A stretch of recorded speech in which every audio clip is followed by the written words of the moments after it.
campaign to go nowhere, even though they might don't believe he's an agent, as I put out there, they knew it was going nowhere. They ultimately came back and apologized. All the top of the brass who was next to Grandmaster Jay seen everything that I said, but they didn't see it till 6 months later. I'm the Oracle. I'm the Oracle.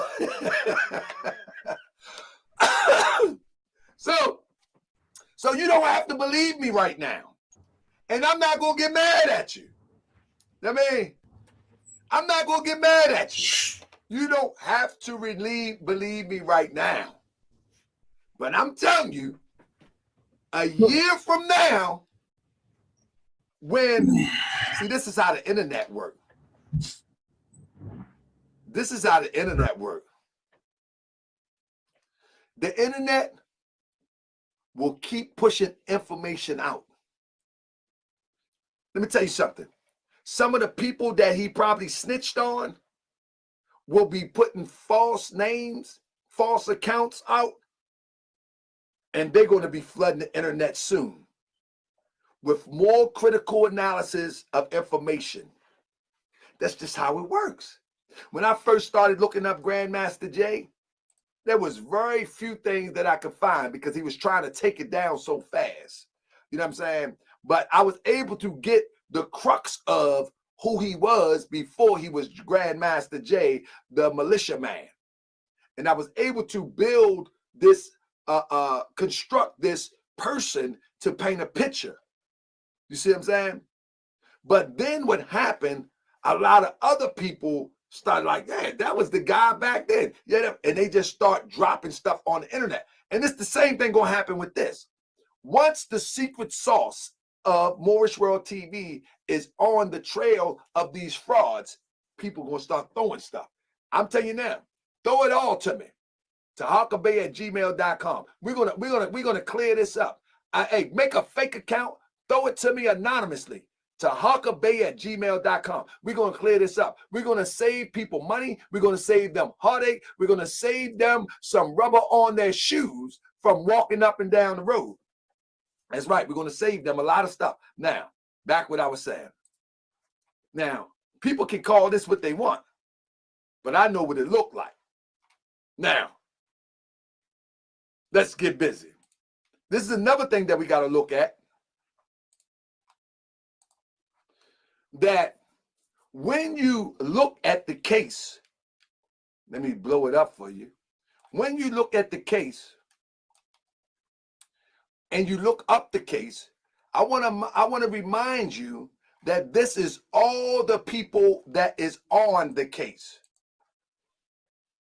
This is all the people that's on.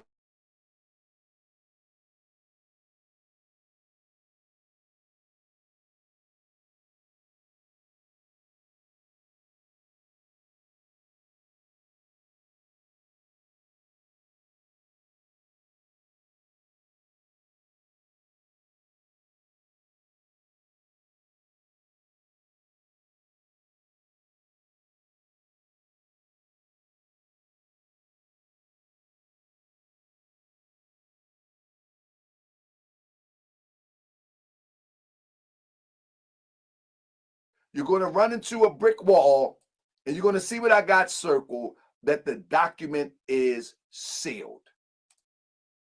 You understand what I'm saying?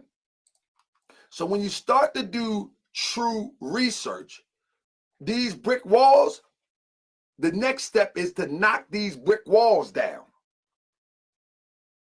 You feel me? It's to knock these brick walls down. It's very important that we knock these brick walls down. Phones hate. So when we run into these brick walls, that's all right. But the reason why I got to have two phones because, like I said, I run my own business.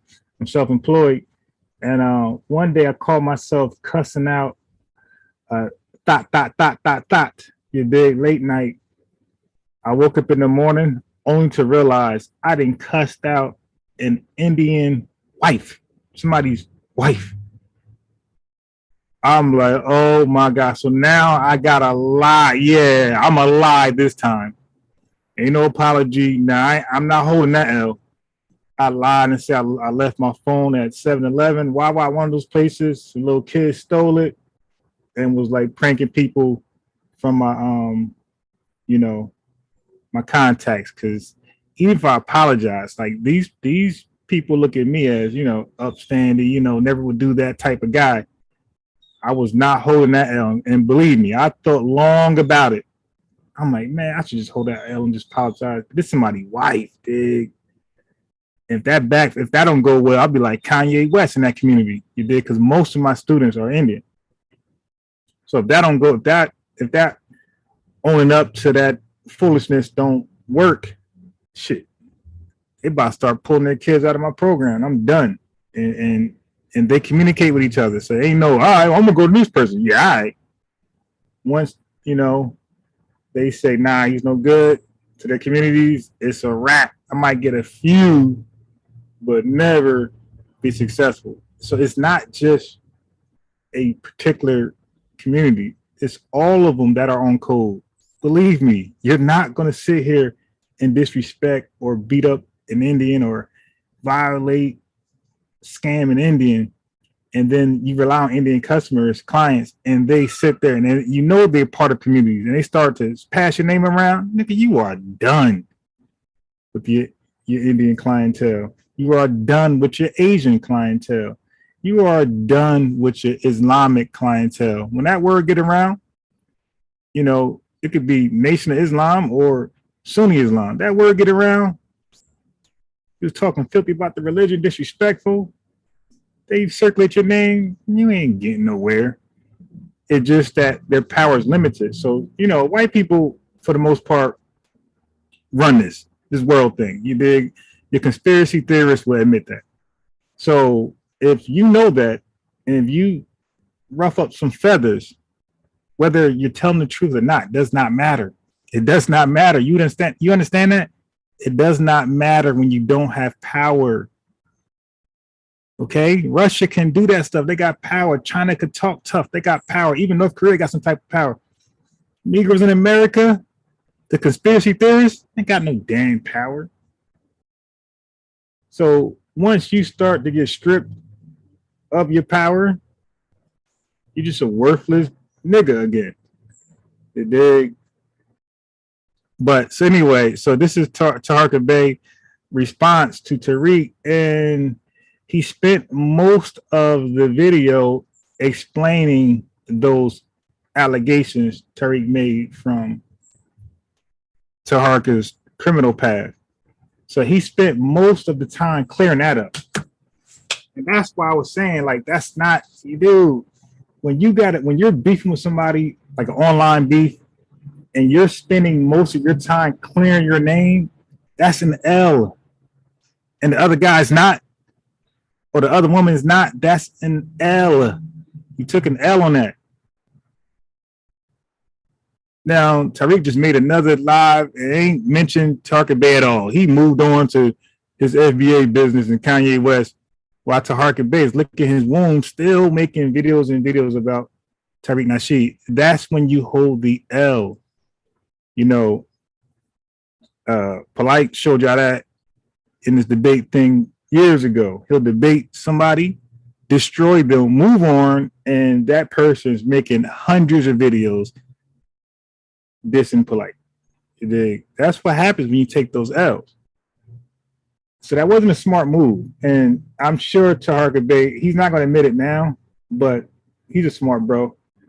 In a year or two, he'll pick his battles more wisely, or he'll be more prepared for the onslaught of punches coming from somebody much more powerful than himself in this social media realm. So he's showing, so now he got to go conspiracy theory to get back at Tariq Nasheed. He got to show how Tariq Nasheed is a government agent. And it's funny because the Black Militia Gun Club, they say that about Taharka. I mean, it is. So, like, everybody in the community, they say the same thing about Sarnetta, Inky called Uncle Cop. You dig? When they mad at you, you become an agent, informant, you know, the things that Black society, upstanding tax paying citizens don't give a damn about. Like the names that they associate Black men that they're mad at, Black taxpayers don't give a shit about those titles. If that was true about you, if you was an informant, snitch, Black society gives a shit about that. Tax paying Black society don't care nothing about that. They will keep living their lives, living their best lives, taking care of their family, and having fun. You dig? Raising their kids, being the best husband, wife they can be, and they're gonna move on. Only the underground piece of shit version of Black communities care about those titles, the agent, informant. Only they care about that. The low lives. That means a lot to them because they in some old corrupt scam, government scam type shit. So they run from law enforcement. You dig? That's who care about the titles. So that don't really move anybody. Yeah, you're an agent. Like, okay, yeah. And even if you were, your following would never, you know what I mean? Good luck convincing his following. Good luck convincing Taharka's following. Good luck convincing Sonetta following, Unk's following. Good luck. You dig? Like, people are on board for other reasons. They're not on board because you're not a snitch, because you're not an informant, because you're not this, that, because you're not street or you are street. They're not on board because of that. They're on board because of your content. So if you want to get at these people, show them that their content is flawed, is all a sham. Then you might, you know, make a dent, put a dent in their armor. So Taharka Bay is looking at some conspiracy theory stuff about Tariq Nasheed, and he went conspiracy theory. You know, it's really over now. He didn't throw his gun. That's what Uncle said. Information age. If you understand spirituality, this is the age of information. You follow me? Took that apology and when cancel you read the Bible, exactly. it says that I'm not that the person that got the I'm not gonna own that one. You will, the picture. No, my phone got stolen because I went hard on her. Called her name. It was liquor in me, you dig? So I went extra hand with the name calling. You know, y'all heard me go crazy on the live. So just imagine a personal text. I'm gonna go dumb hard. You dig? So you know how it is when you trying to hook up late night and they all with it, then all of a sudden they start flamming you, and then it's like, all right, well, you just let me know because I'm trying to do something else, and they don't let you know, and then when they let you know, it's like you can't get into nothing else, so you just stuck doing nothing, and now you gotta give them that tongue lashing. You dig? So that's what happened. Gave her that tongue lashing. You know, to waste my damn night. Tore her ass up. So the wife that got the text, she thinking that's towards her. Like, oh, this Negro crazy. So what I did was, matter of fact, I realized it's that night, that morning, that late night, early morning. I realized I sent it to the wrong person. But I'm not dumb enough to apologize right then and there. I'm gonna act like I recovered the phone. So I waited till about 9, 10 a.m. And I said, yeah, hello, excuse me, you know, apologies, blah, blah, blah, blah. Phone was stolen, little guys was in my contacts, calling everybody, pranking people, sending texts, you know. So a lot of people called me and was asking, am I okay? And I let them know what happened. And they all was like, oh, okay, I thought that was not like you. I went that route. Now, whether she believed me or not, who gives a shit? It was one parent, and her son wasn't panning out anyway. You dig? He was kind of like a little slow. And so that's why I tell people now, like parents now, like, listen, I'm not Dr. Umar. I don't take, you know, special need kids because I'm not a special needs teacher. I only can teach regular education, regular education. That's it, kids. So that's when I copped the second phone, which I make just for business. You dig? So that's how I end up with two phones, and I keep misplacing one of them always. So now I left one in the car last night. I had the other one in the house. Now I go get the car. I go to the car, get the one that was left there. And now the other one's in the house with the sleeping baby. So I'm afraid to go back in the door. Might wake him up. So I'm out here freezing. So anyway, I'm making a big stink out of it because I wanted to call in the live so I can go to Wawa and get my coffee that I didn't get yet. You dig? So the IRS just requested a public report, IRC scams. Oh yeah, the ERC. Oh wow. Sometimes you gotta lie. Yeah. I don't like lying. Believe me, I feel much better when I tell the truth. That's why, you know, I be fair as I be unbiased. That's why I name myself unbiased. It's because I realized that's how I was growing up for the most part. Not all the parts, but for the most part, I'm a stand-up guy. I got friends that would testify that I would not lie to their mothers about their whereabouts. So, dig, just don't put me in it.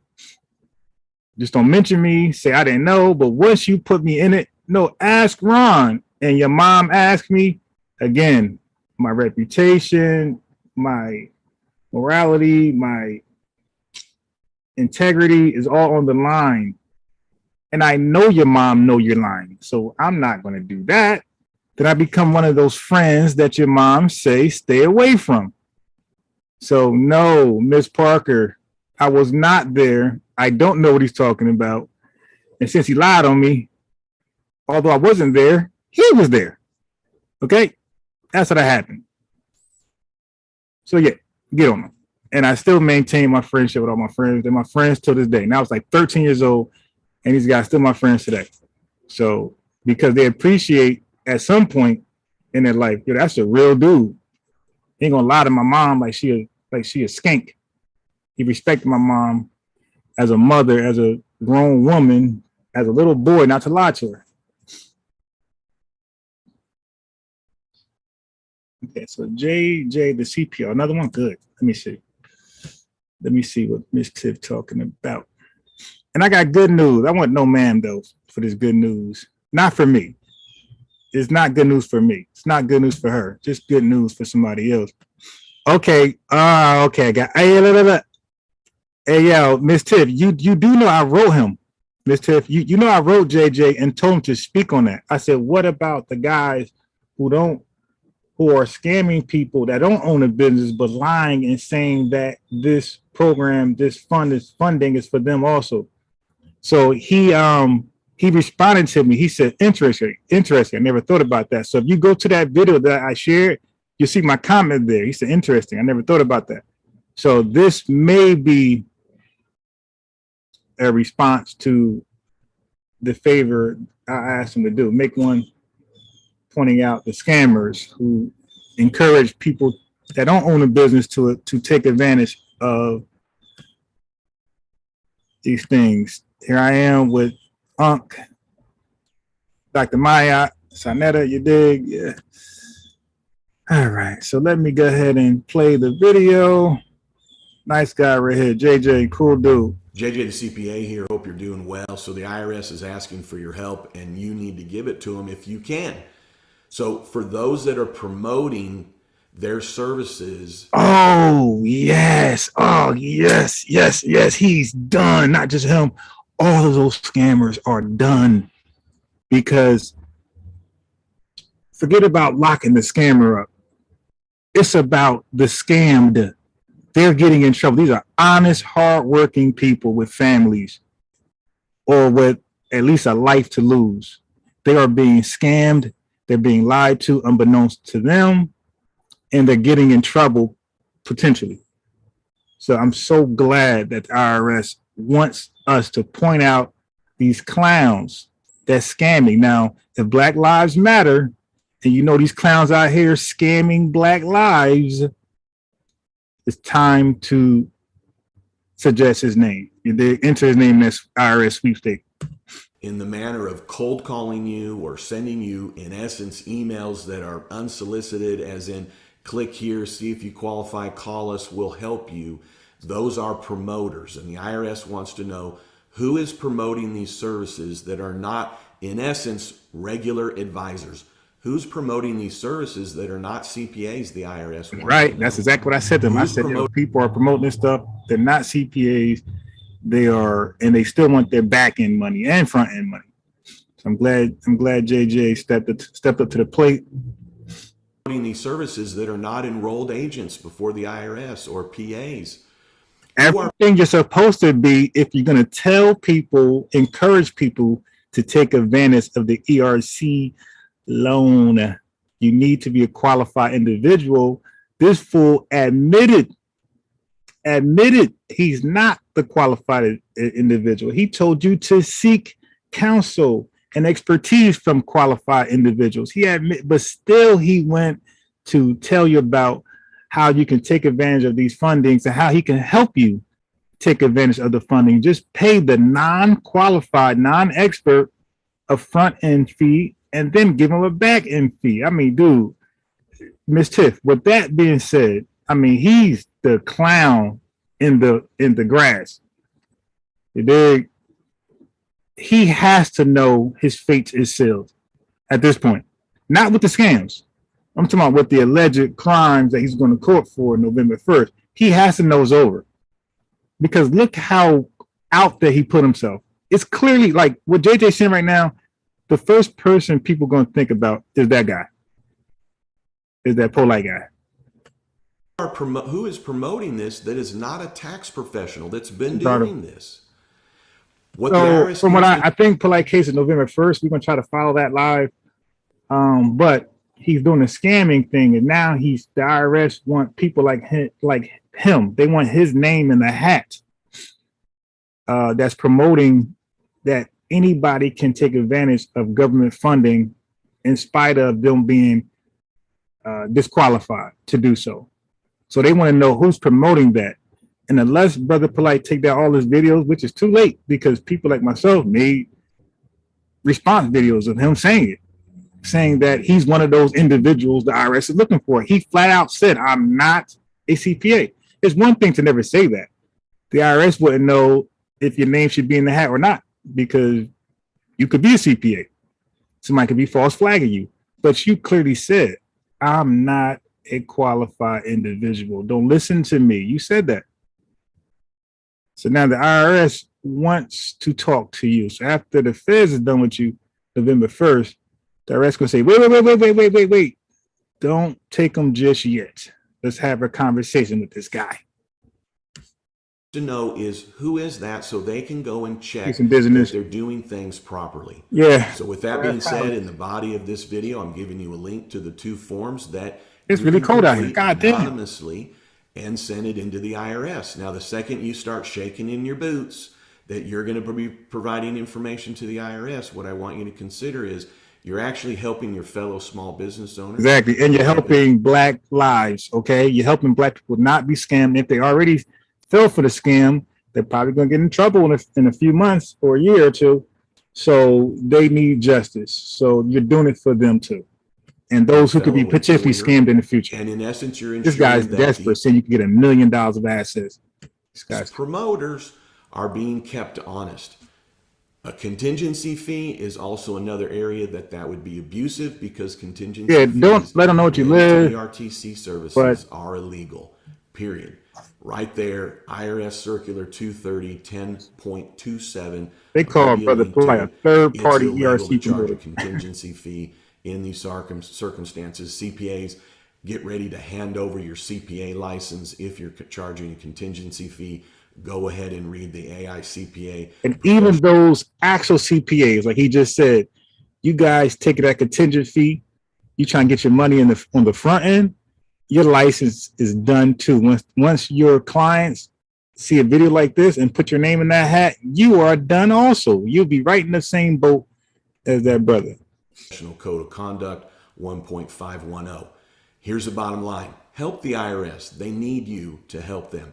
Report those that are promoting and cold calling and taking advantage of this. I'm going to give you a link to a longer video where I talk about those schemes, those promoters, and some false ways that they're convincing others that they qualified because their suppliers have been affected or not focusing in on the gross receipts. If you hear breathe, that's me blowing my hand. If you don't mind, I'm going to mention to you that I have a seminar that in essence tells you how you get the ERTC A to Z. Watch the video, you get into sometimes it's called ERC, sometimes ERTC. Everything, and you can do it for your own. You can do it by yourself. I even show you how to fill out the Form 941X. And I'm doing it in a manner that, in essence, shows you how to do it properly.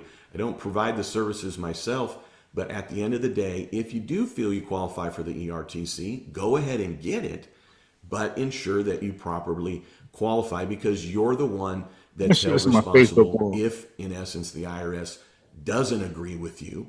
They're not going to Yeah, hold show this that link voter right here. responsible for You'll save a lot of the black amount of lives. credit that you got. So I've got a whole playlist related to the employee These are my retention Facebook tax credit that you can view for free. And with that being said, help the IRS. They need it, and help out those to avoid them being taken advantage of improperly. All right, hey, thanks for tuning in. I'd love it if you'd subscribe, and then don't you ever forget, you've never met a CPA quite like me. Have a great one. Hey guys, can you believe that Amazon made billions of dollars and only paid zero in tax? Isn't that incredible? I posted my It's absolutely Facebook wall. crazy. The Let me rich post it in keep my getting richer, groups. and taxpayers like you keep paying all. Let me the get rid of tax. that. Let me go back to Tarka Bay. Yeah. This is his response to Tariq. It's very weak because we don't have much on Tariq, so he got to go to conspiracy theory. And Tariq's then an the agent. golden cord, He's an agent. Everybody's an agent when you're beefing in the conscious community. a break at the system. We can go into that conscious stuff in a later. But what that is that this is the age of information. This is the age of Aquarius. We here. There we go. Airy Farms. That's right. The golden cord or the silver cord is broken. We are at the age of information. You cannot hide nothing today. You can't hide. You can't run. You can't hide. These things, there we go. Call it Moorish Bible. I respect that. more Bible. More Bible. I like that. see, we ain't got all the More Bible. Tariq Nasheedians ain't crazy. He changed it up already. Everybody give him a round of applause. He changed it up already. He changed. See what I'm saying? All of them Nasheedians ain't crazy. That's what I like. I love you, Deacon Fudence. I love you for that, because that shows that you understand that you were saying something goofy, silly, and stupid. Now, and you correct yourself. Okay, there we The only go. way we I can did get that. smarter is if we correct ourselves. Thank We will you, never get sir. more intelligent if we don't correct ourselves. Don't keep saying it. You know what I mean? Yeah. Is this a polite commercial? Why she whispering? Age of the bussy. That's right. The conspiracy is real. And that's what it is. We're looking at this in such a way that we don't have. All right, so here you go. This is the news. Again, the past So for you conspiracy theorists, I gotta give them that's ironic. I gotta give the conspiracy theorists their real ammo. You dig? I showed you the child trafficking or human trafficking video. Sheriff gave a press conference about that. You never see a video like that come from the conspiracy theorists. And now here's another one for these conspiracy theorists. Here, take this link and do something with it, man. Stop y'all fake, frivolous bullshit. Here's something stricter real. gun laws. Now, the court documents, they do not show this deputy was involved with the Roxborough High School shooting. However, people still find it troubling the guns he allegedly sold were linked to that incident. The fact that it was illegal guns gotten from law enforcement, that is pretty shocking, and I mean, it's pretty messed up. People tell us they're disappointed. Federal authorities say former Philadelphia Sheriff's Deputy Samir Ahmad knew he was illegally selling guns and drugs. Hey, but he's not white. He's not white. He's black. I know y'all thought he was going to be white. Part of court filings unsealed allege Ahmad illegally sold a revolver to a man he did not know was an FBI informant. On October 13th, an FBI camera So you see, FBI informant, all right, a real one. recorded him selling these two loaded guns to the same informant. The FBI Why don't you sell somebody a loaded gun to just use it on you and run off with the money? and ATF traced those guns back to the September Roxborough High School shooting that killed Nicholas Elizalde. The court filings did damn. not say Deputy Ahmad is a suspect in the shooting itself, nor how he got the weapons. Then last week, federal investigators say they caught Ahmad again on camera selling the informant a gun and crystal meth. The ATF and FBI arrested Ahmad at the sheriff's office in Center City the next day. I definitely feel like he shouldn't be in any sort of position of power anymore. Until we stop the flow of those firearms that are being diverted underground, we're going to continue to have these problems. Ceasefire PA sees this crime as another reason lawmakers should adopt stricter gun policies for Pennsylvania. Shrink the source. These Democrats don't want you to hold a gun for them. They don't want you to protect yourself from criminals or law enforcement for no, reason at all. Yeah. What is up with the boys in blue, the Democrats? They don't want you to protect. They don't want you to exercise your Second Amendment. They don't want you to protect yourself. So the bad guys just win all the time over here in the North. It was these strict laws, dude. They ain't got nothing to do with strict law, nigga. That's a law enforcer selling illegal guns. What they got to do with strict laws? Strict penalties on people who sell illegal guns. What they got to do with the gun law? That's a constitutional rights. They are trying to go left with it, or but go left because the Dems are left. Are trying to go left with it? Brian Leftwich. Forces shrink this diversion of the supply of guns around with the same gun and keep them just with responsible gun owners. Darrell Brook, The disappointment leaving. Who the hell is Darrell Brook? Let me see.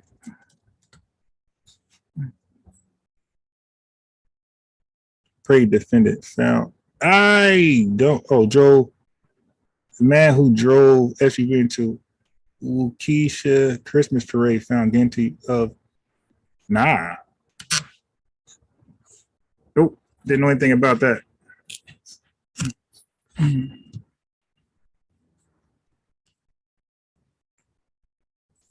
All right, so let's go back to, because I want to get on Ye in a second. I need my coffee. Let me try to get my phone.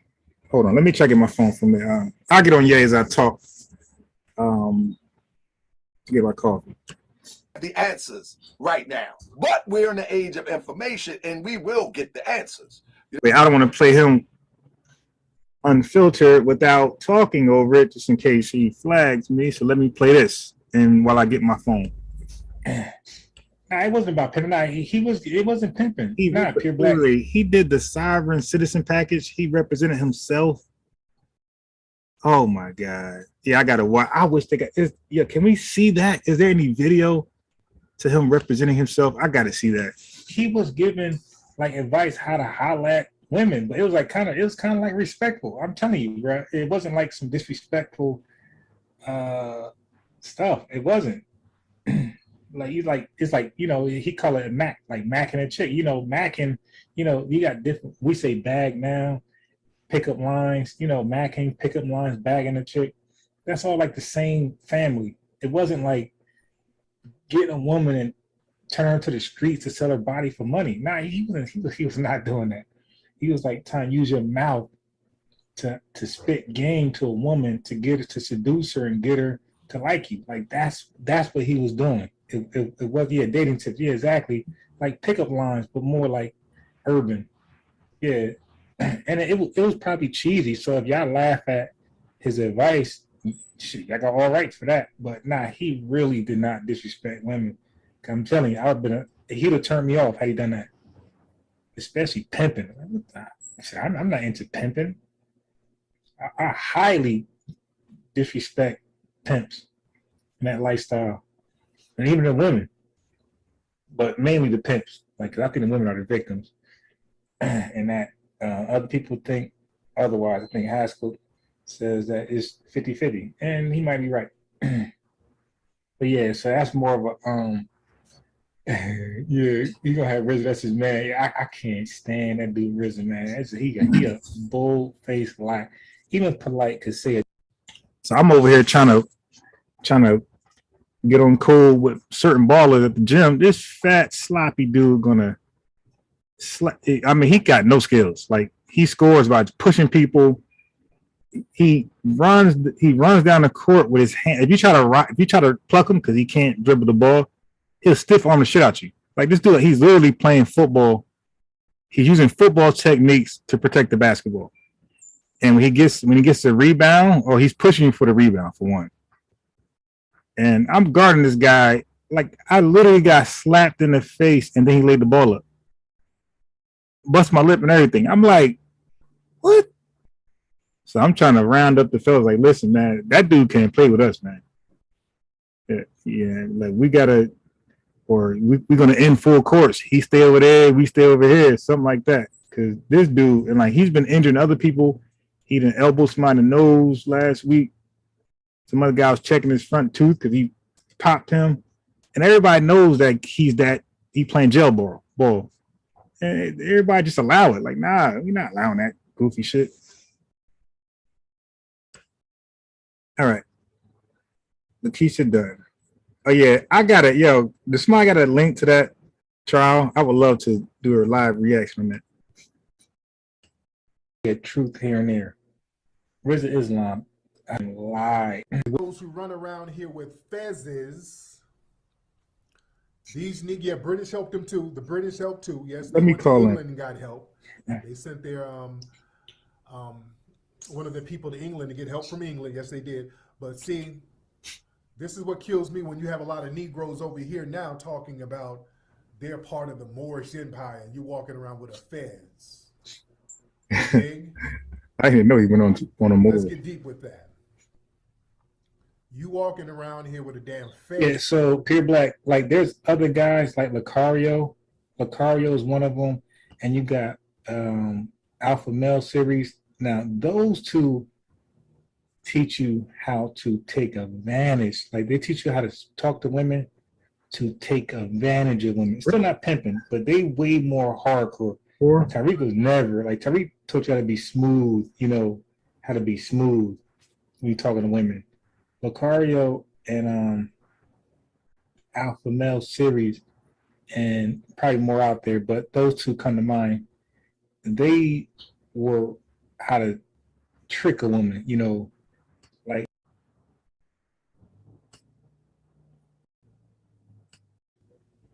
this nigga said true freedom is separation and governing yourself.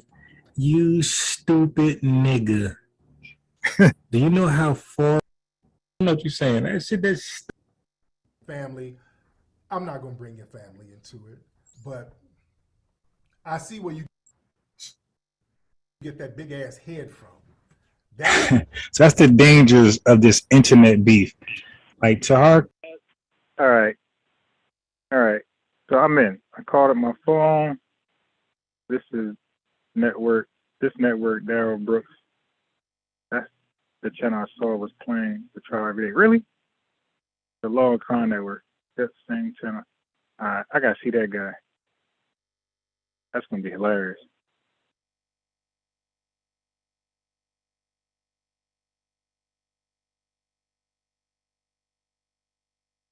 Okay, I can't wait to play that. Also, I got another interrogation for you. It's very good. Very, very good interrogation. Hold on.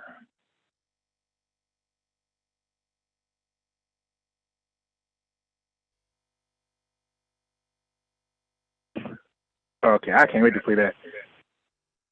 Okay, let me get that. Another interrogation of you. The dude was pleading self-defense. All right, so let's get into this Kanye West thing real quick. I'm going to play a little video when I come back. So no, man, if she ain't here, I'll just play it anyway. But there's a win for somebody in the community. They got a little win out there. A win, W-I-N. Anyway, this Kanye West shit need to stop. Like, the only people that I know so far supporting Kanye West with his self-destruction. He's headed for self-destruction. Self-destruction. Kanye West is headed for self-destruction. Oh, shit. Where am I? Kanye West is headed for self-destruction. Self-destruction. Headed for self-destruction. Yo, what's up? Oh, my key rings keep falling off the damn thing.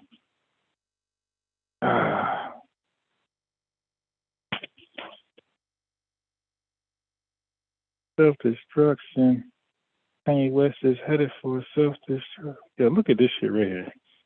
Shit straight broke. Okay.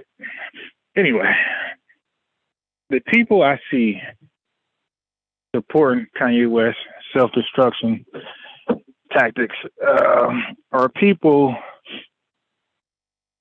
that's into these religious cults themselves, and or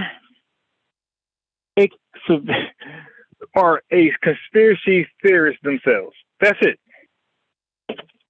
The rest of Black society is like, yo, what the hell is this guy doing?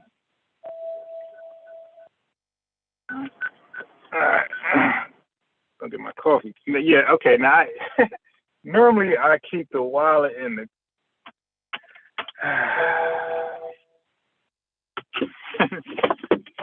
I wouldn't do it today, right?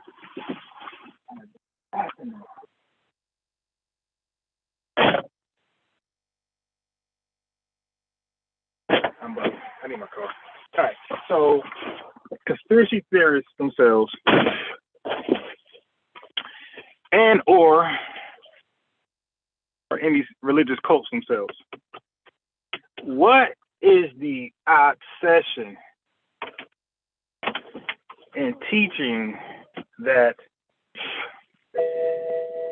Black people are the true Jews? Like, what is the this be coming from non-Hebrew Israelites, right?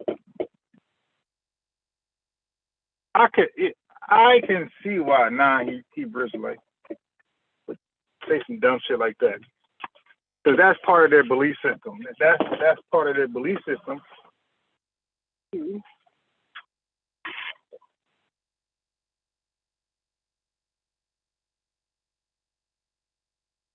Part of their religion. And they want to be chosen. They want to be God's chosen elect. What is the obsession? Nick Cannon, Lord Jamar Farrakhan. What is the option? Like, you ain't Black unless you sit here and yell how Black people are the true Jews. What is that? And like, that seems to be like consciousness to those who don't really have a thorough knowledge of that group and those talking points and the conscious community. But it's easy to like go ahead and spew that stupid shit.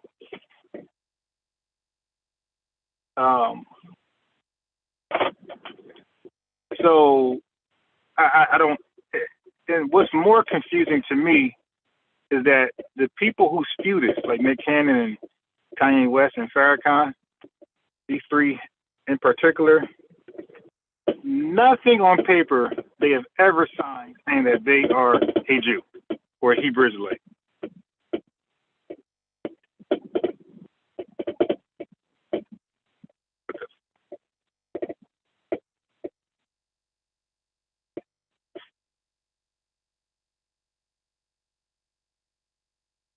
I see. Wow. All right. Nothing that they'll say it once in a while, but they don't live by that. Like, Farrakhan don't go around saying he's a Hebrew Israelite or Jew, but he'll say it like once every year. Like, we are the true Jews.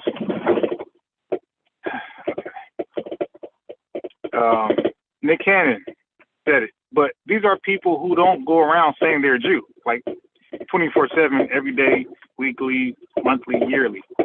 They'll just say it once in a while. Like, if you're going to stand by it, then stand by it, and at least you'll have some type of fight. But when you just blurt it out once a year, and you're not known to claim that ethnicity or whatever you want to call it, it could be seen as you're trolling, you're being an anti-Semite. Okay, and that community told you way then that they go by never forget, right? So they are very sensitive to rhetoric that echoes the rhetoric of that time from the Germans, right? Because, like, for example, so often black, like white people say things about black people. I'm talking about early Jim Crow. It'll start off as, you know, a joke. They're just joking, but then they'll make a law afterwards. You dig? Like they'll say we're a monkey. They're teasing us. It's a joke, and then we're not. We're cattle. You dig? Or you know what I mean? So like their jokes would turn into a law or like a major belief in this country. So we also should have adopted the never forget motto. You dig? Where we don't allow any rhetoric that mirrors the rhetoric that caused Jim Crow and other terrible things to happen to black people. Because it starts off normally with the rhetoric. So that community, anything close, you start talking that, oh no, they gonna always come out and speak against you. Okay? The LGBTQIA plus community, they also have heard the words before the violence. The words always precede the violence. This is why people stop you in the word. That's why you get canceled in the word. Since we're talking about religion, well, the Bible says the thought, the mere thought, is no different than the action. Same shit. Okay?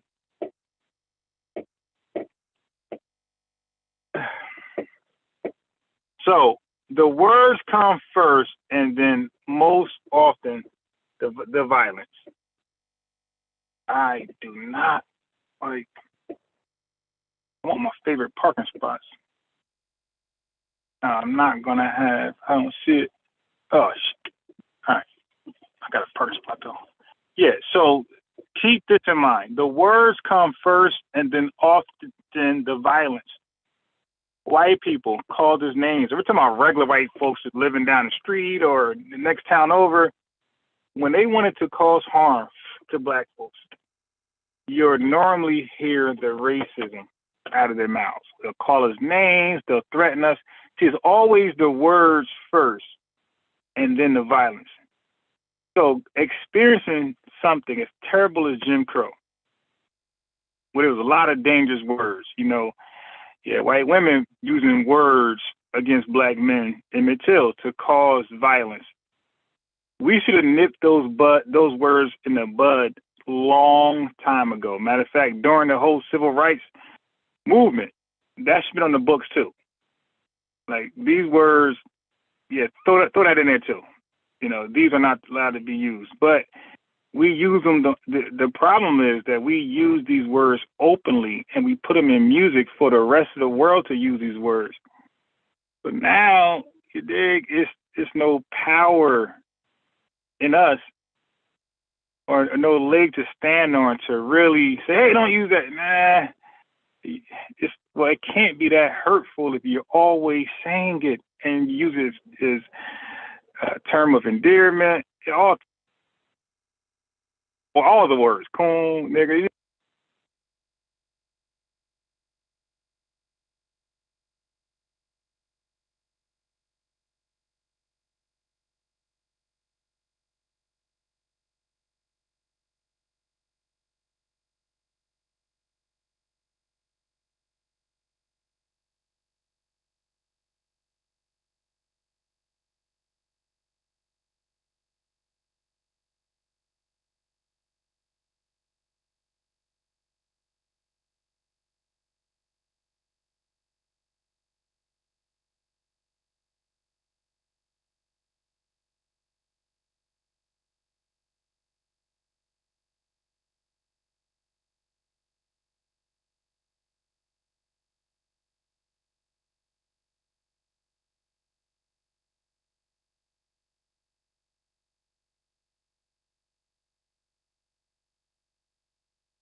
To nip our words in the bud that violence come after.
Things that's just weird.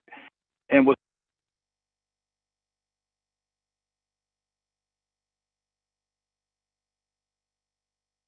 beat their chest along with the white supremacists because they also condone those.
your black ass be canceled too.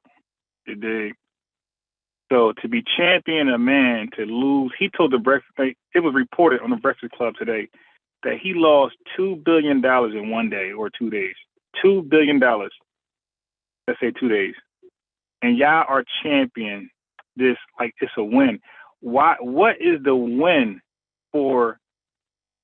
Yo, nah, it's a conspiracy. Yo, dude, that's not a win. Like, how do black? Okay, it's a conspiracy. Okay, cool. How do black folks win going forward? Nothing.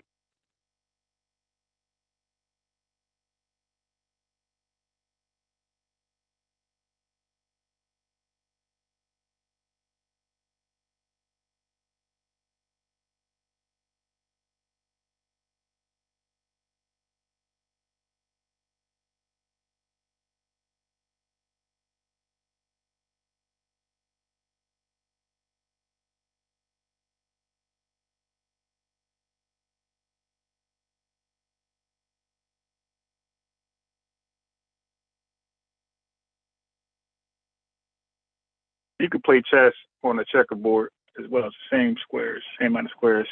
But the difference is the chessboard you think you got is a checkerboard. It's a checkerboard. The chessboard is usually large.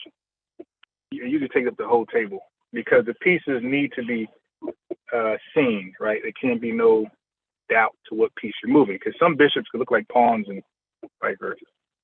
So the board is very large.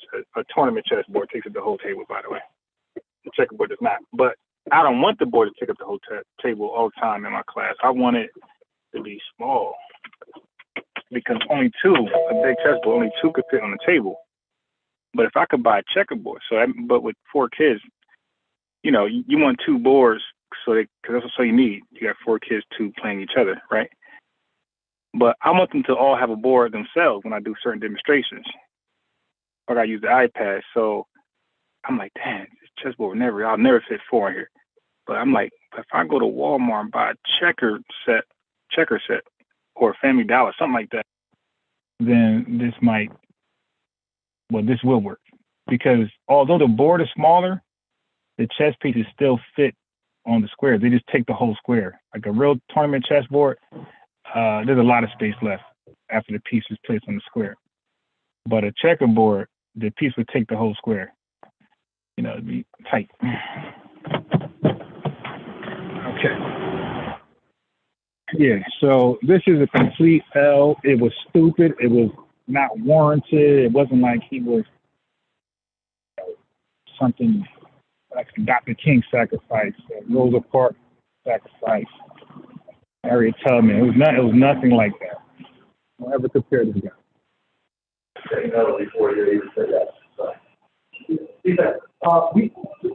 Get my coffee, man. Don't ever compare that fool to a sacrifice like that.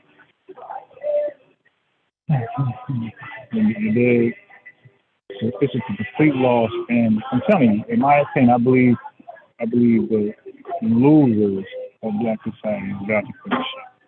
I'm saying a lot of them are conspiracy theorists and religious folks who really believe that the last shall be the first and the first shall be the last.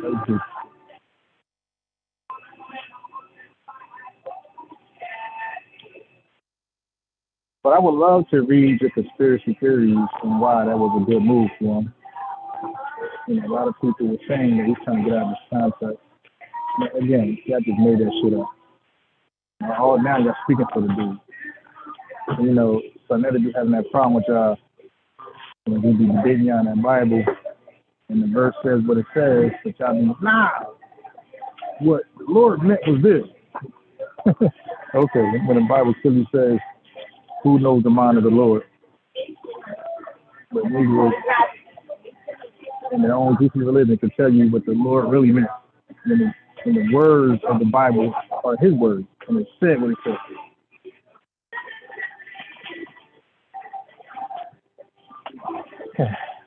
Yeah, so I would love to read when I get back to quote to Jesus.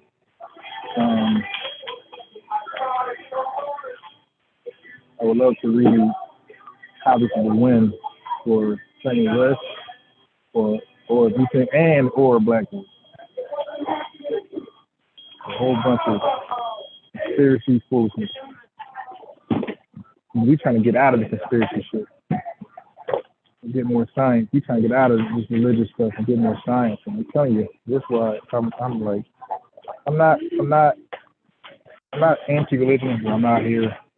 As you can see, none of my shows even address religion like that. So I'm not the anti-religion guy, but I do think we're better off without it because shit like this, conspiracy, Illuminati, the devil, gonna get you type shit.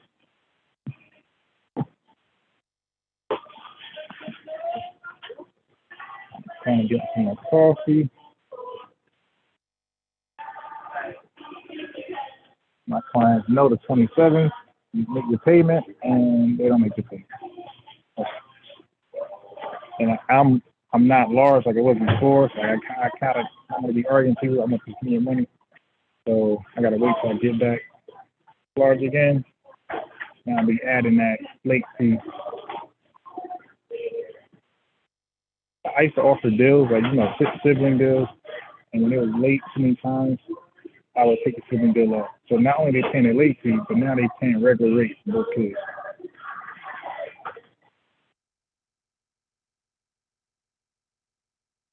I let them know I'm not playing. You pay, and it's time to pay.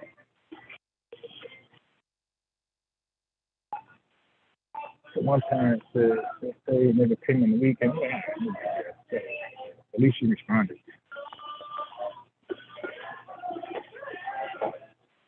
Yeah, but this time you wear stuff to be lost.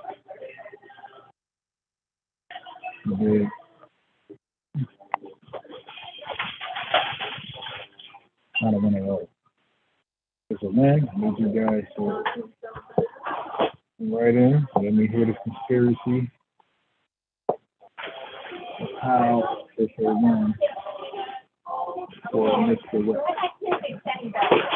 I would go for work. Love to hear.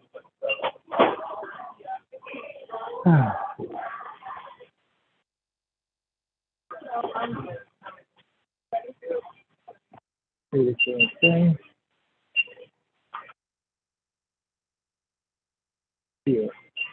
Yeah. Keep pressing these buttons, man.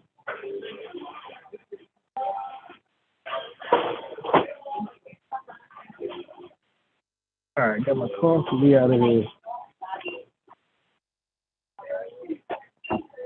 I don't work today, so I got the time, you dig? I got the time. People can hop on. We can talk about all these things. We got time today. Got nothing but time. I ain't go to the gym. My lip's still funny. I can't the gym like that.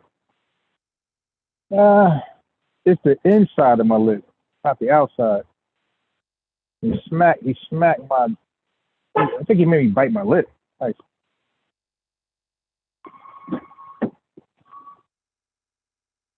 it actually felt the inside when you rub your tongue against it. It felt worse than how it actually looked.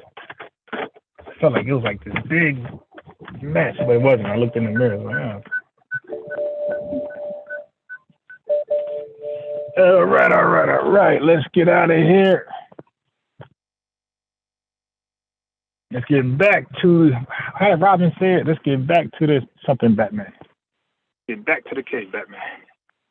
So I got to save gas anyway. So anytime I kind of have to go somewhere, I would normally go. I look at it as, hey man, got more gas. Cause I got to use premium. You dig? My car's highly recommended premium. So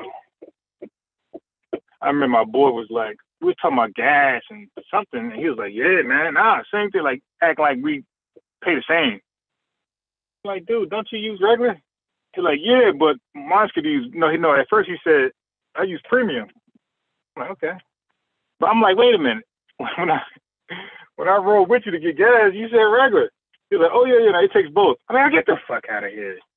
And niggas just want to be right, man. So you can take you can take regular too.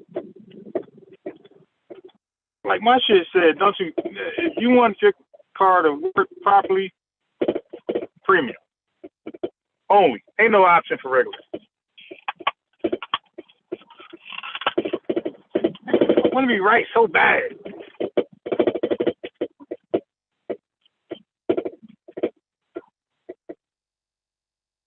He the same guy that I was like, man, you take care of a baby. You know, ain't no getting dressed sometimes. So all your clothes gonna be ruined. What? You don't know what you're doing then. If your clothes getting messy, you don't know what you're doing. I'm like, what? So I was kind of confused. Like, wait. I was like, how do you predict the baby gonna throw up? Like, that just caught me off guard. Like, but again, like these low key. So how's that kid doing? Retarded? Yeah, these low key friends that kind of like hate you on the low for whatever reason, whatever personal reason.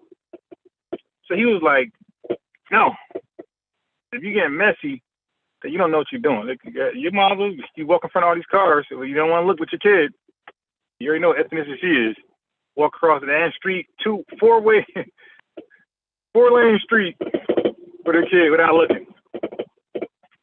Anyway, he said that the fact that I get messy by raising the young kids, because I don't know what I'm doing. So I was like, really? I was kind of confused. Like, really? Yo, how do you? Because my instinct don't think hating, jealous ass nigga. I think I take your word sincere. That's why when y'all troll me, I don't know how to respond. I just take it serious.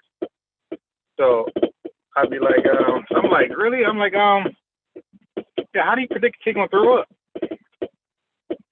How do you predict a kid is gonna, like, you know, I was trying to feed him something, he'll just smack it out of my hand and it goes over me. Like, how do you prepare for that? Like, with your clothes on, like with your good clothes on. The only preparation for that, I'm thinking, I gotta start dressing down when I feed him. Not dress up.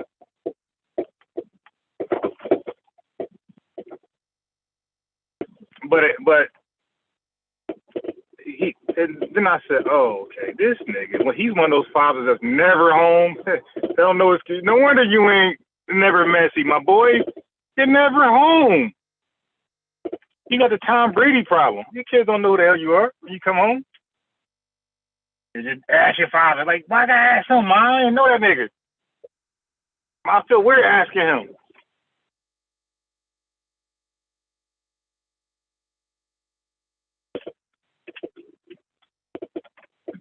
Nigga never home. Nigga work all day, 13, 14 hours. Wife taking care of the kids. That's why he ain't messy from a baby. Come home, get his beer. You dig? Kid ain't around. Smoke his, you know, where the kids at? Dudes be killing me with the, like, dude, you realize you're never around your kids? That's why you're never messy?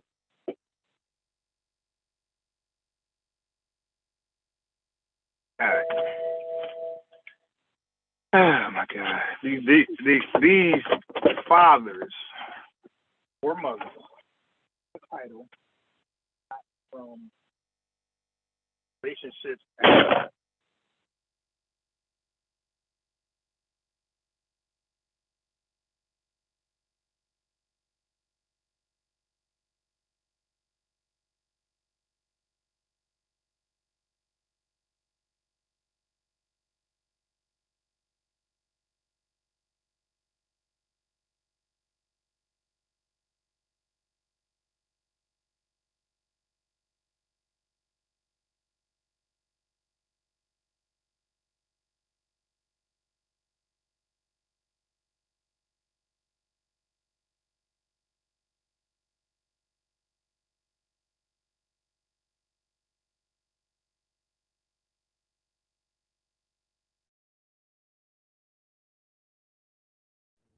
All right, we're back. I'm back. Car and gas companies do not do work in cahoots, and possibly Possibly. But my boy, I'm not gonna take that chance.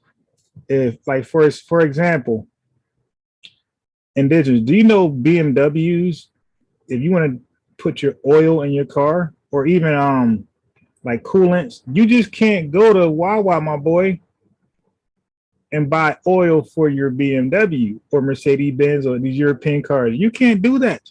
They have special oil for European cars. And they even have special oil for BMWs alone. Do you know certain BMWs, you can't even go get a remote starter from like your local nigga shop? It's a long process, especially the push start cars. The push start BMWs, you just can't go to your local nigga shop.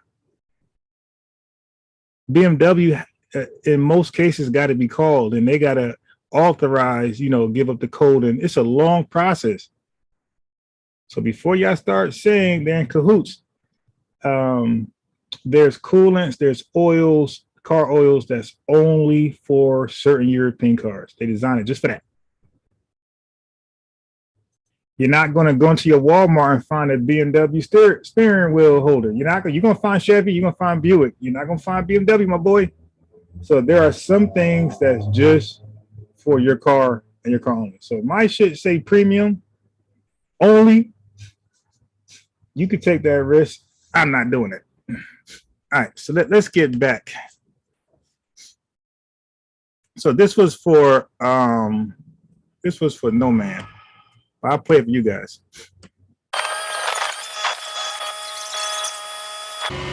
You can fool some of the people all the time, and all the people some of the time, but you can't fool the Prince of Pan-Africanism none of the time. I said you can fool all the people some of the time, and some of the people all the time, but you can't fool the Prince of Pan-Africanism none of the time. This is your big brother King Kong Consciousness, founder, CEO, CAO, chair of the board, Frederick Douglass Marcus Garvey Academy. Oh, don't stop. CEO, accountant, principal, teacher, gym teacher. Keep going. Home improvement. I'm on my job getting the school ready for our black boys. I said I'm on my job getting the school ready for our black boys. I said I'm on the job, and right now we got the sign going on the building. That's right. That's right. Ifa Tunde Avenue, Dr. Papa Boulevard, Prince of Pan-Africanism Parkway. This is history today. So I'm going to let you watch right now as the sign FDMG red, black, and green Garvey flag colors is being installed on your building, my building, our building, King Kong.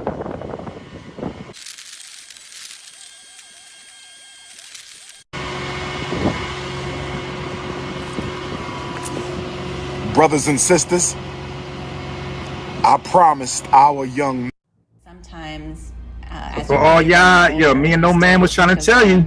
You still think of the old way. We was trying to tell y'all. Man, we're trying to say, we can't call him a scam artist if he delivered to school.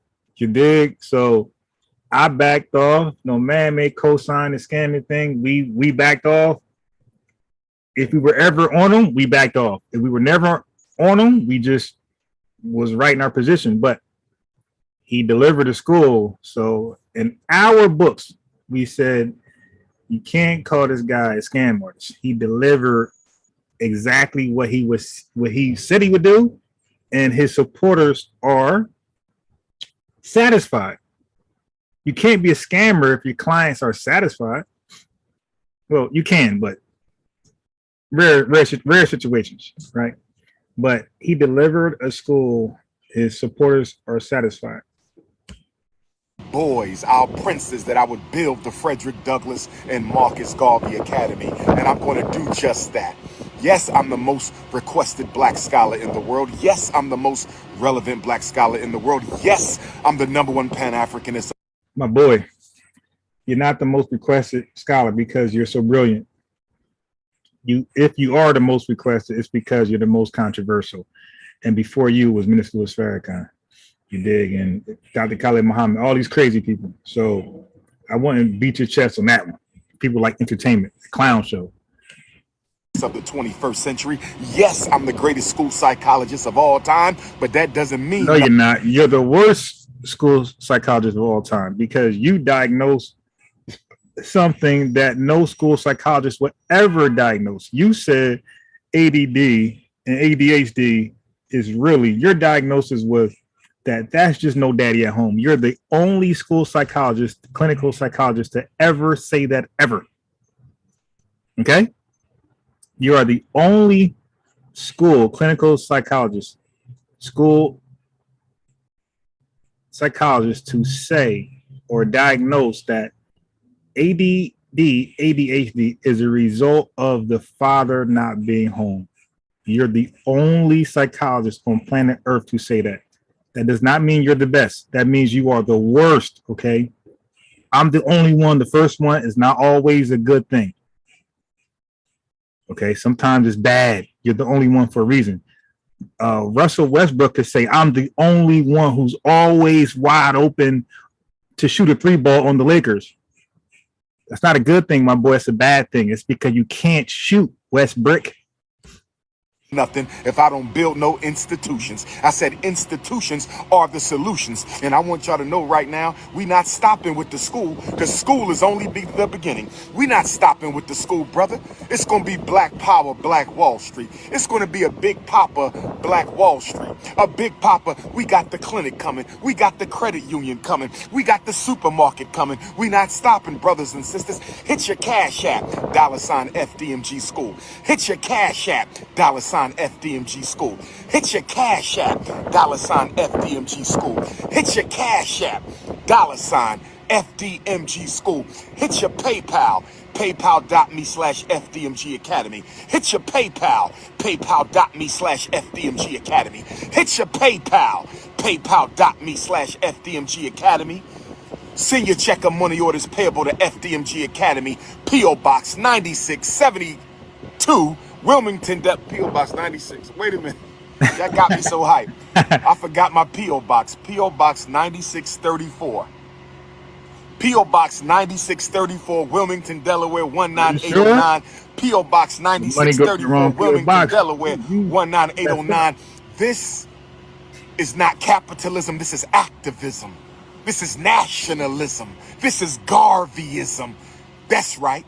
I'm the only institution builder in the conscious community. I'm the only relevant institution builder in the conscious community. Peace to all my African queens.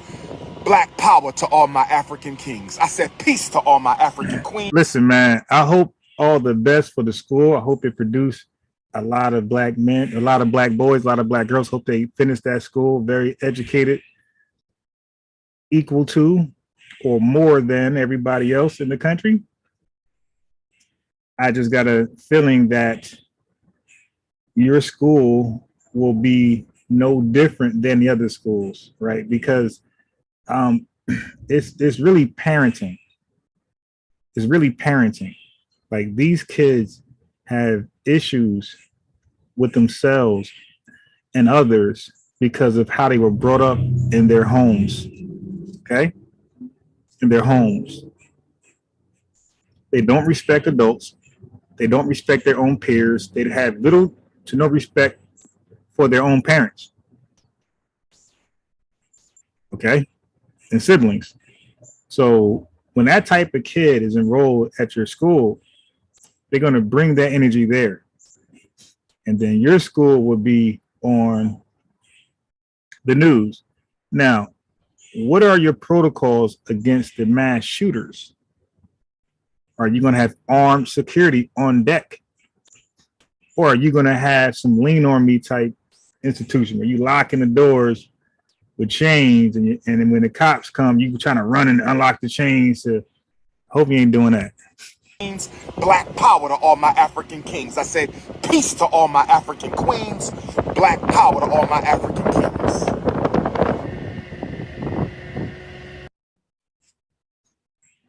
Look like two Mexicans up there. Not black. I'm joking. It's a conspiracy with these commercials.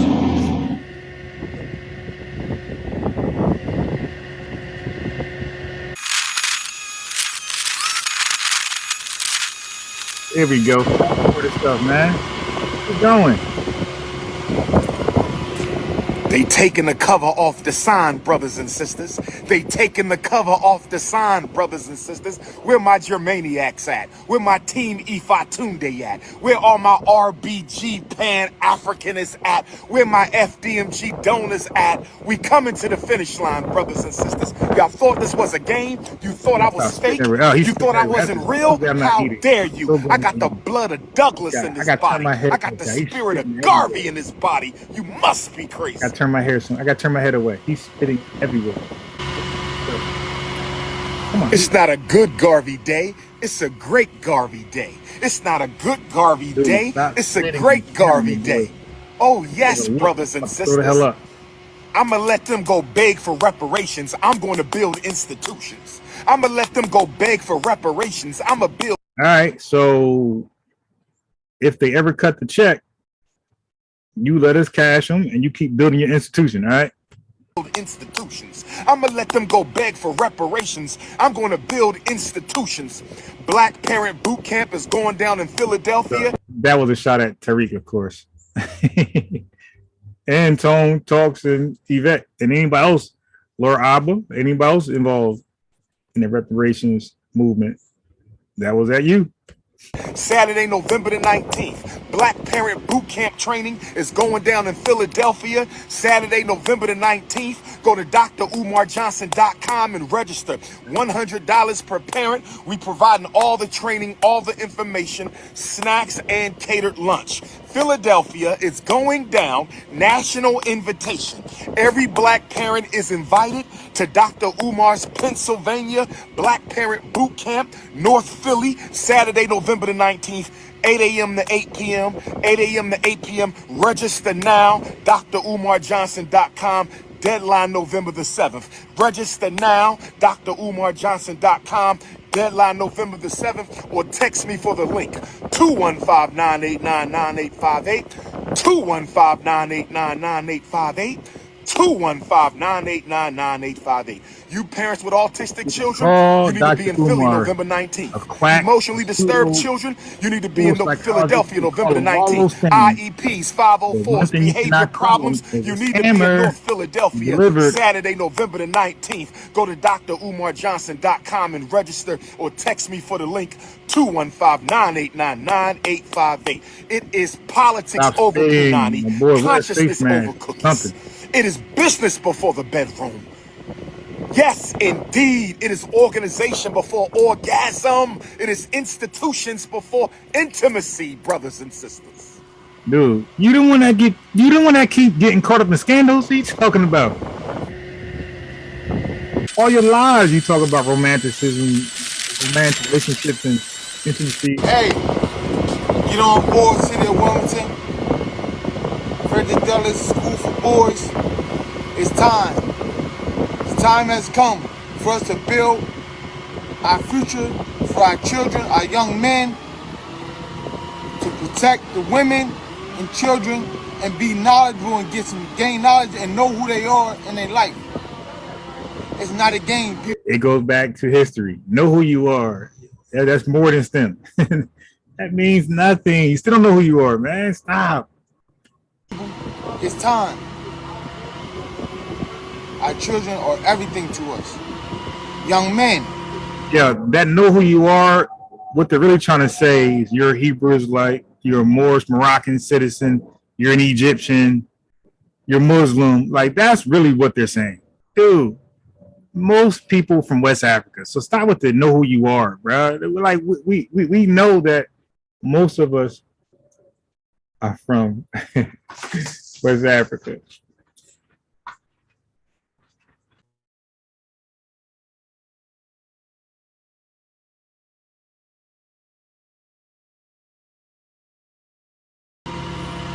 Come together.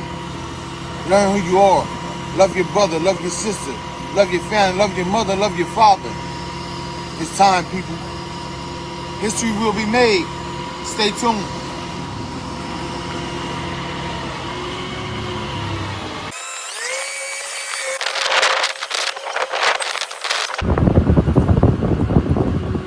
Brothers and sisters, we got another sign coming up. We got one more sign. We got the red, black, and green FDMG sign coming up in a minute. The red, black, and green FDMG sign that's going over the doorway, brothers and sisters. So we about to make that pop right now. Peace and Pan-Africanism. Peace and Pan-Africanism.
King Kong Consciousness, Peace and Pan-Africanism, FDMG, we in the building. Shout out to all the donors and supporters. One love.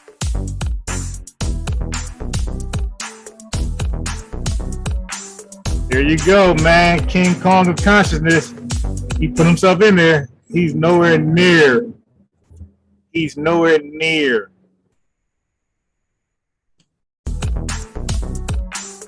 Oh, shit.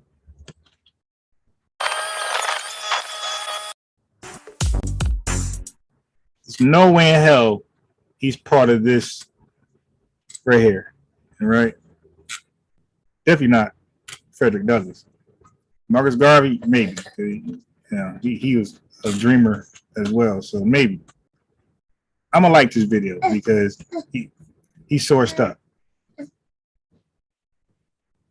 Okay, so let me read some of this comments while I play. You know what I'm saying? So don't make a mistake about It it. looked like he just So- lunch detention. It is sealed. Your history. Let me get back to my files real quick. It's It's definitely sealed.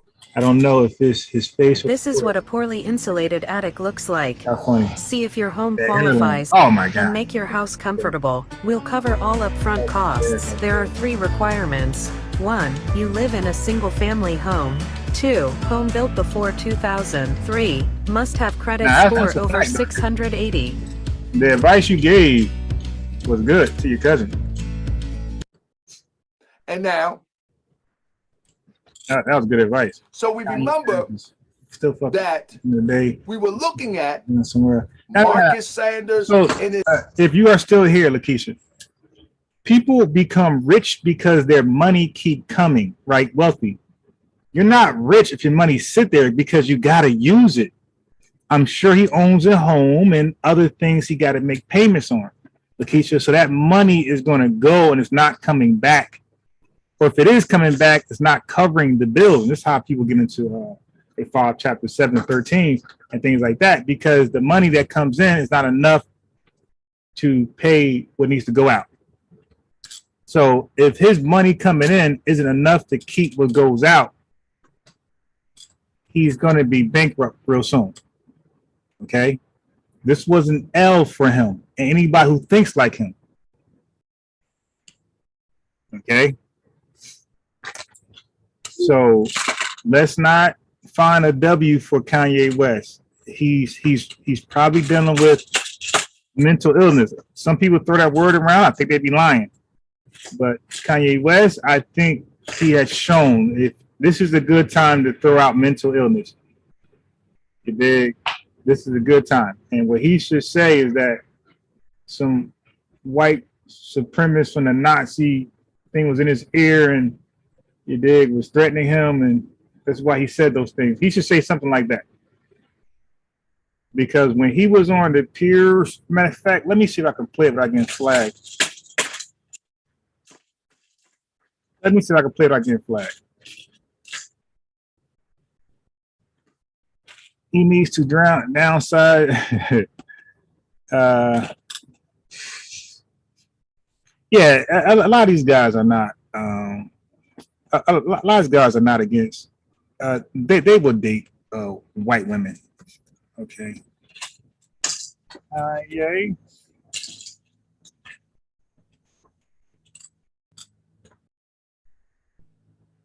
What's behind the conservative system? Kanye, I don't know. Let's get some gossip. Kanye jeopardizes custody with. Okay. Interesting stuff here.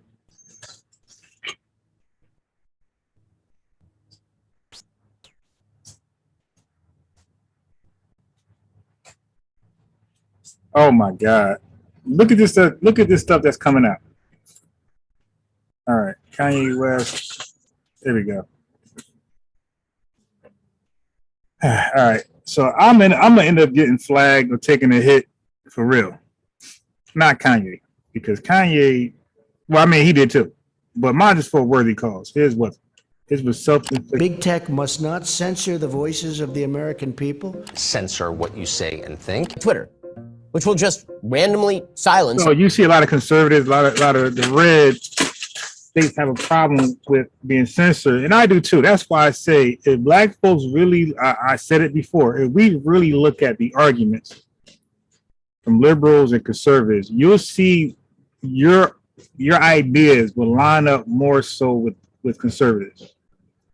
Black folks don't like to be censored. You think it's wrong.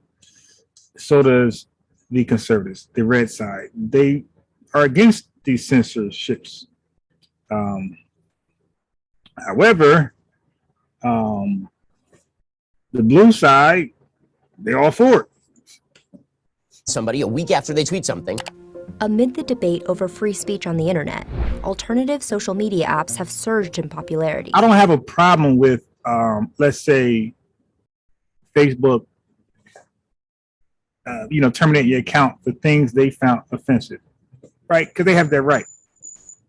But for other social media platforms, I'm gonna use indigenous words, to be in cahoots with that, I think that's the colluding, and that's the problem I have. I don't have a problem with the 49ers saying, you know what, Colin Kaepernick, we're done with you. Your antics, we don't appreciate it, blah, blah, blah, blah. But for all the NFL teams to collude with that thought, come into cahoots with that thought, I find that problematic. You dig? When everybody join forces to turn against you. You dig? I have a problem with that. So all the NFL teams should have never got into Colin Kaepernick and the 49ers problem. They should have stayed away and just looked at him as a quarterback looking for a job, not anything more. If Facebook cancels you, I don't think Twitter or TikTok should have anything to do with that, because unless you were saying things offensive there as well. So the censorship I have a problem with as well. Truth Social, the Twitter-like platform launched by former President Donald Trump, I was the don't most downloaded understand free the iPhone genius. app. When they say he's a genius, maybe a producer genius, okay, whatever. Musical genius, debatable. Producer, okay. But just call him out a genius. Like we have I already shared content with black kids who are actual geniuses, graduating college and 13 years old. But we disrespect them and we call this nigga a genius. Like they graduated college, some of the best colleges in the country at 13 years old. That's a genius, not this nigga. Okay? Music, maybe. Overall genius, stop. UK Hi-Fi Peace, yeah, but indigenous, that was good advice with the car to your cousin. That was great advice. I wish I had that advice. Got it too late. People swore he is a genius, but not saying nigga to blacks that form a, yeah.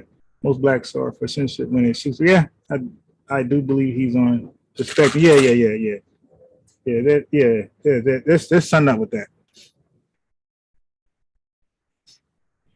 Yeah, yeah, propaganda. Yeah. He's autistic, and his talent is the arts, music. That's a fair point right there. Yeah. That's a fair assessment. Earlier this year. Now Kanye West, who goes by Ye, may be in the mix with a deal to buy the social media network Parler. This comes after Okay, so Twitter. this is what Tariq Nasheed was talking about. I don't know how credible he is. He be making up shit too. I take these conscious community guys' information, their research with a grain of salt. Believe me, all of them. Even Tariq Nasheed, niggas research me piss poor. So when he said this, I'm like, he said Parler was known to be like a white supremacist, catering website, whatever. But maybe it's true. Twitter banned him, and amid Adidas and Gap parting ways with the rapper following weeks of erratic behavior and anti-Semitic comments. So what could West's involvement mean for the site? And how does it fit into this growing universe of alternative social media? Launched in 2018, Parler attracted millions of users by pitching itself as a free speech Twitter alternative. Let's see. Prominent conservative donor Rebecca Mercer is among the company's financial backers, according to Parler's former CEO, John Matz. This platform and others like it tend to... Let me pause and make my Zoom shit loud. Okay, that's better. You guys can hear it loud, but because I didn't turn the volume up on Zoom, I can't hear it loud. attract people who want to speak their minds very freely and may post content that's considered offensive language that wouldn't be allowed on more mainstream platforms. Go in for good. Several of its users have been banned by other large social networks. This This includes Alex Jones, a far-right talk show host and conspiracy theorist, as well as supporters of the Proud. Let me see. I believe he's autistic. His talent. Yeah, I heard that. So unbiased. Was you watching the? No, but I got it. Somebody sent me a link. I'm definitely gonna do that.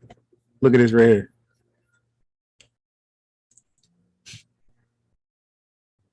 We're gonna definitely get into this.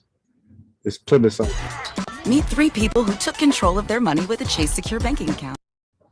This plebiscite battle.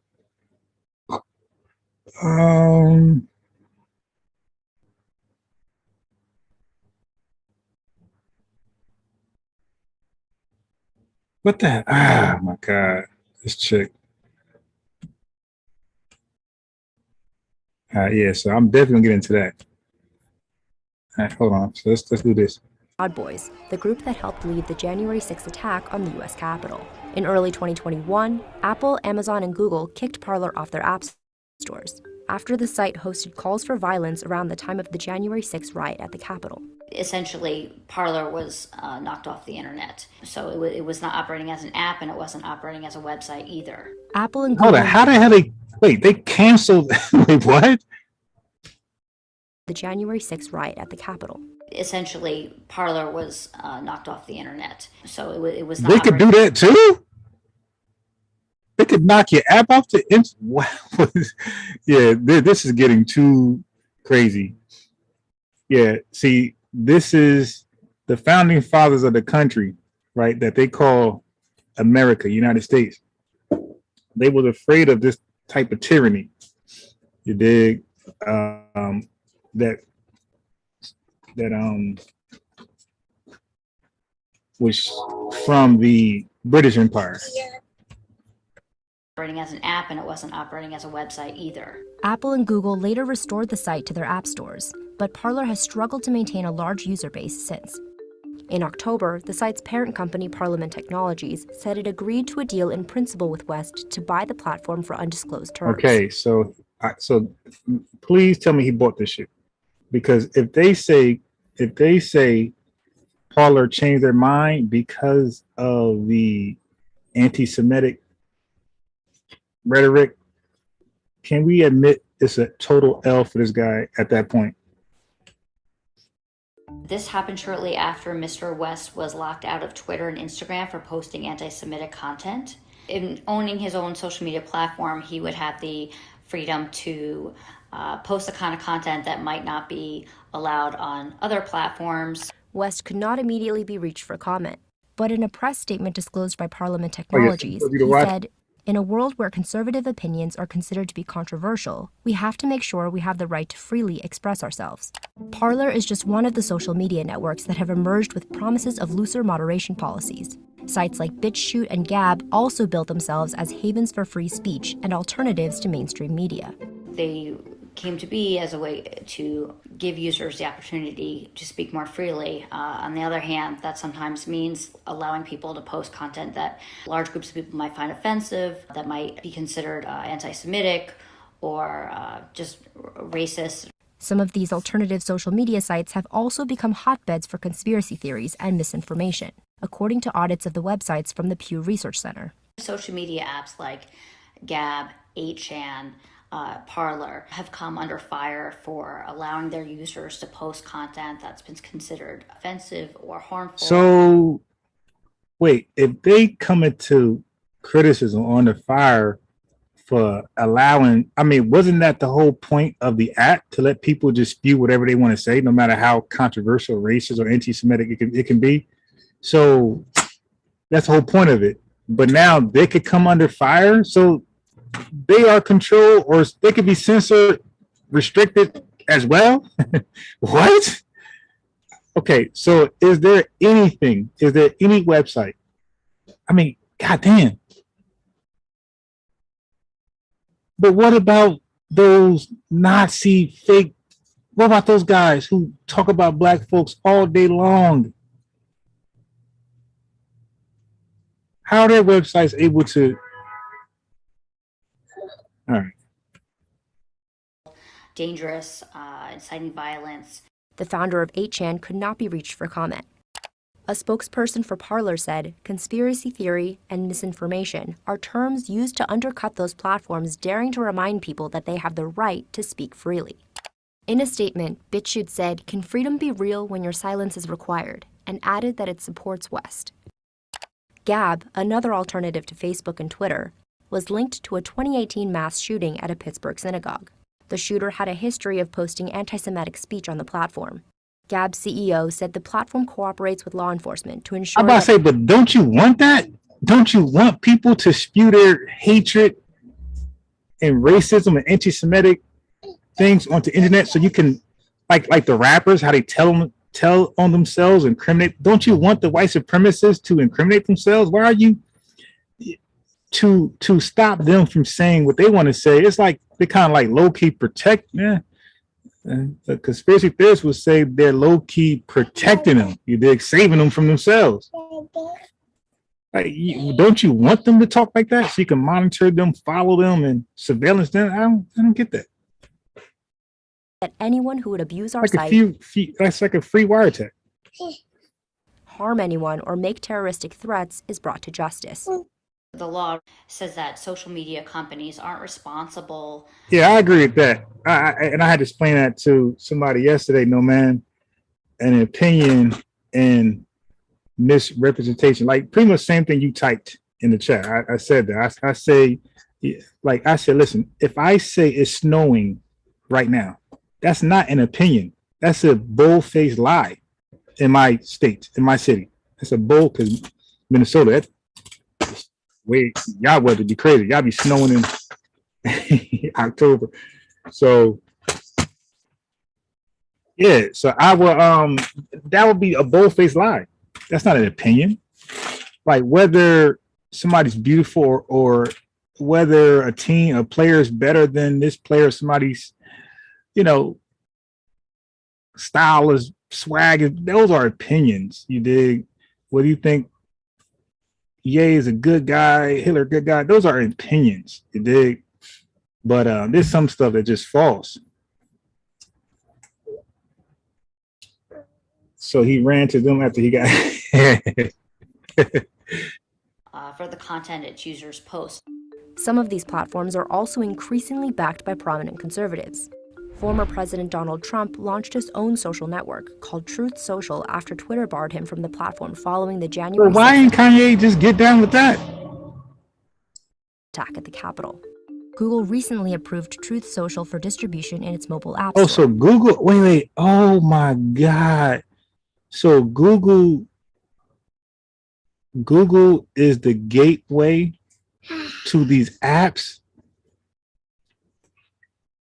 and I guess Apple. Wow. Oh, that's how they're involved in the Parler. Okay, now I see. So Google and Apple are the gatekeepers of all your apps. That's crazy. Opening a new potential customer base for the startup app. In 2021, the alternative video platform Rumble said it was expecting an investment from a group of prominent conservative venture capitalists. This included Peter Thiel and Hillbilly Elegy author J.D. Vance. And Elon Musk, the world's wealthiest person, recently completed his takeover of Twitter with plans to loosen its moderation controls. At a TED conference in April, he said, "Well, I think it's very important for there to be an inclusive arena for free speech." Looking ahead for West, the Parler deal is expected to close later this year. In a press statement, Parler's CEO said the acquisition would change the way the world thinks about free speech. Despite high-profile backers, data suggests that the alternative social platforms have struggled to gain traction with a wide audience. In September, Parler said it had more than 16 million registered users. By comparison, Twitter has more than 230 million users on the platform each day. Meanwhile, a recent study by the Pew Research Center found that fewer than 1 in 10 Americans read alternative social media sites for news. The study also found that 15% of prominent accounts on alternative social media sites have been banned or demonetized elsewhere on the internet. While most alternative social media apps don't have as many users as more established companies, collectively they have begun to shape a new environment for some conservative voices.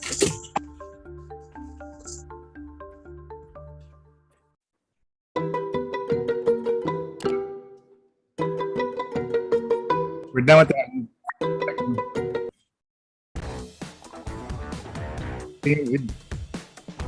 I'm not subscribed to TMZ because I'm not a guy. So Kanye West, there are consequences that go way beyond business with him right now because he is still in the middle of a divorce. Now, we broke this story that the divorce, they separated the official divorce from 2 remaining issues: child custody and property settlement. Property settlement is not going to be that much of an issue.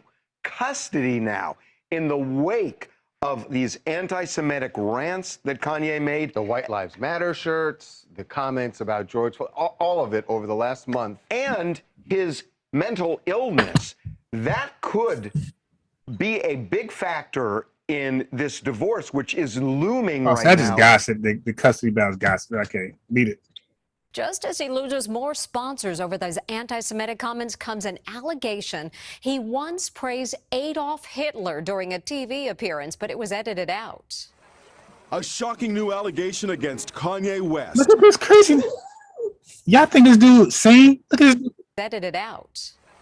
A shocking new. What the hell? What's that in his mouth?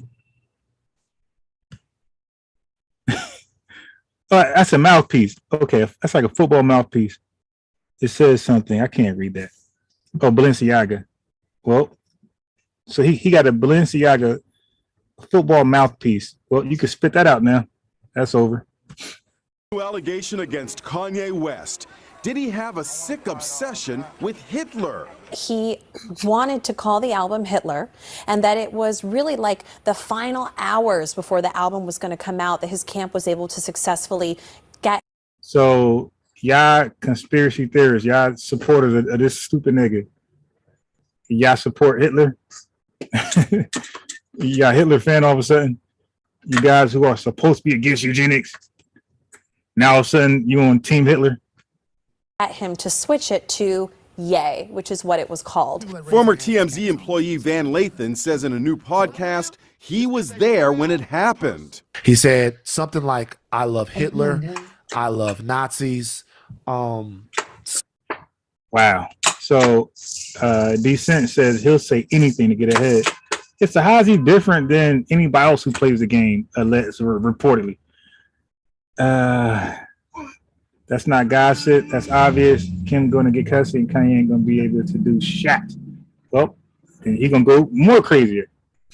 So sick. I'm going to start calling him stupid because at this point, I think most of us might believe he got some mental thing going on. Got it. No.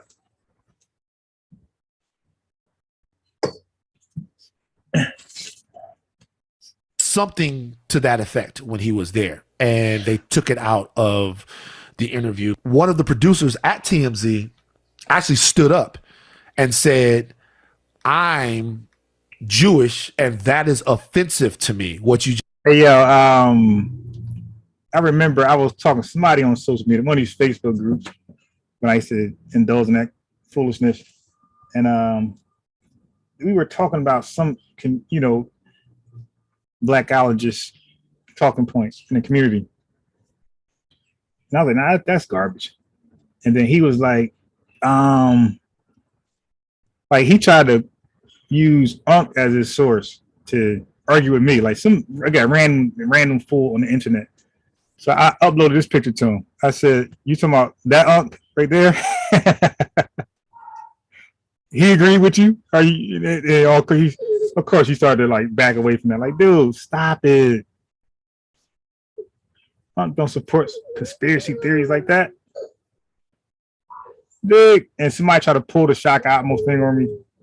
But these are people who like not really aware, like they know about conscious community individuals, but they don't really know about the conscious community, entirely. You dig? If that make any sense? Like they might know Shaka, they might know this name, that name, but they don't know everybody. We pretty much know everybody. You just said. I spoke to CNN entertainment reporter Chloe Melas. I remember I had a friend who was trying to bait me on some quack information. No, quack information. And he held up the book Medical Apartheid. He sent a screenshot of the picture, like from like Google or whatever, like as like that supports him and his weird conspiracy theories. So then what I did was I sent him a picture of me actually holding the book, saying what page. I'm sorry, I'm a geek, but I thought that was funny. You did, but yeah, that's the geek humor coming out. We spoke to a former member of Kanye's entourage who was there at TMZ with Kanye and actually heard Kanye say those things about Hitler. It's the latest firestorm over Kanye West's anti-Semitic comments as major companies announce they have cut all ties with him. Some former Kanye West fans are now posting videos on TikTok burning their pricey Yeezy sneakers to protest his comments. And of course they most likely were white. We don't care about that because y'all did the same thing with LeBron James going to Miami. Y'all was burning his jersey over that. So I mean, Black society don't care what white people protest against. Like let's just be real. Like stop it, because we know that y'all burn some shit up for the stupidest reason. Like I said, LeBron going to Miami was enough to burn. These fake loyal LeBron fans were able to burn his jerseys because he went to another team, which happened in sports all the time. Kareem Abdul-Jabbar, in the height of his career, went from Milwaukee to the Lakers or something like that. It did. So, and even like I think even hey.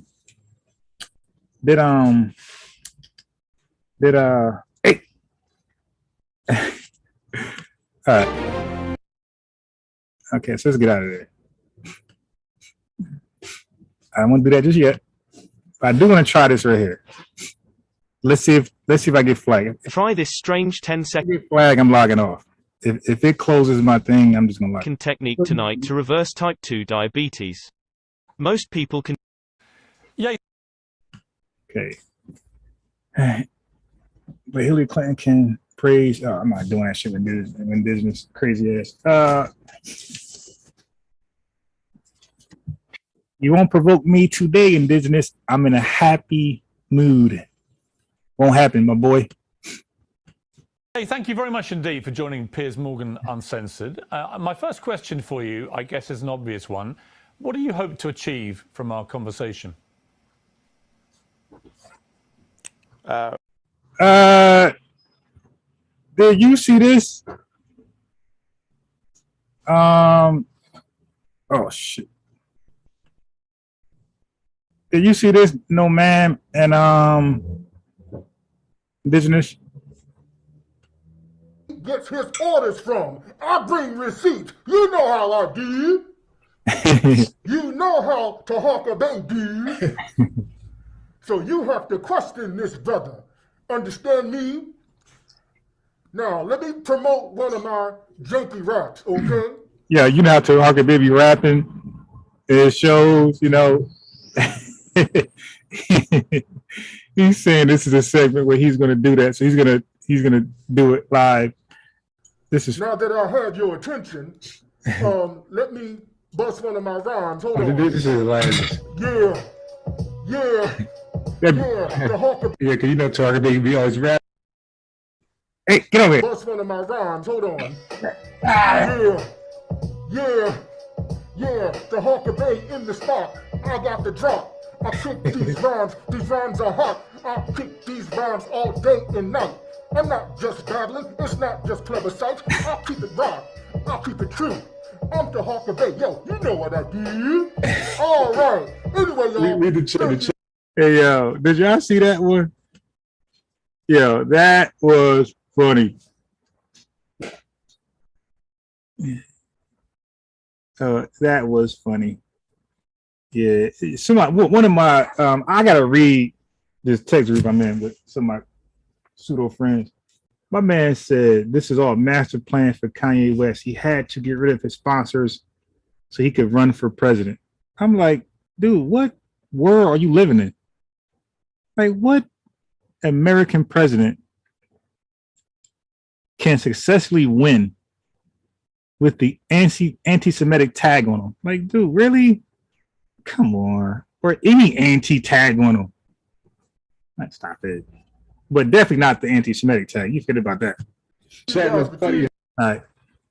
Anyway, so Umar got to school. For those, let me just here. My man, that was funny, that little rap.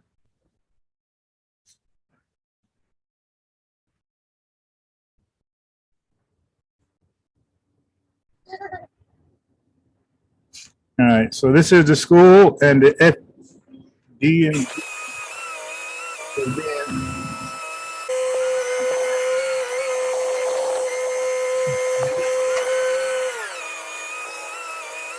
so for those who want to still argue that he don't have the school, he didn't deliver, boy, some things would never satisfy you. That right there, being uncensored. In American media, it's very censored. It feels like an episode of Black Mirror a lot of times. So You know how I do. I've put myself across the line, the point of no return, Grown men. saying, hey, Oh. I know they're going to say what Well, no man said grown men. I think she meant these are people damn near in their 60s. Because an 18-year-old say, I'm a grown man. You dig? Even like a 22-year-old. But these guys are damn near in their 60s doing this on social media.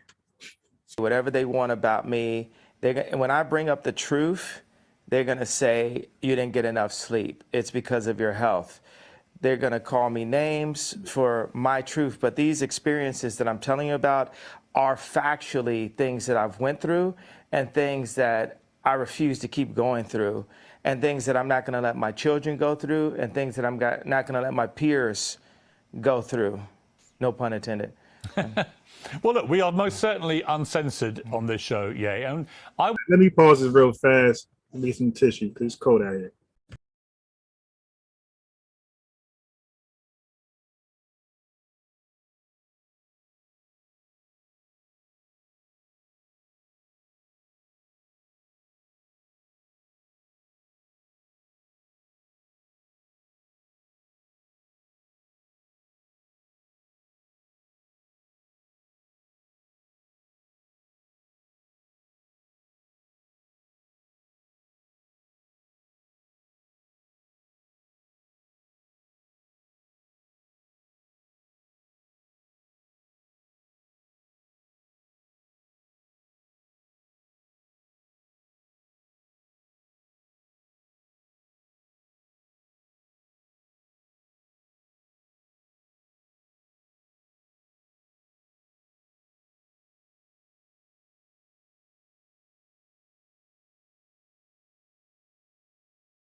But that is hilarious. You know how I do.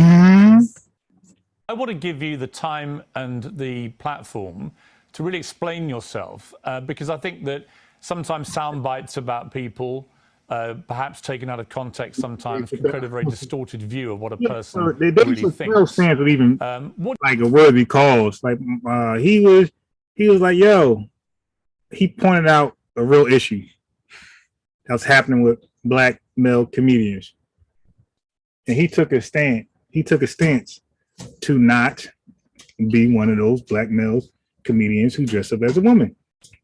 He made that known on a very popular show, the Oprah Winfrey Show. You dig? And he got canceled basically for that. What do you think, looking back over the last few weeks in particular, what do you think have been the biggest misconceptions about you? Well, I think y'all gonna think I'm weird, but I don't like Chris Rock and Dave Chappelle. I was never big fans of theirs. You dig like that? I don't find them too funny like that. I like Epps. I like, of course, the Wayans brothers. You dig?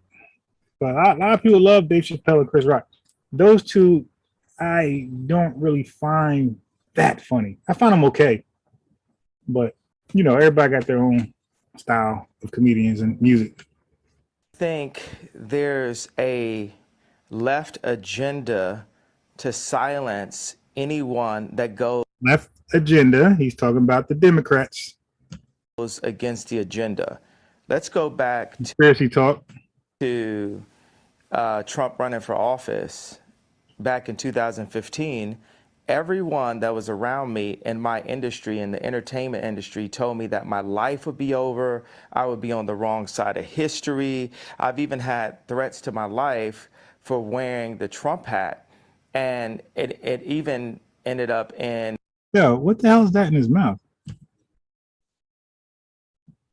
You know, destroying my family real and also making it where I have to raise my children differently because I actually am That's his real teeth at the bottom? a person that's classified as black. You know, I classify myself as Jew. But so he, oh my God. Oh boy. So he's listening to the, he's listening to Tazariak and them. Oh my God. No wonder the Hebrew Israelites is behind this guy. And don't forget, the Hebrew Israelites, like, they are people who claim money is evil. Money is the root of all evil. So they're like, yay. So they really believe, like, anybody with money is part of the agenda to destroy darker peoples of the world. A person that's classified that had been given that title in America as black, in America that I'm supposed to stay in a block of a vote. You never heard the term white vote. So why is there a term black vote? How is that okay? It sounds just as racist as a black. Again, he could put it better, but yeah, I tend to agree with that. Like, the black vote, why is the black vote blue? So I tend to agree, even though if that's not the spin on the black vote, I don't know how they really put it together. But if you ask the average black person, define the black vote, like, what does that mean to them? I guarantee you they're gonna believe, like, this is the candidates, or this is the color that blacks vote for. They vote for blue. Yeah, so I agree with that, where he's going with that. Black drinking fountain.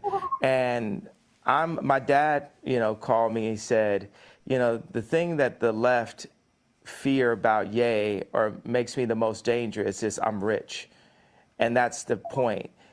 Tupac told me back in the days, you know, you had to get your money right and then you go to war. So I'm going to war, you know. But you lost. Tupac was no. Tupac ain't say that. Okay, so look, Tupac said that, but Tupac was saying, see, I'm a Tupac fan, so Kanye West misrepresented Tupac. Tupac was saying that's what Biggie Smalls said to him. Get your money right before you go to war with me. So Tupac on his album said, well, now my money's right and I'm ready for war. Okay. So, but there was nothing Biggie Small could do. Biggie Small or Bad Boy had no power to take Tupac's money or cancel him because they were equals, right? Equals. You're not an equal with the power structure that you're trying to go against. So your money's not right, dude. Tupac was comparing his individual monies to Biggie Small monies or Death Row to Bad Boy, which is comparable. Your little money, Kanye West, is not comparable to the fights you're picking with the individuals or the communities collective. You dig? Their money collective is still unfair. Your money's not up.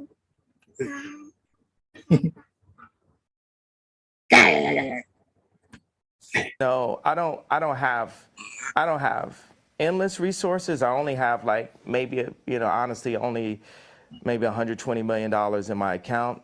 But what I'm not going to let happen is I'm not going to let my kids take over Yeezy someday and have a boardroom telling them what to do and talking behind their back. I'm not going to let that happen to my children. Yeah, so I have to fight right now.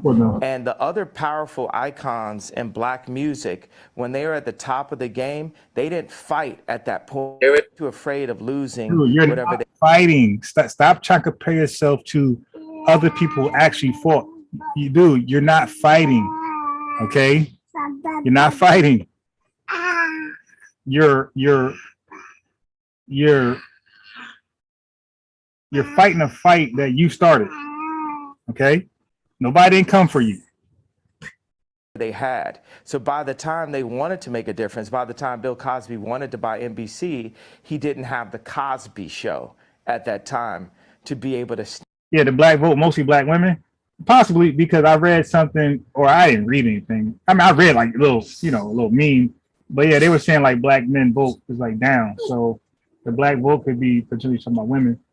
But what I was saying was like, if you ask the average black person, what they perceive when you say black vote, what does that mean? I believe they're going to say vote blue. Stand up when they wanted to literally throw him in jail, where they actually did throw him in jail. So people have to understand just the bravery. There's so many people. No, no, ma'am. He's definitely doing that. He's talking about fight black. You ain't doing shit black, bro. Now I could have a little bit respect for him had he came with some RBG or even a Moorish hat on top of his damn head. You dig? Nation Islam stuff. Nah, not the Moorish hat, but the Nation Islam stuff or RBG, right? If he'd have came with RBG and Nation Islam stuff, I could have more respect. I'm talking about far his talking points and his gear. I could have a little more respect because at least that's black all the way. Like it was black founded. So, or at the very least, if you wear that apparel, you think of black right away first. Like the man said, he's wearing the uniform of a redneck, the camouflage hat, all that, the hoodie. That's not the image of black, freedom fighter. Everywhere. I know everyone can relate to being afraid to say what you're going to feel because you feel like you're going to get my money right. Yeah. You're going to lose. Yeah, the watcher. I guess he was like, look, if Kanye West if he put little tidbits out there, little hints that he always had these feelings and he was going to wait till he get a certain stature to come out and speak his truth, like Indigenous says, his truth, then I could kind of like, I say, all right, well, that don't mean he's not a genius, but at least he fulfilled his plan. Like, all right, you are anti-Semitic and you couldn't wait till your money was a certain amount of dollars before you said something. Don't know what that means because you felt like you never had the money. I mean, it just took longer to take you down as opposed to somebody with less money. But you felt like everybody else. regardless of the money. Lose something. So whether you agree with me or not, I believe people are going to feel the fact that someone is brave enough to say something. Every day I do 5 things that people have been historically killed for. Every day. Okay, so now this dude got to stop doing that. Okay, he's on the right wing side, and he keep like, okay, let me see where he's going with this. And it's just, yo, I want to prove, first of all, I am Jew also. The 12 lost tribes of Hebrew. Do the math. Oh my God, no. Okay, just off that, we should know this dude is insane in the membrane. Insane in the membrane. What's that song? This dude just said he's Jew and he said Hebrew Israelites, all the same sentence. Listen, that's enough to call this guy mentally ill. Okay. I am Jew also. The 12 lost tribes of Hebrew. Do the math. Do your research on it. We have not the flag, not the chart that Garfield debunked a million times. Not the chart. Let me pull up that chart. Oh my God. 12 tribes.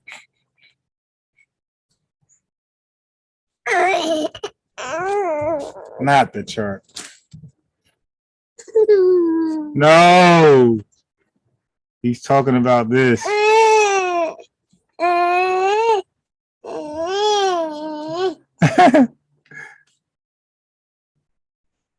No.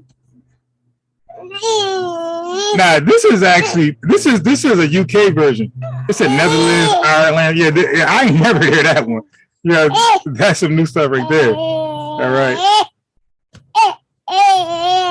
Where is the chart, man? Oh, move this thing out my way. All right.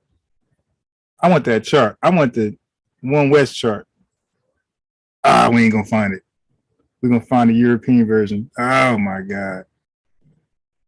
Wait, this look like, yeah, this is one. This is one. That's the Gathering of Christ. Here we go. Yeah, did he just say that his origins is on this chart? Here we go. Puerto Ricans, Benjamites, Manasseh, Asher. Oh my God. Judah, the Negroes, Zebulun, Panama. How did they just make this shit up? Gad is Native Americans, Issachar is the Mexicans, Naphtali, Hawaiians, Samoans, Seminole Indians, Reuben. Look. This is supposed to be a Seminole Indian right here. Okay. Asher, Brazil, Venezuela. Like, my God. So they got to show Puerto Rican with a dashiki on. Like, dude, stop it.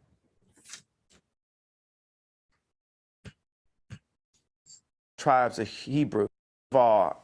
I am Jew also. The 12 lost tribes of Hebrew. Do the math. Not even called the 12 lost tribes of Hebrew. The 12 lost tribes of Israel. This dude is crazy. I am Jew also. The 12 lost tribes of Hebrew. Do the math. Do your research on it. We have got our culture ripped from us and then told we were just simply void. Okay, see, you see where he's going? Conspiracy babble. This is conspiracy babble. Okay? He's part of the Tazariak Hebrew Israelites. Yo, I want to prove, first of all, I am Jew also. He don't send any money to these camps, to these black Israelite camps. Now he's claiming that's the thing. Hebrew Israelites, like, yeah, Kanye West, yeah. He's claiming Hebrew. Yeah, but he didn't send you any fundings. Like, I would be more upset at a black billionaire who admits that he's like me, and we are people who are pushed to the side. Nobody knows about us, and he has all this influence, and he don't promote us. He don't have us talk. He don't send us money. He don't build a school for us or nothing. He just, we gotta stop praising people who just talk That's why I like when Tariq Nasheed says tangibles. Like, because at this point, he's a politician. He's just saying stuff for support and backing. Dude, where's the tangibles for the Hebrew Israelite community? Sick. So the 12 lost tribes of Hebrew, do the math. The 12 lost tribes of Hebrew. When you say do the math, you're sick. Because Polite did the do the math stuff. Remember the math after the math? Polite said do the math after the math. I am Jew also. The 12 lost tribes of Hebrew, do the math. Do your research on it. We have got our culture ripped from us and then told we were just simply void of color, which is another definition for black. But if we knew we were a culture and knew we were a people, the way the Jewish people know, then we wouldn't abort ourselves. We wouldn't shoot each other dead in the streets and then rap about it. We wouldn't brag about. But meanwhile, he got these same drill rappers on his album. I do recall him doing a song with Alicia Keys and Fabio Foreign. You know, having sex with each other's wives. We would keep our families together and we would do. Again, he features rappers that talk about that and glorify that all day long. Business together. The most dangerous person for most dangerous place for a black person in America is actually in our mother's stomachs. Because 50% pushing Trump. And I guess he want to campaign against Trump because ain't he going for 2024 too? Supposedly. Of black deaths a year in America is abortion. He's his brand. Currently. His brand. I mean, I can keep going, but his brand and my brand is going to be equals in a minute. I want to make it, hey, boom, ask me questions, let's go. I don't want to jump in too much because here's what I honestly think. I think you have an extraordinary mind. You have a number of extraordinary talents. You're a musical genius. You're a fascinating. Let's stop calling this guy a genius. That's what's going to his head. We got to stop that. Every parent think their kid is like a phenomenon. Yo, and I always say to parents, yeah, my kid is smart. I'm like, you know, it's kind of, I gotta be delicate how I say this. Like, how many smart kids do you actually know to compare your kid to determine your kid is like just above his peers or above a regular kid? Like, no, your kid is regular. Like your kid is regular ed. Okay, when we go ahead and ask them was 3 times 3, your 8-year-old doesn't know 9. Like, yeah, I know so many black young kids who struggle with their times table. I'm talking about 12 times 12 and down. That's 9, 10, 11, 12 years old. Struggle, got to count their fingers. So many black, and not just black. I know some non-blacks also, because remember, I teach different nationalities. So I have a different experience than some of you guys. Okay. Teach Russians, Africans, Asians, Hispanics. I taught almost every ethnicity in this country at early ages. And I see dyslexia in a lot of other non-black kids. I see, you know, we can't stereotype and say that some of the Indians are just sharp with math. No, I know a couple who struggles with 8 times 4 also in the 3rd, 4th grade. I never met an Asian. I never met an Asian who struggled with that. But I've met every other race who struggled with their time tables, multiplication. So this idea that your kid is smart, you got to stop that. Your kid is regular.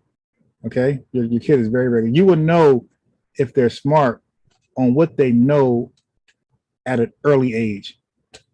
Okay, I video recorded a 5-year-old doing timetables. So was your kid doing that? These 4-year-olds reading. Was your kid doing that? And if your kid was, is that norm and everything that falls short of that is slow? Like, what is the bar for smart? Gotta stop that. Fascinating public figure. What has been interesting to me is to watch the furore which has erupted in in the last few weeks over a series of statements that you've made, which have caused, as you know, a lot of offense. And I guess before I get into them, I'm just curious as to whether you think there is a... I memorized that chart in the 3rd grade. I knew all the way to 12 times 13. I said 12th grade. I'm sorry, 3rd grade. 3rd grade. I memorized those things in the 3rd grade. And it wasn't like I was actually adding 3 plus, let's say 3 times 12. It wasn't like I was adding 3 plus 3 plus 3 plus 3. Now that would be intelligence, where you're actually doing 3 plus 3 plus 3 12 times. That's actually the math. That's doing the math, not just 3 times 12 is 36. Yes, that's memorization. That doesn't mean you actually know that 12 threes equals 36. Doesn't mean that. Yeah, when you actually show and prove your work, that is where the intelligence is at. So no, ma'am, you're right about that. Is when you can show your work, that's when you know what you know. Line for free speech. I completely agree with you that there is a war against free speech, that people are treading on eggshells all the time, terrified of expressing honestly held opinions in case they get cancelled. I think we're living in a really insidious era where liberals are behaving like fascists. So on that, you have absolutely my agreement. But my question for you is, do you believe there are limits to free speech? And if they are, what are they? There are no limits to free speech. It's all context, right? Tarantino can write a movie about slavery where actually him and Jamie, they got the... Now, this is some cap from Tarantino and Jamie. They're saying some cap here. They're saying that he mentioned something, but what he's about to say totally is false. Idea from me, because the idea for Django I pitched to Jamie Foxx and Quentin Tarantino as the video for Gold Digger, and then Tarantino turned it into a film. But in that film, he puts a context. He creates a context where Leonardo DiCaprio is allowed to use the word multiple times. And so the Breakfast Club was saying, because they reported that there's the statement from him. They were saying, well, it's true. Like Leo DiCaprio was a slave master. Like, what type of slave movie? Like, how realistic would the slave movie be without the slave man? If he's being nice to his slaves and saying the best words to them, you know, can you imagine Leonardo DiCaprio or a slave master saying Negro or colored? You colored, like, dude, it's part of the movie, man. Stop it. Within that context, so Hollywood's job is to frame things.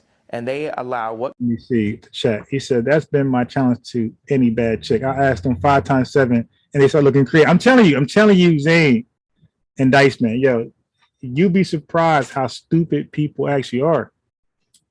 And like No Ma'am said, a lot of it is that you just remembered it, but still, you need to remember what 5 times 7 is. You need to know at least all the way up to the multiples of 12. You need to know what 12 times 10 is. You need to know what 9 times 5 is. You need to know these things. Like, that's just hands down. And yes, people with violent past, you know, as your criminal record, that does not go away. It does not go away. It doesn't matter if you're 40 years later. That's always a part of you. That's part of your history. Okay, that doesn't mean you'll do it again, but that is who you are. So if you ever was in a domestic relationship and you were the person that was abusive, you are an abuser. 40 years later, you still are. If you abuse kids, you are an abuser of kids. That doesn't change. If you robbed people, you are a robber, a thief. Okay, just because you don't steal any longer doesn't erase your past. You are still that person. You just making a conscious effort to not go back. But so many of us have lived 30, 40, 50, 60 years and never did any of the 3. You dig? So no, I just can't say that was a small mistake, something we could look past. No, we ain't gonna hold it over your head forever, but we do know that's you. Okay, and in the right circumstance, you might revert right back to that person. That's why you got to be careful of your action and be more mindful, because we're not going to forget. We'll forgive. We're not going to forget. So be mindful of what you do in your life. I would say selling drugs is a little tricky, a little different, because that's a socio-economic thing. You dig? Even using drugs, drinking liquor, that's a little different, possibly. But violent acts, that's you, sis. That's you, bro. Forever. Any sexual acts, that's who you are. Okay? Any sexual assaults, that's who you are. You might not do it. You could constrain yourself a little better, but that's who you are. Okay? We're not looking past that. If you stole and if you're on drugs and stole, it's a little different. But if you just boosting out here, you just, you know what I mean? No, you're a thief. You're a thief. You're a thief. Dig? And you might do a better job of not stealing any longer, but that's who you are. Not as a child, no. I'm talking everything I'm saying except for sexual and violence, sexual assaults and violent assault. That's who you are. But everything else, I would say I give you to adulthood, maybe 18, 21. If you steal, if you do some of those things, scam at that age, that's just who you are. What context, what content is accepted and what's not. We have our thoughts. You know, everyone has thoughts and ideas, and then people try to manipulate your thoughts and ideas. In order for humanity to move forward, we have to be free to think and then to actualize. I like the word actualize better than. Oh my God. No, I just had to remove a rant from 2016 after my car got vandalized. Successful big Daryl Pseudo Books literally said the same 5 or 6 things for all 3 weeks. Wow. She said, these dusties. Execute. If you think about execute's a negative word, actualize to be more positive, except for the fact that it has the word act in it. And everyone's an actor, especially in Hollywood. Oh my God, the conspiracy connecting dots. Stop it. I'm like top 5 writers in human history. So now this is him again. Like when people call you smart and a genius, somehow in our conscious community, we got to start talking a certain way. We got to start using certain words and certain tones. Hello, Dolly G. That's what he's doing with it now because he's smart. So when you're smart, you got to talk like how you perceive smart people talk. You just can't be on your dame dash. Like, yeah, man, you know, whatever, man. You got to be, yeah. So actually the word act, I like that word because acting and he just connecting dots. In business, cooning is watered down, my bro. You couldn't define what a coon is. So I really get into. I would say you are, because you push an anti-Black agenda. You push misinformation that harms Black folks all around the world. To the power of words, and I feel very akin to Capote, Freud, Nikola Tesla, Da Vinci. Matisse, more Matisse than Picasso, more African cubism than Matisse. So I just do that. I throw out that kind of for the liberals. And that's the funny thing. It's like liberals let me hold you up on that. On Matisse, when you say you're more... This guy, he's not, this ain't no masterful plan.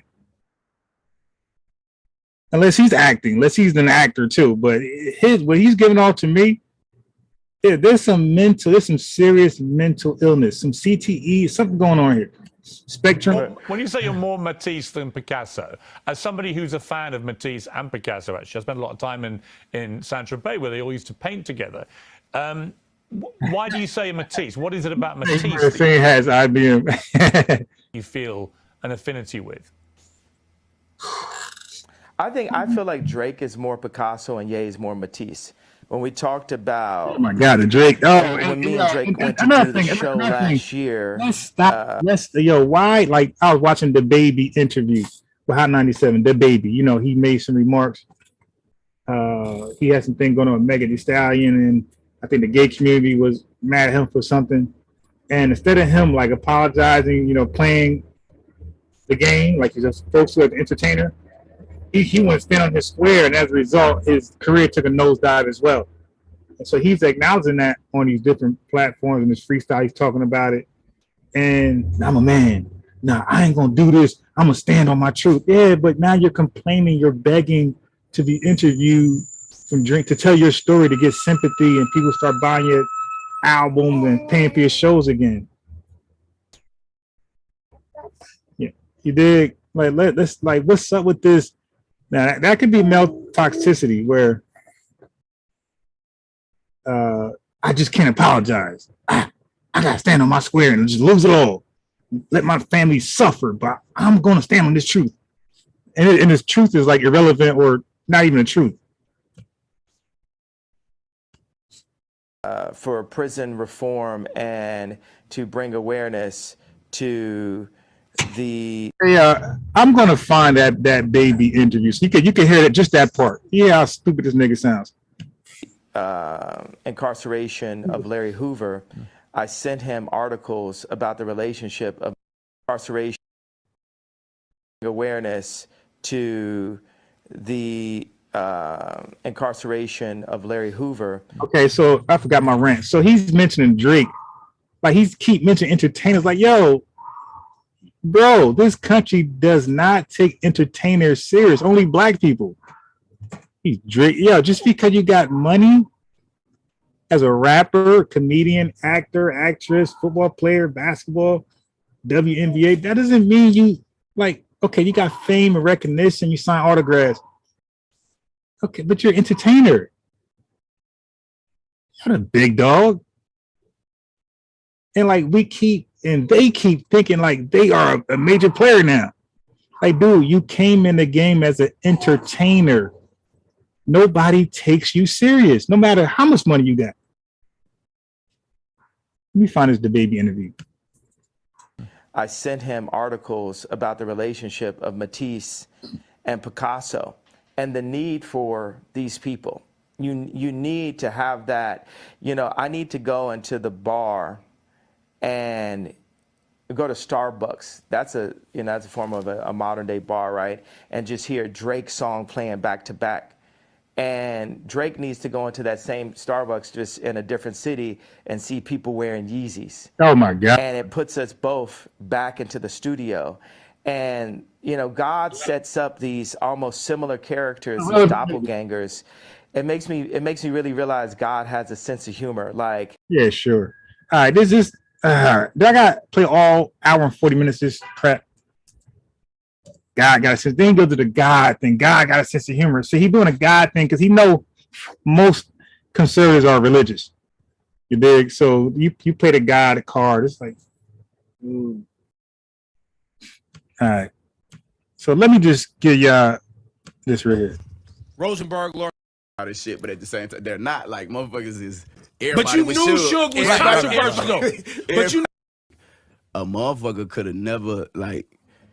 Anybody that could read in between the lines, the shit was really already said. Like then all the other sound different. You jump off the page. Yeah, for sure, and, for sure. And so I guess then at moments I've had frustrations with you when I feel like sometimes you hold yourself back. Like if it's a fight thing or this bullshit or that. I mean, See, that's I just don't what mind it the fight is. thing. Sometimes people that's it. These niggas is just out here just, you know what I'm saying? It's Just not living all this made up performance. life. Right. Yeah, You're not an actor. I can't help it. Like even when it work against me, like I literally can't. I'm not one of these niggas that's just living a made up life. Like if I walk out this bitch right now to go on my way to He has the Nino Brown look, by the way. He admitted the earrings, the hoop earrings. This is the Nino Brown New Jack City look that he came with. It's kind of funny. next stop that I'm going. That's what I'm saying. Okay. And a nigga come up to me and say the wrong thing to me, approach me the wrong way, put his finger in my face. Yeah, I Something don't happen. have no feelings about Right, that. So you'll lose it all of some stupid ass gimmick like that. Stupid nigga. Yeah. The only Something fight happen, thing that like- I saw that I had feelings about was the thing that happened with the girl with the camera in your face. Remember that? Like, it is on your was. At least right, man. Yeah, but you start getting a target on your back when there's a target, and he has money. But that's what I'm saying. But see, look, the reason why these fights, all this bullshit even happen is because the target's already on my back. Like that's what put yourself in my shoes. Like I ain't one of them people like put yourself in my. But it's like that's just what it is. Like come spend a day with me and just see what's going on. It don't. I mean, again, another entertainer believing that they call shots. I don't gotta apologize type nigga, and he lost his career over that. Motherfuckers now, but it's always gonna be somebody somewhere that's gonna they got to try it. You get what I'm saying? They got to try you, you know. I don't understand why people and it go do how that. it go. That's just life. But you do have This an is life. energy Mhm. as an old head. Contest. Yeah, I'm in this that's bitch fine. dressed like Nino Brown. I You thought I was- literally are dressed See, like here Nino you go. Brown. Wait, Wait, time out. I think I look like a nigga that Time don't want out. no problems. Stop in this bitch. everything. I Nino think- Brown. Why Nino Brown, fam? You saw It's how the that hat. ended for him. The hat Yeah, but reminds me of once again, Nino. And I agree with this OG Muslim. You know, the Nino Brown was, you know, for gangster films, it was dope, perfect. They made him a snitch. You know, they weakened his image, and that could be, you know, the Illuminati, you know, plot to make black folks like just lose in all their films. Like as far as gangster films, why couldn't Nino Brown go down like every other gangster?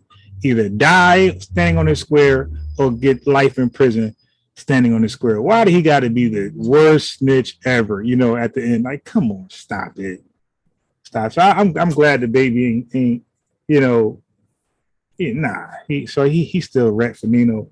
If you're going to play that game, we're not going to do that. As far as gangster films, Nino Brown's a badass. Now all of a sudden, he ain't worth shit because of the end of the movie. As far as we're talking about gangster life, by the way, keep in mind. No, in the gangster world, Nino Brown's up there with Scarface and everybody else. Like, he was thorough as hell. Stop it. Am I my brother's keeper? Yeah, he said some crazy quotes in that movie. Like, stop it. They're gonna ruin the gangster image on the ending. Nigga went out like no other boss. Like, stop it. You pick Suge and Nino Brown. The Why hat are we reminds doing me this? of Nino. It's just they infamous, man. The other thing we gotta talk about is What's up? obviously your family, right? Yeah. Because y'all made that public. Like it became you and Danny Lay have a child. Okay. Hold on. I'm still it's still going. Ain't no nigga finna come do nothing to me. You get what I'm saying? That's gonna go to the extreme every time. But I respect it at the end of the day. You get what I'm saying? And is that like, yeah, you well? gonna And so stand on. that's interesting you say that because then now I look at when you and Danny Lay were arguing with each other. Hold on. And I got to clear the air, which I still didn't like, because at the end of the day, you're gonna see, man, my daughter would have been one by now if I would have shut the fuck up and not said nothing about that. And you're gonna see the way she look at me and the way she act when she And now around we me. have a real connection. Yeah, I'm for sure. spending time. Yeah, you look at these other niggas and they kids and the way their kids look at them, like, get that camera out my face, daddy, and that type shit. Like, you know, my kids love me, man. It's unconditional. I love them. It's what I live for. You know, so certain shit it's gonna be way harder for me to sit back and goddamn let somebody play with me. You know what I'm saying, when it come to that. But at the end of the day, like on hindsight, with all this shit, where I sit in this seat today, and I don't take none of this shit serious. You know what I'm saying? Like, you can't take it too serious because it's evolving. You know what I'm saying? You don't want to apologize for his stunts, his antics that lost his career. So he want to stand on the square. I'm a real nigga. And right in front of our eyes, it's evolving as we sit here. You know what I'm saying? So it's all good, man. You just got to adapt in real time, you know, and move accordingly ahead of time, you know. But when life happens, you know. And That ain't life, nigga. Like, y'all be as long as you stand on your principles at the end of the day, that's we gotta come up with a slogan, t-shirt, mantra, something with stop self-destruction. Yeah, we gotta bring that back out. The baby's headed for self-destruction. Nick Cannon headed for self-destruction. Farrakhan headed towards self-destruction. Kanye West is headed towards self-destruction. Indigenous black man is headed for self-destruction. We're self-destructing. Nobody's doing it to us. We're making we're living life perfectly enough to be, mirrored, enough to be a role model. People want to duplicate how we. When I say we, I'm not talking about me. I'm speaking for like those who made it to where we dream of making it, and not me. I'm not putting myself in the shoes. I'm speaking for them. You dig? It's the spirits in them that got me speaking. Ooh, it's Halloween. I gotta get spooky. So I'm speaking in the spirit of them. You dig? It's so they make moves in life and they live a lifestyle where the average black person would love to swap places. You dig? Then they get there and they self-implode. They self-destruct, self-inflicting, nothing provoked. They just make comments that you should not ever make. Okay? Because it's wrong. It's wrong. There's wrong comments just to make. Nobody should make those comments about anybody. Okay? And then they lose everything from goofy comments that should have never been said. Their kids don't condone it. Their ex-wives don't condone it. Their real wives don't condone their comments. None of their families, friends, everybody, I guarantee you, whoever's side by side with Ye, if you can take them, because they're side by side, they think they're gonna gain something. But if Kanye West lost every dollar, would that person standing side by side from him, standing side by side to him, can't gain anything from Kanye West? If they was to pay him to interview and say, yo, did you really stand by Ye with all decisions, all that would happen? They would say, hell no. They say, I try to tell them to go that route. So they're really by themselves when they self-implode. Nobody's really rolling with them. Because a true friend ain't gonna want to see you lose everything. A true wife, a true husband, a true family member ain't gonna want to see you lose everything. Or comments that means nothing, that you don't even live by. Now you're a 12 Israelite chart Negro now. You know, yeah. But if you do it somebody else's way and it don't go their way, then okay, you put the blame on somebody else. I'd rather be able to put the blame on myself 1,000%. Is the I know how to correct it. Is the business? Yeah. When he held the girl up at the like again, the watcher. I again, indigenous got me now. Indigenous, you want to recruit me in these conspiracy theories? This is the time to do it. Nino Brown, like they have him do some raw stuff. Like when he rolled on a motorcycle, you didn't know it was him. You got to pay attention to the movie. He rode on a motorcycle on the back of it and shot those mafia bosses up. Nobody knew who it was because they was like heavily, clothed or masked up and everything. Except you seen him at the table drinking liquor with his foot on it, and he had the same bike clothes. He had the hat like the baby's wearing, but he had the same bike clothes, the leather outfit, whatever. And you could tie the knot. Say, oh, okay, that was Nino. He's drinking. So he could do cool stuff like that. But at a funeral, grab a little girl and run. Like, dude, stop. He's not doing that. Stop it. That's not happening, man. Like, no other gangster have ever done that. But it's going to be the Nino Brown character. Stop it. I'm telling you, if Nino Brown ain't do that and ain't snitch, Scarface wouldn't have popped off like he had. I'm trying to tell you. It'd be Nino Brown everywhere. Is the business picking back up? Like, because we know it was, we went business through a is- lot, but is the show's coming back? The business is the business at the end of the day. It's like it go like this. And it's ways that I can Constant it's oppression. ways I could have been made it pick back up, but I didn't wish to carry on in that direction. Like I can just make it just straight me, like combating all the bullshit that come my way. And at the same time, I ain't put out music for 2 years. Last The time. bullshit he may come his way. Dude, you made those remarks. You got Tory Lanez on some song knowing that you were under fire with the comments you made. Now you on the bandwagon of oppressing Megan Thee Stallion. You did. You got Tory Lanez, throwing a shot at her while she's being bullied on social media. You added to that. Dude, you brought all the drama your way. Nobody sent for you.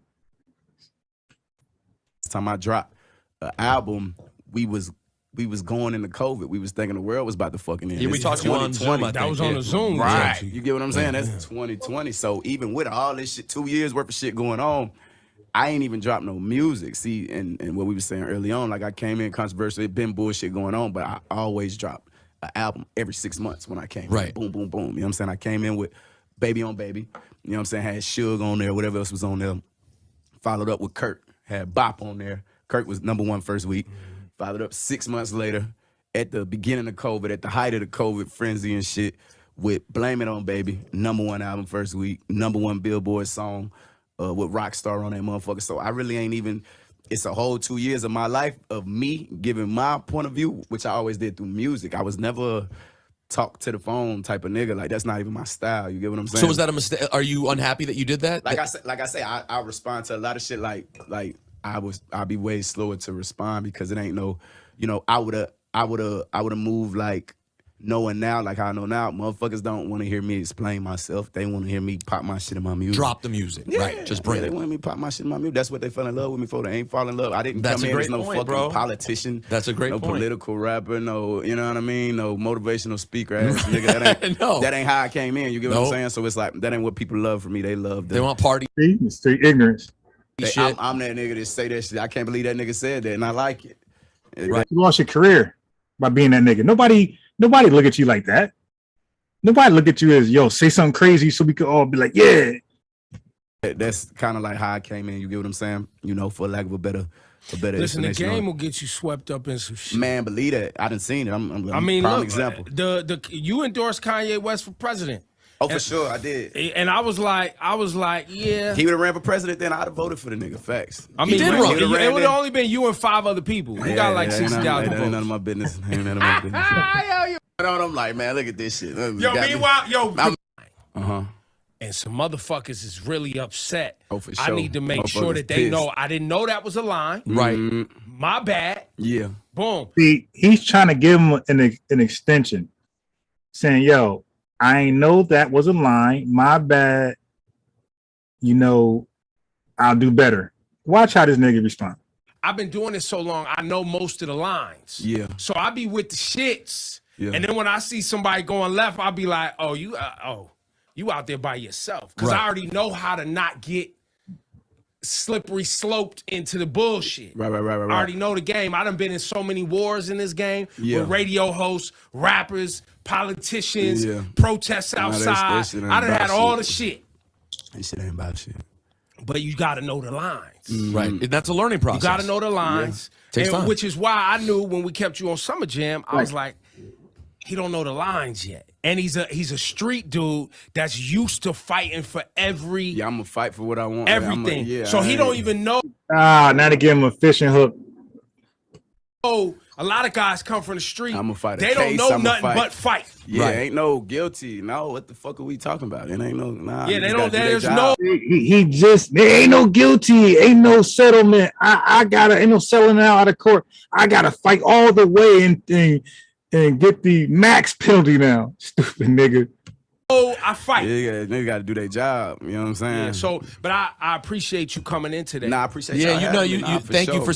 And that's what that he represent a lot of Negroes in Black society thinking like that. I just can't apologize. And this is prime example. Why is John Galliano and Mark Jacobs the exact same human being, just placed in a different place? Or why does God have it where Bernard Arnault cannot purchase Gucci, not even through the Chinese market? God does this to remind us that we are not God, because when you take people like Elon Musk and Bernard Arnault and Trump or Jack Ma. And business, entertain us, man. We need to laugh. What narrative and who's pushing it? I'm sorry, not pushing it. What narrative and who's behind the narrative? Go ahead, spell it out for us in the chat. Once and for all. Putin, you take these people in their own space, in their own environments, you know, we can start to feel like gods on earth, but we are nothing in comparison to God. And we are here actually to love one another and to collaborate and to make the world a better place. There's, 1% of the world are placed in power and 99% of the world are the audience. So that 1% of the world, this idea of a United Nations, this is the world that needs to come together. This is the world that, here's the obvious go-to. Biden doesn't listen to Elon Musk. The president of the United States does not have meetings with Elon Musk. Which that is, hey, here, come get me. That's retarded. I know I'm not supposed to say that, Biden, but that's retarded. See, so is that speaking out for Black people? Come on, man. Like that's a dusty trailer park trash talking point right there, where they go, look at this. Look what these crazy white folks do.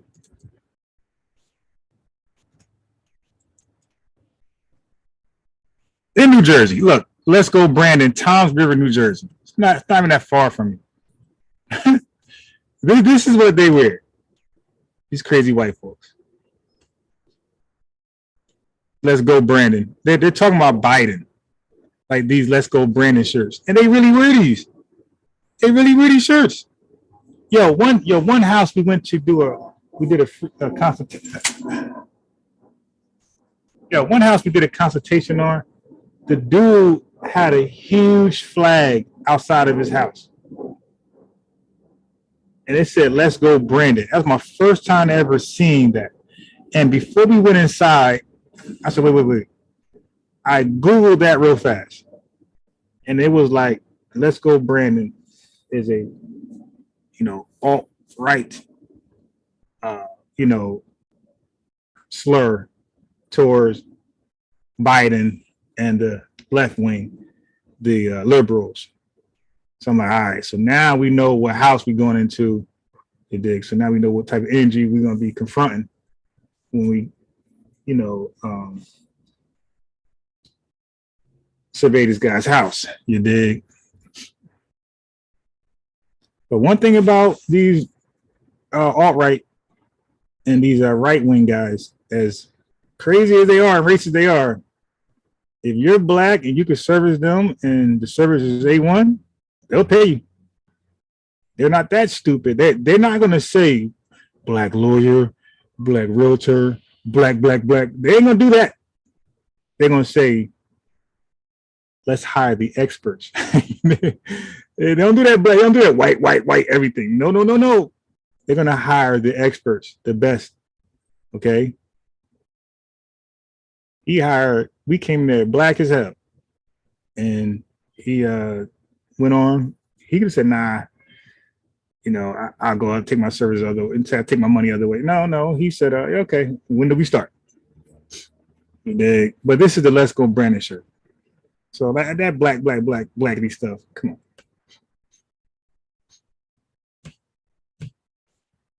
Biden, and I, it's, and obviously because I've been deemed with mental health, all this, I have the right to use whatever words that I like to use. Well, that's interesting. So ask another question. Well, yeah, let me ask you on that. So you just said something very inflammatory about President Biden. It will, as you know, offend a lot of people, and it will particularly offend people who work in mental health. You say you should not use a word like retarded, but you say that because you yourself have had mental health issues, that entitles you to use that kind of word as an insult. Now, I would say that's an arguable point. I've had my issue is I've had mental health allegations. So do you believe that you have any form of mental illness? I believe that I suffered from exhaustion. Well, at least he's admitting something towards the mental health projection. I suffered from being lied to constantly by the people around me. And I believe those things can drive anyone to a point of maximum exhaustion. But I also believe that I'm extremely brilliant and I'm here to make the world a better place. And I done told this fool that he's a genius. Now dude, just say, I think I make good music. I think I make better music than most people. Say something like that, dude. Now he's just brilliant altogether. Like, come on. I'm tired of the left media. They got rich over sneakers. Like, come on, man. Like, really? Trying to pick on me. And y'all picked on me enough. And y'all finally touched the person that's not going to take it anymore. And that's part of the reason why I'm on Uncensored. Because what they'd like is for me to be quiet. Interesting thing about racism and cancel culture, it's kind of similar, right? Racism works on itself. I can go into the Gucci store at age 18 and I just assume that people think that I'm about to steal, so I buy more things. with cancel culture when I brought Marilyn Manson on stage with me when he was dealing with allegations. So I got the phone I was missing, and now I can't find the other phone I was not missing. My God. My stepbrother Marilyn was canceling himself. So many people comment on my White Lives Matter t-shirt. There's people who are saying right there in Fashion Week, when are you going home? I'm so afraid. People thought I was going to cancel myself.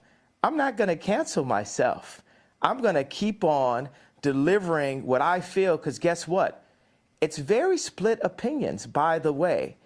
If I talk to a black person that makes under $1 million a year, they really relate to the George Floyd comments and feel hurt that I would even bring it up and question the approach. They have multiple documentaries on the death of JFK, but we're just supposed to believe this one media outlet version that preyed on our trauma and our pain. And then if I talk to rich black people, or white people, Jew or Catholic or atheist, they're really into the Jewish media comment because it affects their business interests. Okay, well, look, and it was really interesting. Here we are. So the dude trying to save him. Here we are. Let me just pick you up on the two things you mentioned. The first one is what you said about George Floyd. And the reality of that, it's not a media interpretation of how he died, because the Hennepin County Chief Medical Examiner concluded that Floyd died from cardiopulmonary arrest. His heart stopped, complicated by the way the police restrained him and compressed his neck. Now, he also said there were other contributing conditions. Wait. Well, hang on, let me finish. There were other contributing conditions, narrowed arteries, high blood pressure, and fentanyl intoxication. But although these were significant conditions, he said, and things that played a role in the death, they didn't directly cause the death. The cause of death was what that policeman did with his knee. And that, what they were saying with the jab, you had other underlying conditions, but the jab was like the knee on the neck. All right, that's what they were saying. That's what that person. The expert was the death. The cause of death was what that policeman did with his knee to George Floyd. Person? Well, why would the coroner lie? See, what makes you believe that person? So he goes into the conspiracy theories, but it was white racists who were saying, who didn't want the police officer to get in trouble for being responsible of George Floyd's death. And now he's echoing those same talking points like this, but because he says he's a Jew, nah, he with us. Let's ignore all that. Y'all weird, man. Y'all love romanticism. Y'all love to be a part of something with no tangibles. Why? What makes you believe that? Why would the coroner lie? Because he could get paid to lie. Because he could get paid to lie. Because he's I watched it. I watched it for 8 minutes. The majority of the press. Right, but I watched it for 8 minutes. Now tell me this: have you seen the Candace Owens BLM documentary? Candace Owens, is this, who the hell is she? I have watched some of that documentary, but here's what I would say to you. When you watch that video of George Floyd... No, it's not a but. It's not. Well, I haven't watched the whole thing. I need you to watch. I know. Okay, I know what you said about... I know Candace. I'm going to finish. La, la, It's all right. La. You don't have to do that. Means. That means, I know what it means. La, la, la means be quiet and let me finish. Right, but you did interrupt. Yeah, this dude is sick. My question. So, with the BLM... No, I wasn't finished. You're pressing agenda. You haven't seen the whole thing. I don't have an agenda. I just read you what the coroner said. So we can have 20 different perspectives on how JFK died, but us as black people... No, don't do us as black people. Say you as a black man, because black people believe that we believe the autopsy, okay? We believe our eyes also, all right?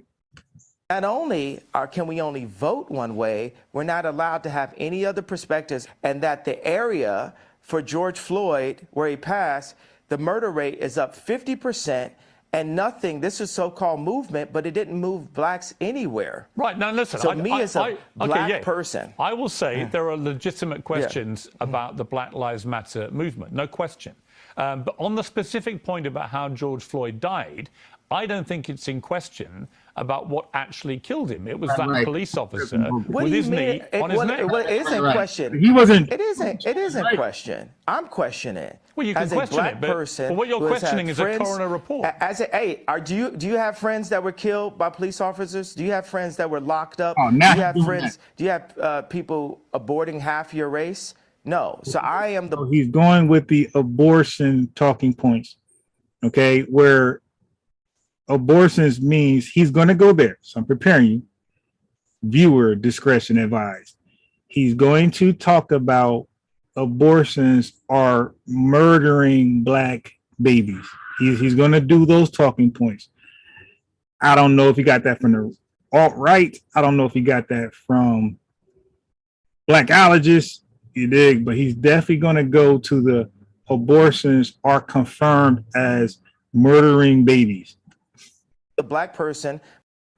You have that were killed by police officers? Do you have friends that were locked up? Do you have friends? Do you have people aborting half your race? No. So I am the black person with the black experience that's worth $11 billion and is the most influential person on the planet. And I am questioning it. Okay.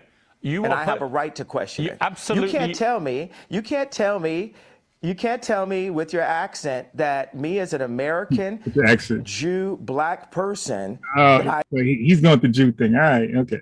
I cannot question that death and question the means behind that was put on camera. I'm not saying you to can't traumatize. I'm not finished. La la la la means let me finish. Okay. I'm not finished talking. I get my money right. Oh, la la la. Is that what he's doing? So I cannot see, because you distract my thoughts and then you try to make me look like a crazy person and you feel you have the right to cut me off. And I've proven you guys don't want it with me. This is like Terminator 20. You've never seen this before.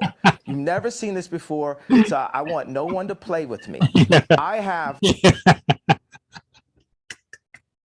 Y'all gotta stop, man. He got it from the pseudo dude in the chat. The right to question because you watch disingenuous black man's lectures. Is videotape was used to traumatize my people and force us into the Democratic vote. Hey, George Soros, you're a real competitor. I respect you. I'm worth more money than you, and I have more influence than you, and have, Piers Morgan from a different country saying, well, I'm not going to do an English accent because that would be racist. I'm funny, by the way. That's fine. I know you can do that. As I said to you, the show is uncensored, Ye. You can say what the hell you like, right? But that doesn't mean I can't pick you up on a few things, right? You accept that. Yeah. I accept that, but you tried to say it is unquestionable because this one Dr. Fauci said this. I know it wasn't Dr. Fauci, but I'm just giving an example where we hear from even Google. Like, people feel like, if you Google it, it's factual. There's so much non-factual information about me on Google, but then I still believe Google, and people pay to get certain information to the top of Google. But this is good. Keep going. Where else you want to go with it? Here's where I want to go. The civil rights lawyer Lee Merritt responded to what you said about George Floyd's death and said, while one cannot defame the dead, the family of George Floyd is considering suit, which they're now doing, as you know, they're suing you for $250 million. For Ye's false statements about the manner of his death, claiming Floyd died from fentanyl, not the brutality established criminally and civilly. Okay, so you're saying is not the reasons the coroner said it was, right? But because he could be paid and one guy says it like he says. But why do you believe it was fentanyl? Like, who told you it was a drug that was the main reason? Like, why did you think that? Undermines and diminishes the Floyd family's fight. So what is your response to that? Well, anybody who loses a loved one my heart goes out to them. Any race, my heart goes out to the pain of that. I have a theory about it. Now, this is not a fact. You ain't got a theory, my boy. You got a hypothesis. All right, got to correct you. This is a feeling that I have. In the documentary, That's not George true. Floyd's The two theory is roommates facts. said that George kept saying, they want a tall guy like me. Oh, no, I can't. They want a tall guy like me. So for me, I'm a creative. Y'all want to hear it, but I want to fast forward. This just, you think that sounded ridiculous? Watch this right here. Right? I can like make a dinosaur out of a femur, right? So if I'm making a dinosaur out of a femur and I'm looking at a documentary that says George Floyd was telling his two roommates they want a tall guy like me, and on the day of his death, he prayed for 8 minutes. They said he prayed longer than he ever prayed. What do you think, me as a creative mind, the beautiful mind, right, the sensitive mind, what do you think I feel could have happened in that situation? All right, well, honestly, if I'm being honest with you, I would say that because of your brilliant, beautiful, creative mind, as you put it, and I don't dispute that at all, you've got an extraordinary mind. And I can see that in the way that you conduct interviews. You go off on very long tangents, but they're sort of fascinating. I find it fascinating to listen to you. I'm not saying you don't have a right to question. Sort of, quite. These are like... I'm out here with a hoodie and a jacket on, sniffling because it's cold, and I got to go get the off mosquito spray. Like, yo, they survive in this type of weather? That's crazy. What the hell? Capote level fascinating tangents. No, they're not. They're not. I'm just saying it's the way you conduct yourself, and I think that's very interesting. What do you mean? It's or not? Why is it? Oh, it's not Capote level. Actually, I think you Capote level. If you would like me to compare you to Truman Capote, I am happy to do that. Yay. If you want to be known as the new Capote, I'm with you. Okay. I'm not going to question your talent. Your talent to me is completely unquestionable. Right? When you question that, answer the question about the femur to the dinosaur. No, I'm going to ask you a different question. Situation. I'm just going to ask you this. What? No, you're not. You're gonna. No, I didn't finish my question. Well, hang on. You can't tell me. You answer my question. You can't first. tell me what questions to ask you. You accept that I'm the interviewer. To answer my question. No, I said answer my question. No, I'm interviewing you too. Well, you can't interview me. It's my interview. You're Bono. I'm interviewing you too. See, that's the way we rap. Let me just. You know what I'm saying? Let me just put this to you. So no. You're trying to avoid. You're trying to avoid. No. La to put quite a phrase. You're interrupting me now. I'm going to get back to it. All right, you can, but let me ask you. Because you haven't answered my question. Here's my question for you, which you haven't answered. No, I'm not. Don't answer my question with a question. Yeah. I'm not answering anything. I'm going back to my original question in a way, which is simply this. I'm not saying you don't have a right to question how George Floyd died, but given the world watched that horrifying video of that police... Now, what community questions the way George Floyd actually died? Like, come on, dude. It ain't the black community, so how's he speaking for us? Policeman's knee on his neck. And given that is what the coroner said caused his death, albeit he had other underlying conditions, including fentanyl intoxication... When the family see someone like you, who's hugely influential, you're known around the world, questioning how their loved one died, they find that very hurtful, which is why they're now suing you for it. And my question for you is, do you understand the pain that sometimes your comments can cause, like this circumstance with George Floyd's family? Now, I'm going to ask you a question again. With my imagination... when you see in the documentary that George Floyd's two roommates said they want a tall guy like me, they want a tall guy like me, and that he prayed extra long on the day of his passing, where do you think that takes my beautiful mind? I think it can take you to a place where you want to believe something which may not be true. I'm not saying it's not. I'm just saying all the evidence points. I'm giving you an honest answer. My honest answer is I think that wasn't honest. That was a political collect. My honest belief is that. What do you guys do? I mean, people in the newsroom, what are they doing? They're like cringing right now. They're like, whoa. No. We never experienced this before. We I'm never experienced not cringing. a black entertainer that won't be threatened by the media to back down from his opinion. Yeah, I think you mistake me. Like you Martin, mistake me for somebody who's going to be like the others. I have a show called Uncensored for a reason. I'm giving you a platform for a reason.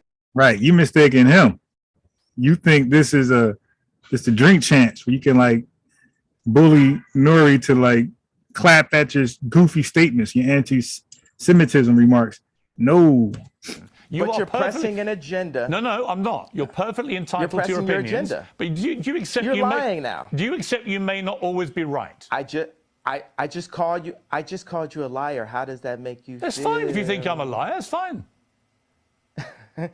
No, you're a liar. You're pressing the agenda of the pain and trauma economy that is pressed on my people by the left. Actually, the trauma I think that was implemented to George Floyd was from a vile white racist police officer who kneed him to his death. And I agree with the coroner's findings because I don't see any reason why the coroner would invent that. So that's my belief. If you want to challenge that and you don't believe it, that's entirely your right. Is your mind really that beautiful? If you're I have a question. far moved? Who do you think are the biggest vile white racist? The media. You think the media is racist? Yeah. No, man. I'm thinking the same thing. This dude is sus. What? This dude is sus. Okay, now I'm going to give you my hypothesis on what could have happened behind closed doors. Somebody from that community promised him some tangibles or partnership or ownership of something. They said, all you got to do is bend over. You know how this works. You heard about it before. Don't act like this is not how favors get across. You dig? And they potentially, hypothetically, waxed that ass and didn't fulfill the end of their obligations. Because the way he's talking, the way he's moving and behaving, that's not so alpha. You dig? And they didn't fulfill their end of the bargain. Now he's a transgender and he's mad at that person from that community, and now he's condemning the entire community. I don't know. Maybe that's what happened. I don't know. But that's, that's in the realm of conspiracy theories. What? Please, next question. Please don't ask me any retarded questions. Okay, let me go to the next furore, which has been around you in the last couple of weeks, which is your attacks. Is that British for theory? Is that British for theory? What's theory, bro? Is that British for theory? You actually have quite a good British accent. That's quite good. Let me ask you, if I can, about the allegations that you have made anti-Semitic comments. And in particular, when you said on Instagram, I'm a bit sleepy tonight, but when I wake up, I'm going DEFCON 3 on Jewish people. Now, many people... I don't know what DEFCON, I keep hearing it. I don't know what DEFCON 3 is. What the hell is that? Oh, okay, DEFCON 3 meaning. There we go. Google read my mind. DEFCON. I ain't see you know I don't know what the hell it is. I put DEFCON. It's actually DEFCON. I don't know what this is. DEFCON 3, roundhouse, increase in force readiness above the required for normal readiness. Air Force ready to mobilize. Okay, so that means that I guess DEFCON 3 is when they're ready to round up.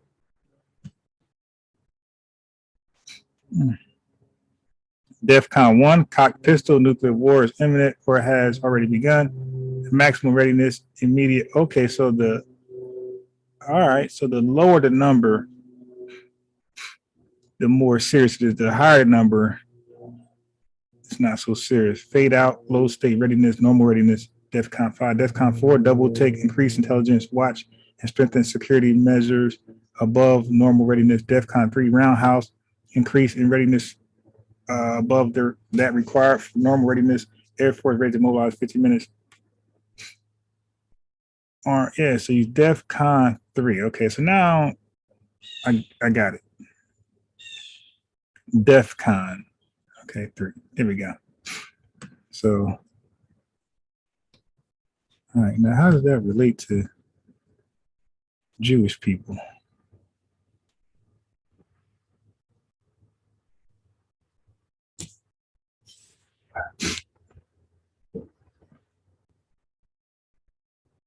What is NORAD?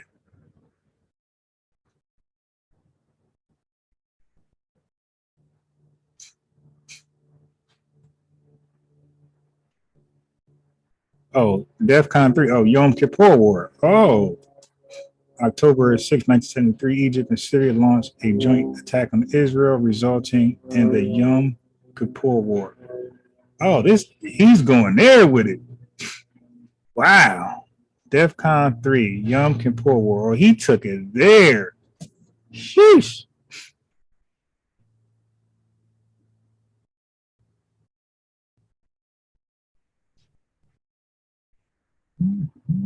Okay.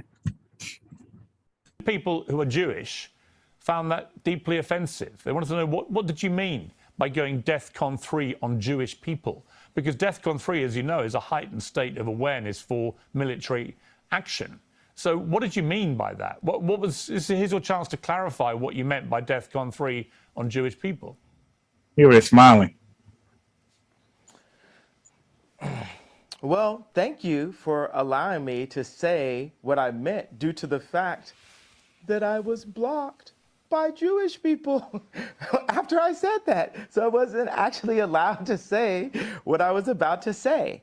But what I was going to say is... Wait. Dude, if you're anywhere, any facility, any social media platform that's owned and controlled by Black people, and you're not Black, and you're actually white, and you come in Black people's space that's controlled and owned by Black people, and you say you're gonna go Jim Crow or like Black politicians, or you dig profession, I don't know, Jim Crow on them, as a white man, dude, you're not gonna be allowed to explain yourself in a space that's owned and controlled by Black people.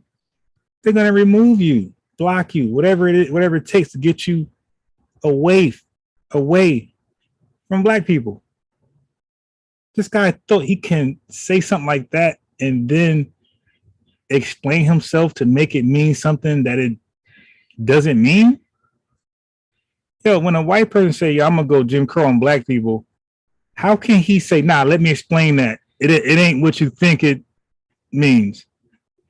Nah, when white people go Jim Crow on Black people, that's lynchings, that's all type of abuse and violence and terrorism. You dig? There's a lot to go with that. A lot of denial, all that shit. Segregation. How you just, nah, that's not what I meant. Let me explain that. I was going to talk about all of the contracts, all of the misdealings that I dealt with as an entertainer. Being that I'm an entertainer, I've been wronged so many times by Jewish businessmen. And the reason why I say people, if a Black man is caught in the... Maybe the Black man stuff.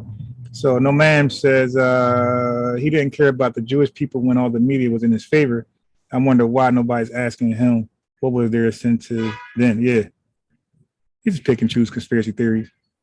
Car with drugs or a gun, and there's 3 other Black guys in the car with them. Guess what? They're all going to jail. So the reason why I say people is... Wait. Say that again? Well, what's stupid? What did you... The car with drugs, I say times by Jewish businessmen. And the reason why I say people... Okay, dude. Some people say Don King was a horrible promoter, right? Dirty contracts. Some people in my chat say it's Puffy gave dirty contracts. But what can Suge Knight? But can Vanilla Ice, because he had a bad experience with Suge Knight, can he now say all Black people? You said the Jewish community, dude. Communities. You talking about contracts and you're holding the whole Jewish community responsible. You're holding Israel responsible to a Jewish entertainment contract. Puffy signs people and people sign the contracts and they believe on hindsight that it was a dirty contract. So now they get the right to blame black people for Puffy's dirty business practices, allegedly. Like, stop it. If a black man is caught in the car with drugs or a gun, Okay, drugs and a gun. and there's 3 other black guys in the car with him, So 3 other black guys in the car. So 4 black guys are traveling. They're not driving. They're traveling in a car with guns and drugs, right? Let me hear this. guess what? They're all going to jail. So To sort it out. Actually, they're not going to jail just yet. The police officers or detectives is going to try to find out who drugs are, who's taking the blame for the drugs, who's taking a rap for it. And if one of the individuals say that's all my stuff, the other guys they know anything about it, it's mine, I'll take the rap. And the other guys are saying, yeah, that's got to be his because we know nothing about it. That one black guy might be the only one going to prison or jail that night, dude. Okay. Now, if nobody says anything, of course, they're going to take them all to jail to sort it out. Whose drugs are that? Somebody got to snitch. If nobody snitched, then we're going to assume that all of you are conspiring to sell these drugs and, use the gun. So we're going to charge all of you as co-conspirators. That's how that works. Somebody has to say that's not mine. It got to be theirs. The AKA snitch. the reason why I say people is I want those businessmen's wives and fathers. Okay, hold up. He didn't care. What incentive? I can't say incentive for shit. I always want to say incentive. I don't know why. I cannot say incentive. I can't say spaghetti correctly, and I damn sure can't say participate. I like to say participation. I don't know why, but those words, if I try to randomly say those words without carefully thinking them through, I'm going to say pusketti. I'm going to say pusketti. I'm going to say incentive, and I'm going to say participation. Participate. I'm going to say participation. So what I try to do is avoid those 3 words. Unless I sound it out. Listen, I'm going to make spaghetti. What are their incentives on that? I need crowd participate. I really gotta be careful with those words. I can say vehicle, but there's some words I just can't say because I say incorrectly, like I just explained. And there's other words where I will stutter big time. And yeah, big time. If I say certain words, I will stutter almost all the time. So I try to avoid these words. You dig? Anyway, what incentive do they have to portray him in a positive light all these years? Buck dancing, the ability to give a really good answer to a question by not addressing the topic without anyone noticing. Dr. Inky, he's stoking division and chaos. Now he's trying to position blacks against Jews for his own personal gain. Right. Still waiting the DEFCON 3 meeting after this dance, Sir Rabbit hole. It look like a cup of coffee too. That's a whole. I've been saying this MF is mentally ill, but he has a few personality disorders, in my opinion. Can you say modern properly? I can say modern, but it's some H words I can't, like human. That's another one. You might catch me say human. So if you see me saying human in human history, that's because sometimes starting off with an H word, starting off a word with an H, sometimes that causes a big stutter. So I would just say human. And humiliate. That is a tough word for me my entire life, saying humiliate. So I just say humiliate. Human. You dig? I guess it's the HU words that kind of bother me. So I just take the H off and just Illuminatios. You crazy, you thirsty. He's Monique on steroids. Yeah, big time. Yeah, I oh my God. Fathers, mothers, grandmothers, and It's kids. crazy though, because folks was not riding with Monique though. She had a better argument. They were not riding with Monique, but they riding with this guy who has no argument. He calls it all on himself. They want to ride with Monique and boycott Netflix, but they'll ride with this fool. Well, Kanye, why don't you tell your dedicated followers to boycott some of these companies that blackballed you?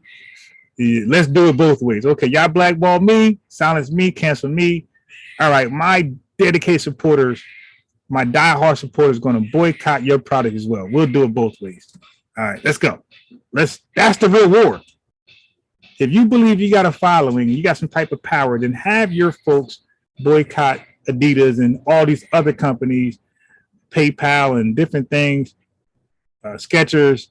Do it that way. So now both pockets are hurting.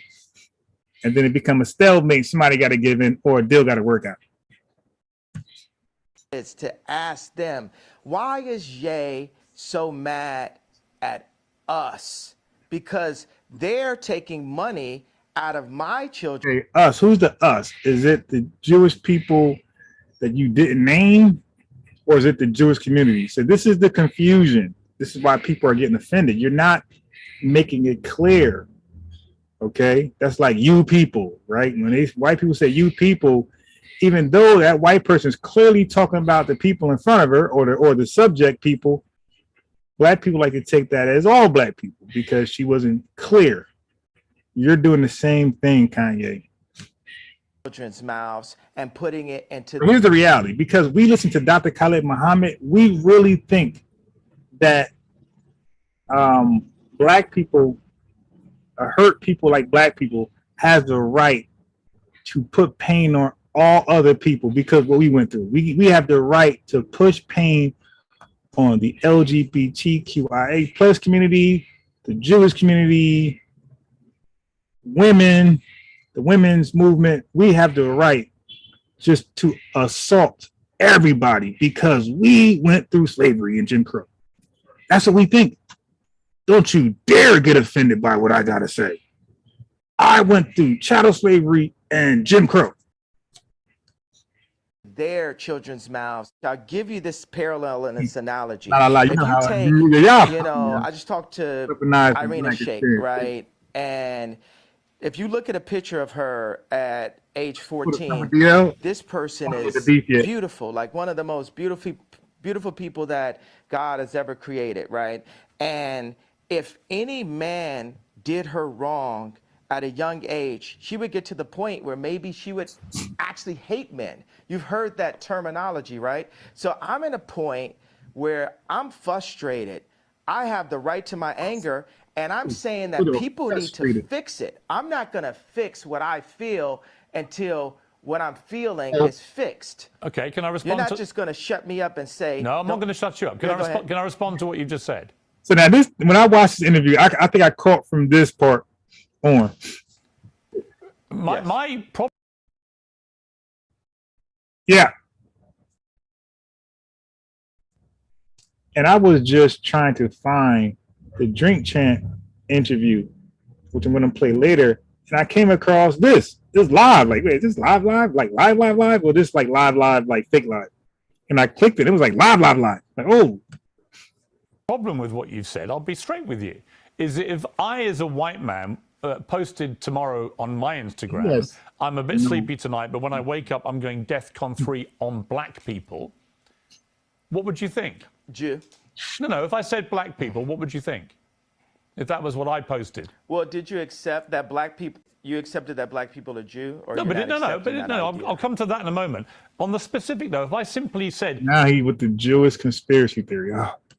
Okay. In other words, all black people was the implication of what I said.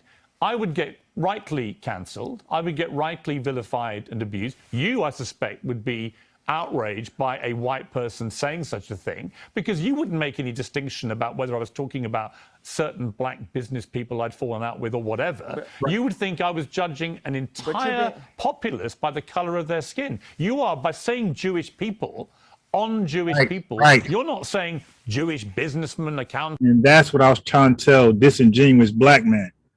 Like, dude, stop condemning a whole populace. Just name the individuals that are responsible. So that's why I joke and laugh when they say Bilderbergers, but at least he's pointing it to individuals. Rothschild, at least he's pointing it towards individuals. You dig? Exclusively. Then he, DuPont family, all those people, at least, even when he says Melinda and Bill Gates, at least he's naming individuals. And maybe I shouldn't be so hard on when he mentioned individuals. I should be glad he's improving.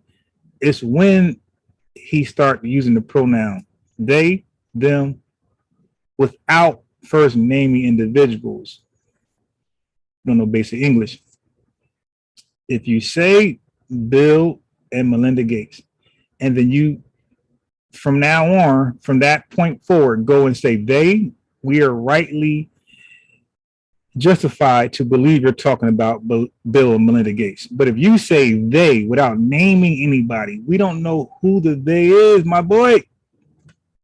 Whatever that you've had a problem with, you're basically saying in that statement, all Jewish people, which is why it caused such offense. And I'm curious whether you, even as you wrote those words, understood what Jewish people actually would feel when you said that and didn't make any specific references to any individuals.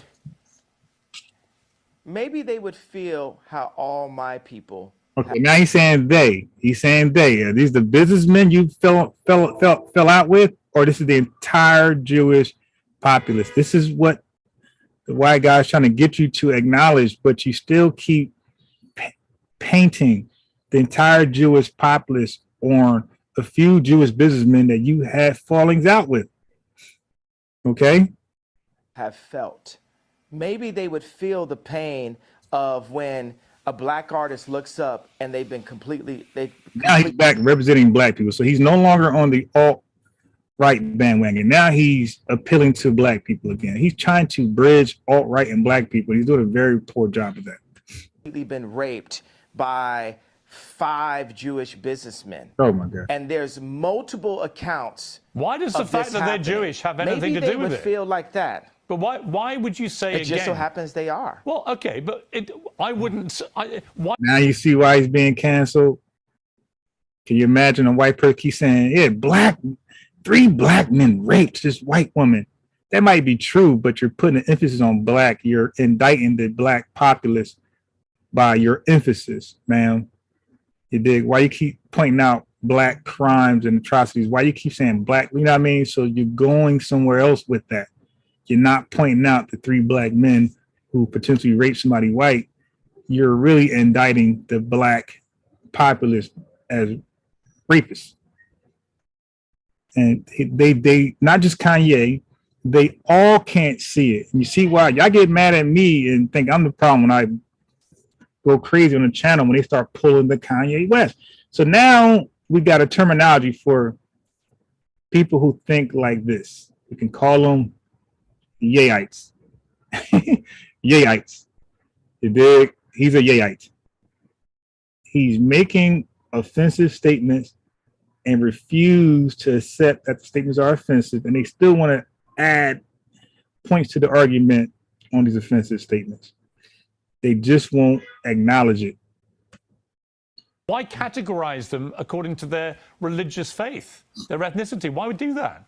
Why can't you just describe them as business people that you've dealt with? That's fine, but what you're doing by saying Jewish people, these constant tirades, against Jewish people, many people find why that are you calling they just it tirade? That sounds like you have it. Yeah. I think it's a tirade. He's exposing his motives. Tirade. That was a tweet. It was a tweet. It's not just a tweet. And you asked me to explain it. And that, have you felt my pain yet? You haven't felt my pain. You don't want to feel my pain. You don't hold You don't hold accountability to my pain. You're being a Karen. I'm talking about. I'm not a Karen to the pain. I'm not a Karen, and I'm not going to cancel you, and I'm not going to uncensor you. I'm simply going to challenge you on what you're saying. I think you don't understand the pain that you've been causing with some of these comments, and I think that one in particular, I can understand. Oh my God. God forbid one comment could cause people to feel any of the pain that my people have went Oh through my for God. years. Now we keep going. But see, black people have immunity. We can hurt. This is the feelings of most predators. Black people or anybody. Somebody's been hurt before. Very disgusting. They've been hurt growing up in their childhood. Now they're Michael Myers. You dig? Michael Myers. Now they're Freddy Krueger. They get more like Michael Myers. You get hurt as a youth, and now you have the right to take a butcher knife and kill everybody, as much people as possible, because you were hurt. You get to hurt you. One person was hurt by one person, and now you got the rights to kill everybody you come in contact with. Yay, immunity. Even like the blacks being ushered to the left during the civil rights movement. No one has cared about black people. All right. No one is.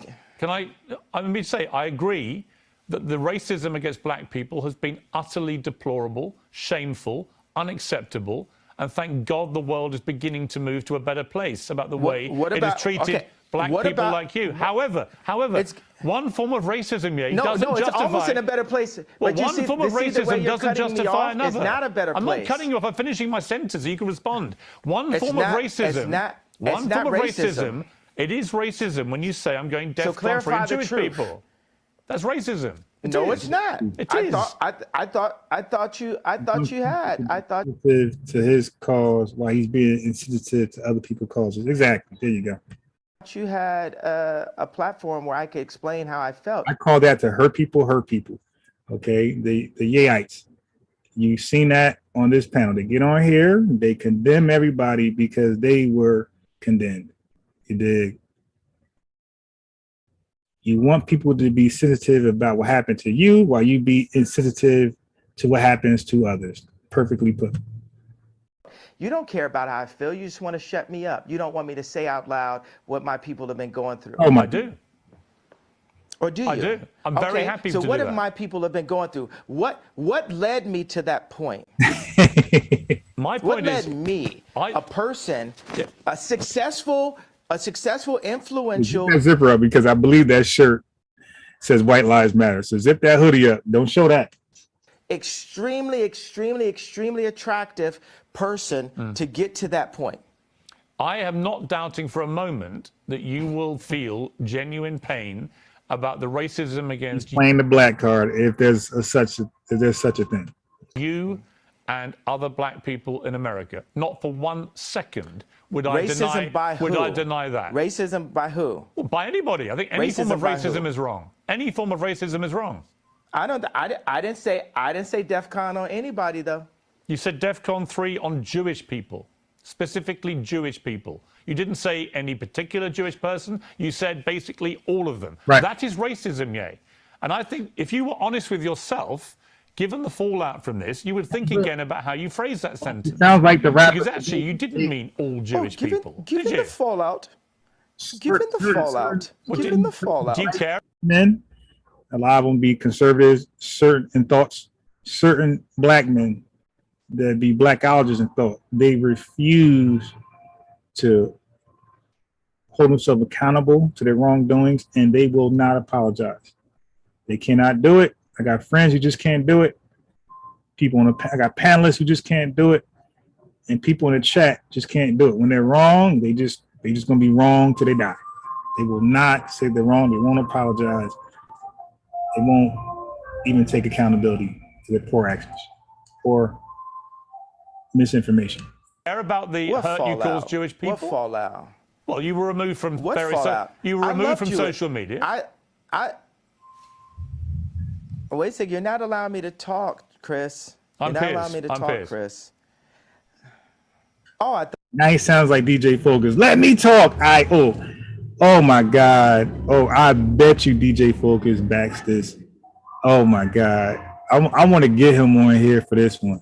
I'm gonna text him like, yo, you probably backing Kanye West, so hop on the pen. I might get him back on for this one. Let's see. I thought it was the same person.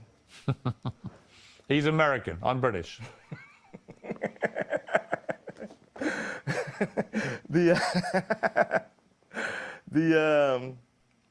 So the thing is, I want to bring joy to the world. I'm a Joy composer, to the right? world.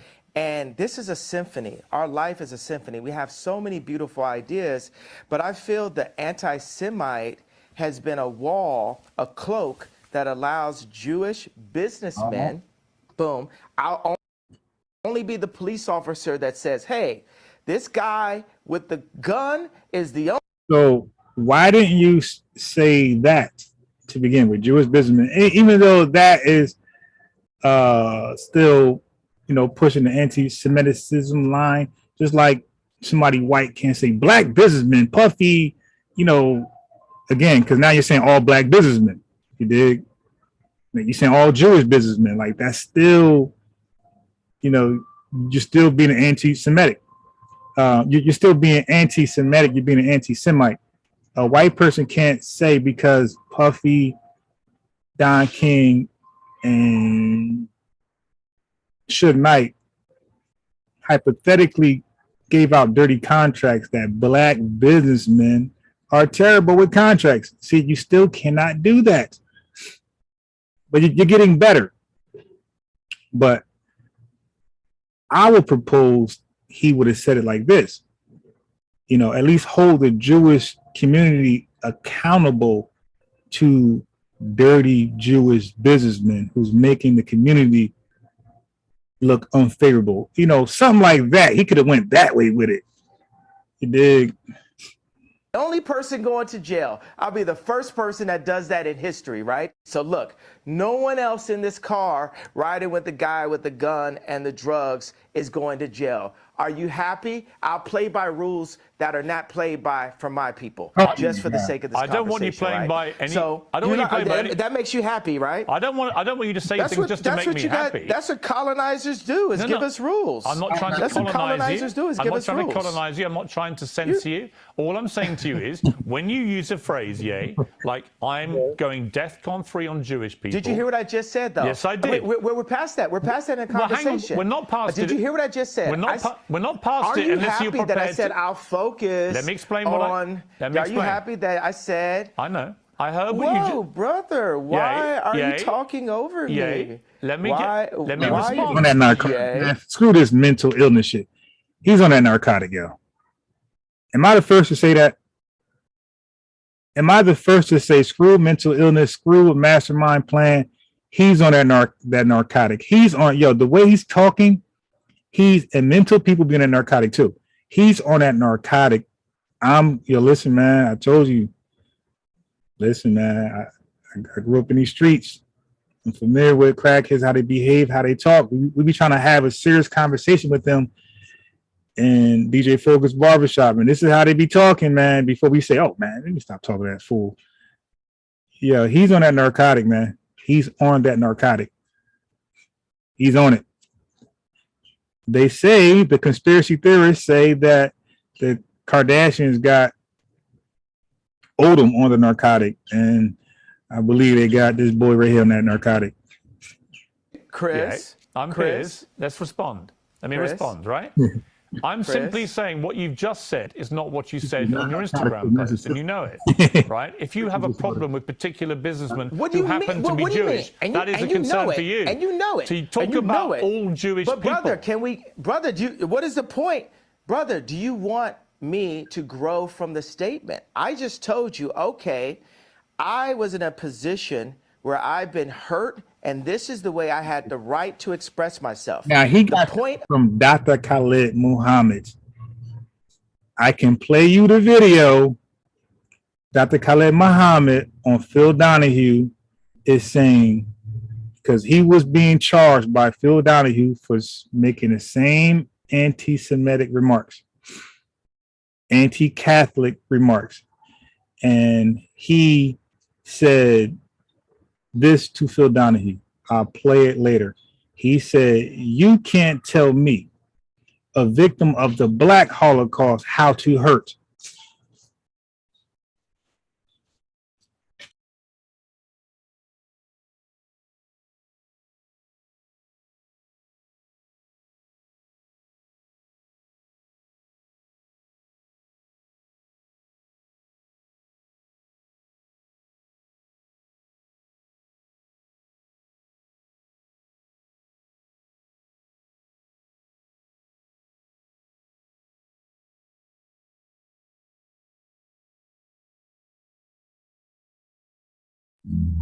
Okay.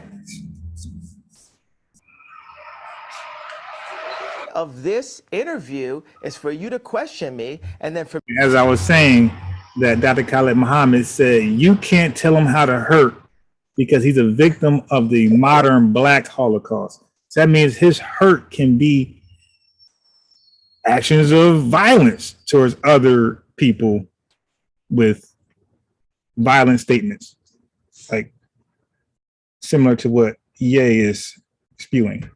for me to answer and say, okay, even though the same rules are not applied to my people, if a person with a gun or drugs is pulled over and has three other people in the car, they're all going to jail. I'm not going to apply that to Jewish people for the sake of this conversation. Isn't that what you wanted? But you know what you did? You tried to civil rights me. You tried to pull me back to a week ago, but we're here today. There's been plenty of conversations and commentary since that, but you want me to go back to 1960. No. You want me to go back to 7 days ago. All right, let me jump in. Here's what I want you to do. I want you to reflect. Okay, so have we grown? Have we grown? Here's how we grow. Yeah, here's how we grow. I want you to reflect. No, have we grown? Have we grown? You're not in charge of my growth. You're not in charge of my growth, Chris. Okay, let me phrase it like this. I'm about to suggest to you how you may grow if you choose to grow this way. And you can ignore me. You can ignore me. Pierce, how much money are you worth? Not as much as you, sadly. Exactly. So take my advice. Maybe you'll get richer. I would love to take your business advice. Why would I listen to you? Well, why do you hear what my advice is? Wait, but you're not getting richer. Yeah, you're getting broker. You're losing money. And then work out if I'm wrong. Can we do that deal?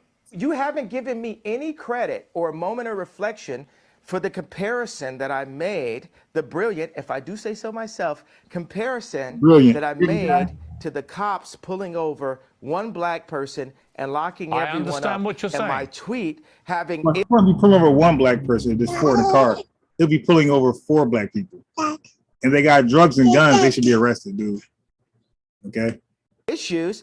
Wait a second, I wasn't done with the sentence.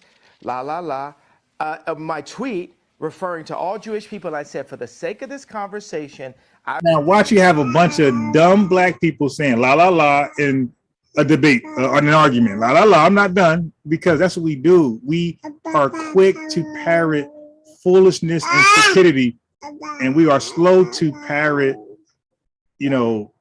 educated stuff. I will refer to the business people who have destroyed me and my people and my fellow creatives. But you didn't even accept that I gave you that. You tried to push me back into 1960. No, I didn't. You tried to push me back into last week. No, I didn't. Okay, do you accept that example that I gave you? I understand completely the example you gave me. I think all racism is wrong. So I feel that we've grown. I would like you to reflect. I feel we've grown. Do you feel we've grown? If you've now changed what you wanted to say originally, my question for you is, do you now regret saying DEFCON 3 on Jewish people? Are you sorry you said that? No. I think it matters. You should be. Absolutely not. You should. You heard him? He said no. You see? They just can't do it. This is why he's canceled. Okay, stop acting like they're coming at him. This boogeyman. He said something horrible to people who can pull a plug on him. Okay?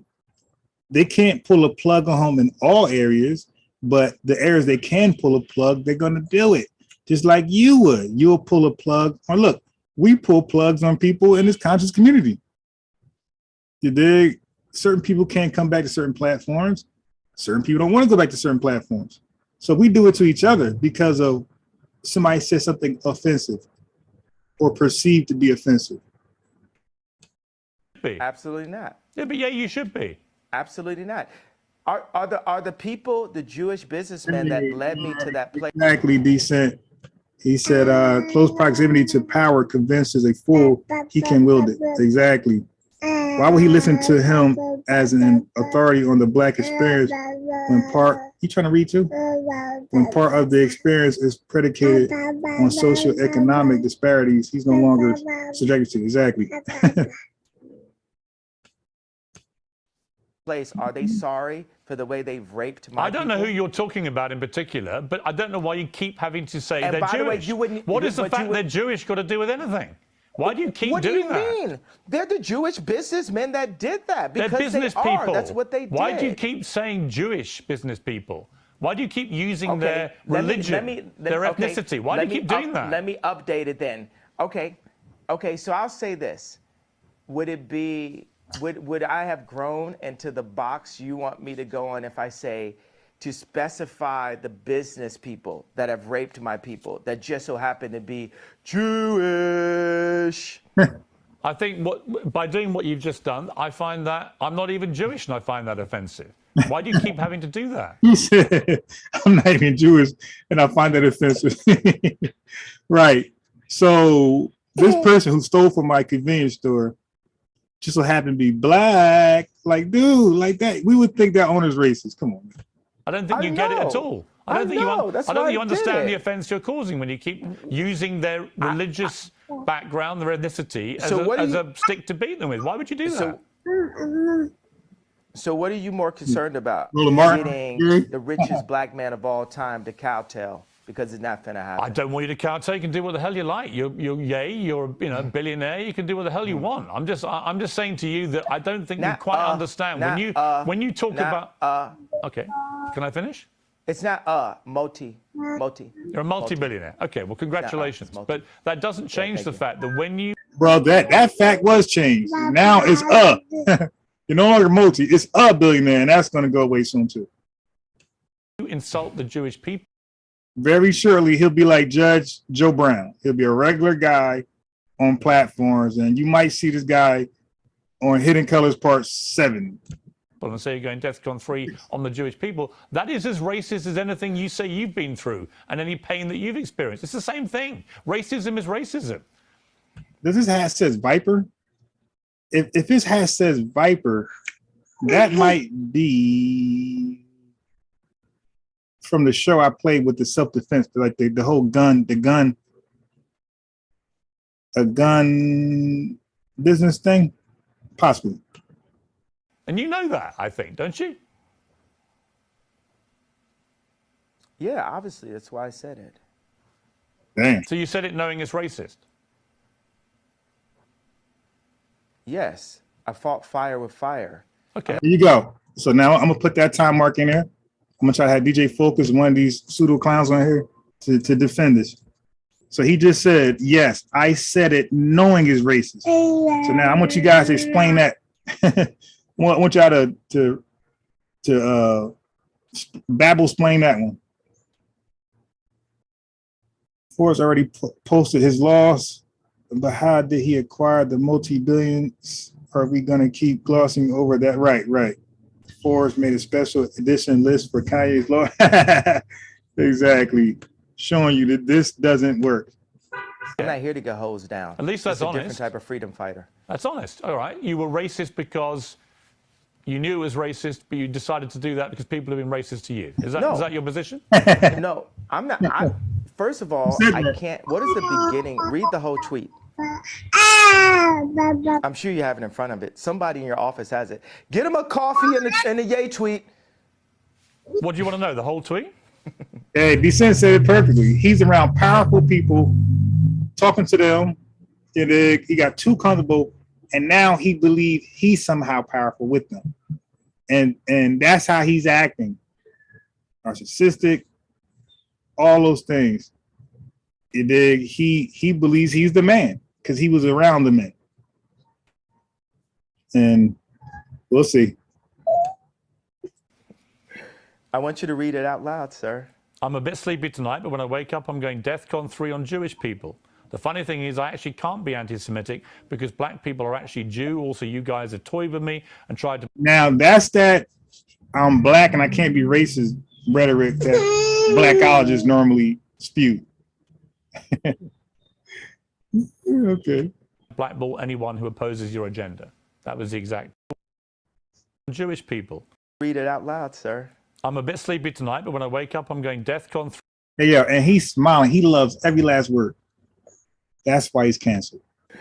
I want you to read it out loud, sir. I'm a bit sleepy tonight, but when I wake up, I'm going DEFCON 3 on Jewish people. The funny thing is, I actually can't be anti-Semitic because black people are actually Jew. Also, you guys have toyed with me and tried to blackball anyone who opposes your... The whole black populace are just Jews. Got it. And not only are we Jews, we're Egyptians, and we are Muslims, and got it. Agenda. That was the exact tweet.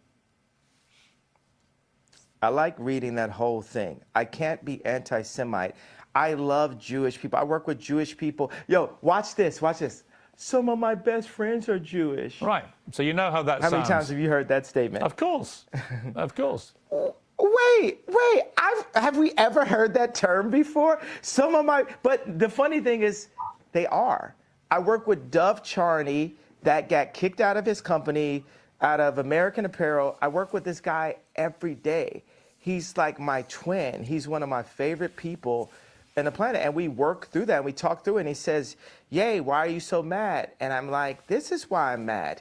This contract right here, what's going to happen before I'm done, we're going to open up all of the music industry contracts, all of the publishing deals, all of the athlete deals, all of the acting deals, all of the mortgages, all of the deals. But that's fine. But yeah, that's all fine. Business people who we went at. That's all fine. You can do all. But it has to start somewhere. Of course, you can do all that. And when you do that, it has to start somewhere. I hope you won't be judged as a black business person doing it all the time. That people don't phrase it all the time by the color of your skin, but by your business acumen. Isn't that what you would like? Isn't that what equality actually means?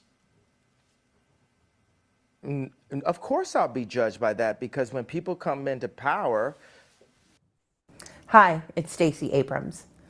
There's a huge fundraising deadline for House Democrats, and I need you to chip in $5 right now to help them meet it. We know Trump's return. People get judged. You know what I'm saying? Like, there's nobody that gets judged. She was going to do the boogeyman stuff, though. Black folks, let's vote Democrat because Trump's supporters. See, I don't like when they do that to black people. Now, I understand black people has represented themselves in this country as people who can be taken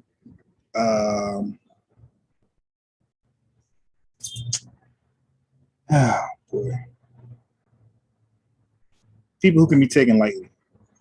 Okay. So now, instead of telling us the things that Democrats can do for us to improve our situation, they want to scare us about how Trump can worsen our condition.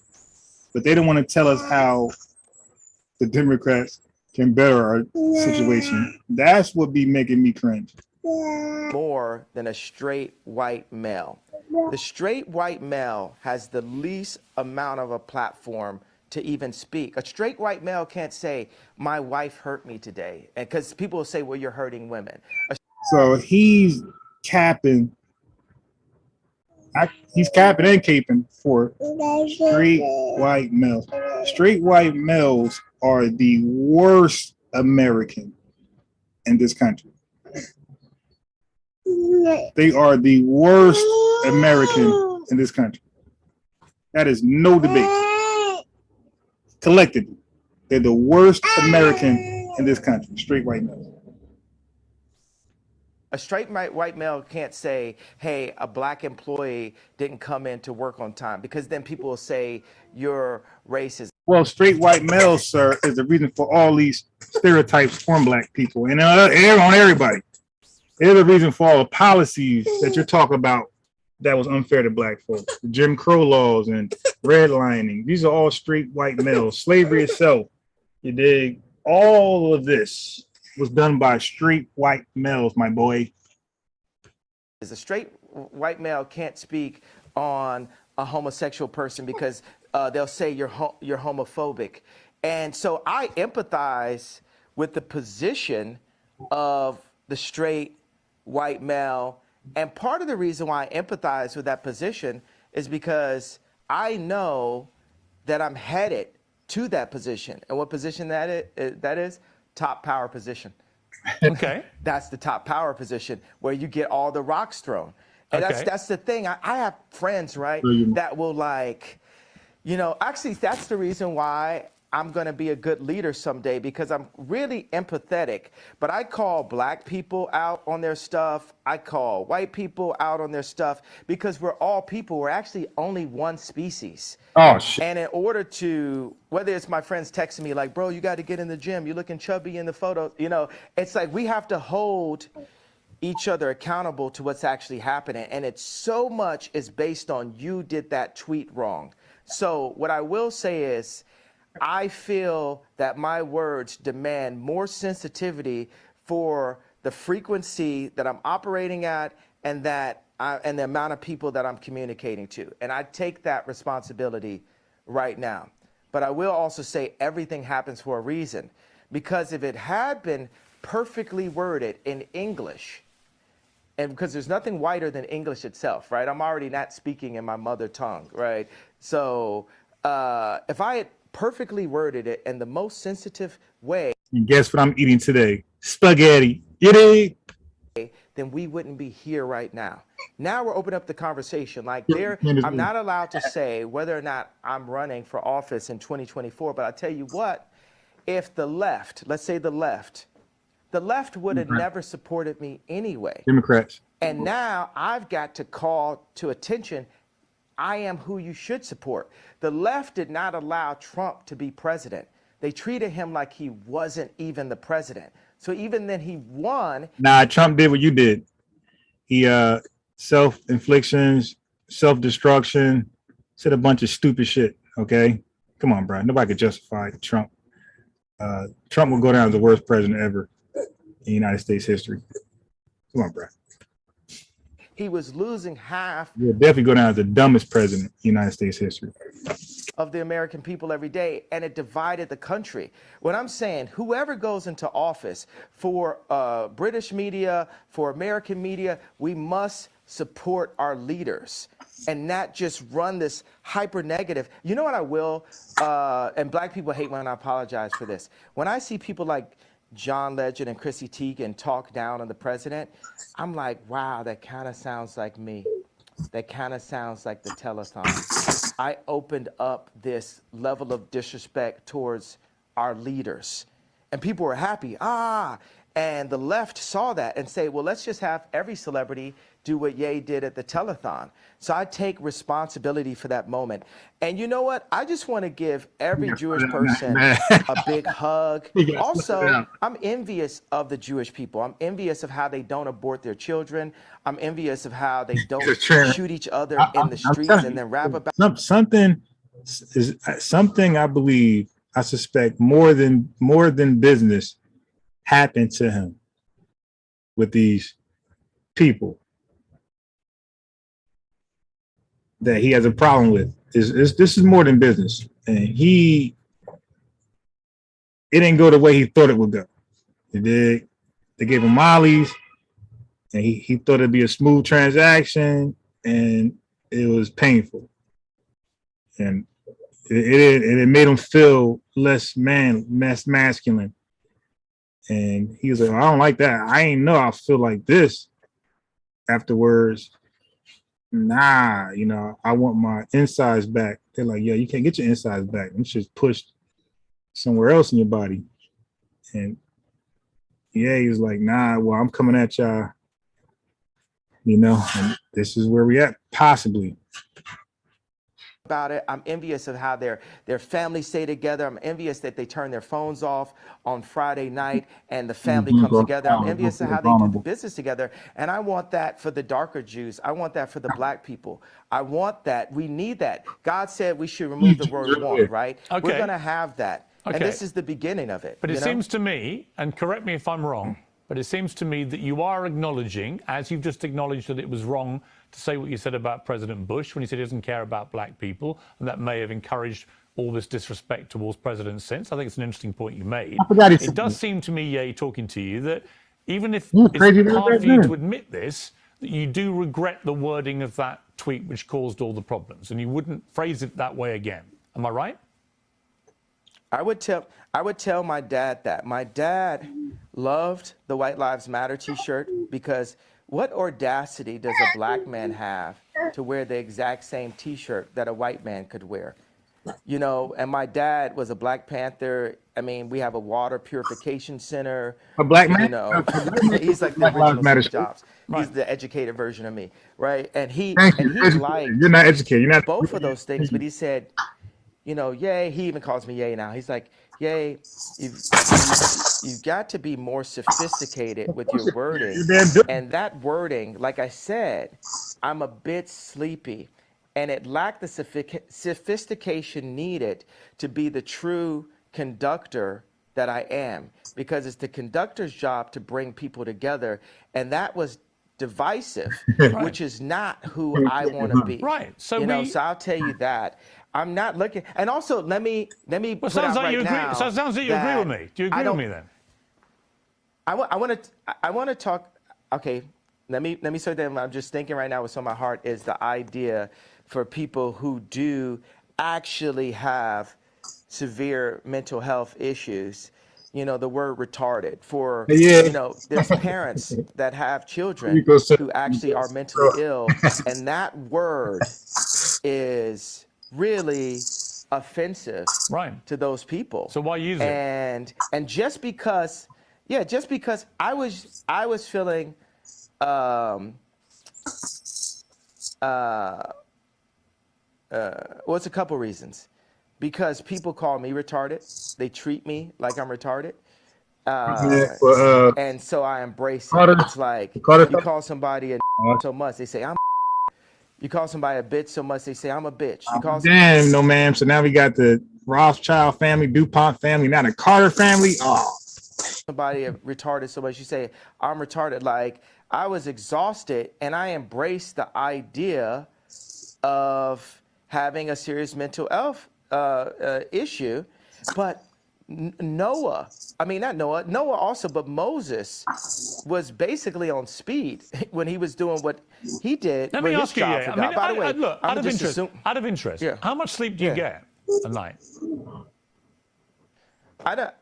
I'm not here to talk about how much sleep I get. I don't owe you that. You've literally just been talking about how much sleep do you get a night? I had about 5.5 hours last night, actually. Not very much.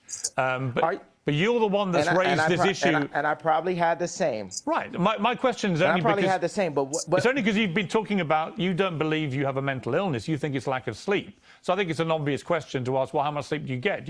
Are you constantly sleep deprived? Is that one of the reasons, perhaps sometimes, as you say, you feel sleepy and you shoot from the hip verbally and you say stuff that maybe when you're rested, you wouldn't say it the same way? Would that be fair? Tell me what's... Okay. No line. It's not fair. Because what's more important? Himself. He don't want it. The pain and the truth of what I'm talking about and what led me to that tweet, or the tweet itself? I think both can be true. Because the problem you have is, I think you've acknowledged. You have one tweet. I think you've acknowledged that the wording of the tweet was offensive. Years. Yes, I understand, but you know the damage it caused, and I understand that was offensive. And I think that you have accepted. The you probably shouldn't have phrased it that way.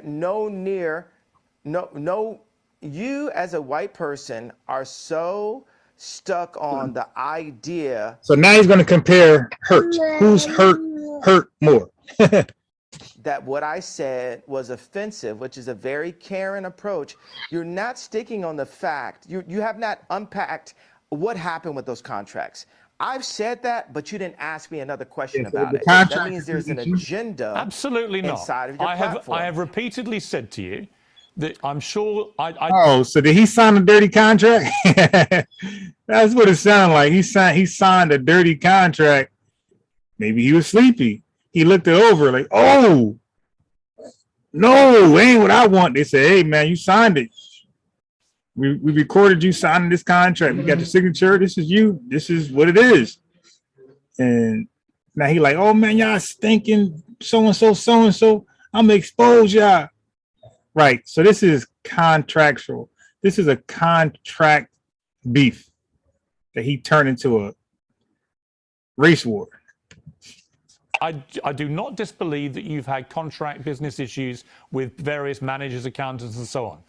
My argument is that when you do it, me or other me's. I'm sure many other artists in the music business. You might be right. Like he about to say, I'm sure other people in the industry are mad at the influence that this community has and the power they have, right? And they might feel like Kanye, but they just can't say it. That's possibly true. Yeah, of course. You know why? To be in Kanye's ear, like, yo, man, these people, these people, and they spewing the conspiracy theories. Hook, line, sink, this fool, and now he's repeating them. You're sure because you don't care to do the research because it doesn't affect you. No, it's because you said. Have you done any research? No. Yeah, let me explain to you. I'm not doubting what you're saying. You don't care. I do care. You don't care about me. You don't care about my people. I like them. I care about me. I care about my people. I don't know. I don't believe a contract is bad or good. I believe somebody tells you, they work out something for you and say, hey, sign this. I'll get you. Like, you wanted something from somebody, right? Whether it's a house, record deal, whatever it is, you wanted something. And that person is going to always try to get the best of the deal for themselves. You got to negotiate something that works out for you. You could do it at a job offer as well in the interview. You could say, I've done it before. One job wanted me to, it was like something to 5 o'clock. And I was like, nah, I can't. It's like pharmaceutical. I said, nah, I can't do that. I got to be out of it by 3. And they was like, all right, well, let me talk to my boss. And like, I was trying to get them to get out of my face. Like, get out of it. I ain't trying to work. And they work something out where they call me back. Like, okay, we can do 3. I was going to be the only person at that job, at least in my field, leaving at 3 p.m. Everybody got to stay to 5. I'm like, yo, they really did that. So you can negotiate at a job, pay, what time you leave, what time you come in. That's not the only job I was like, nah, I got to leave earlier, or I want to stay later, or I want to come in later, or I want to come in earlier. Like, that's not the only job I did that, and it worked out in my favor. For my lunchtime, I said, nah, that don't work out for me. I got to take my lunch at so-and-so time because your lunch hour, I'm not normally hungry, so I can do it a little later, and it worked out for me. So these are things you can work out. You don't got to sign the dotted line. You don't have to sign it. You signed it because you were desperate or you were eager for this to happen. Maybe you wanted to brag to your friends about your little record deal, whatever. You dig? So people do things and be stupid for their own personal reasons. So as for me to stand up. Sometimes it's a willful ignorance. And God forbid I step on someone's toes while I'm at it. It's not someone's toes. You stepped on the entire Jewish people's toes, right. With a very deeply inflammatory tweet. He probably got a whole what?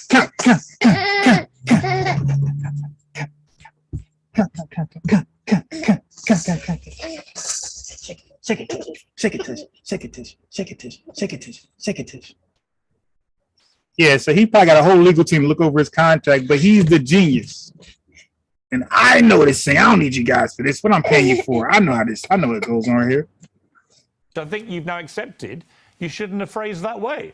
It's taken a bit of time to get there, but I think you have accepted that, right? Have you accepted that you put no effort into understanding how I got there?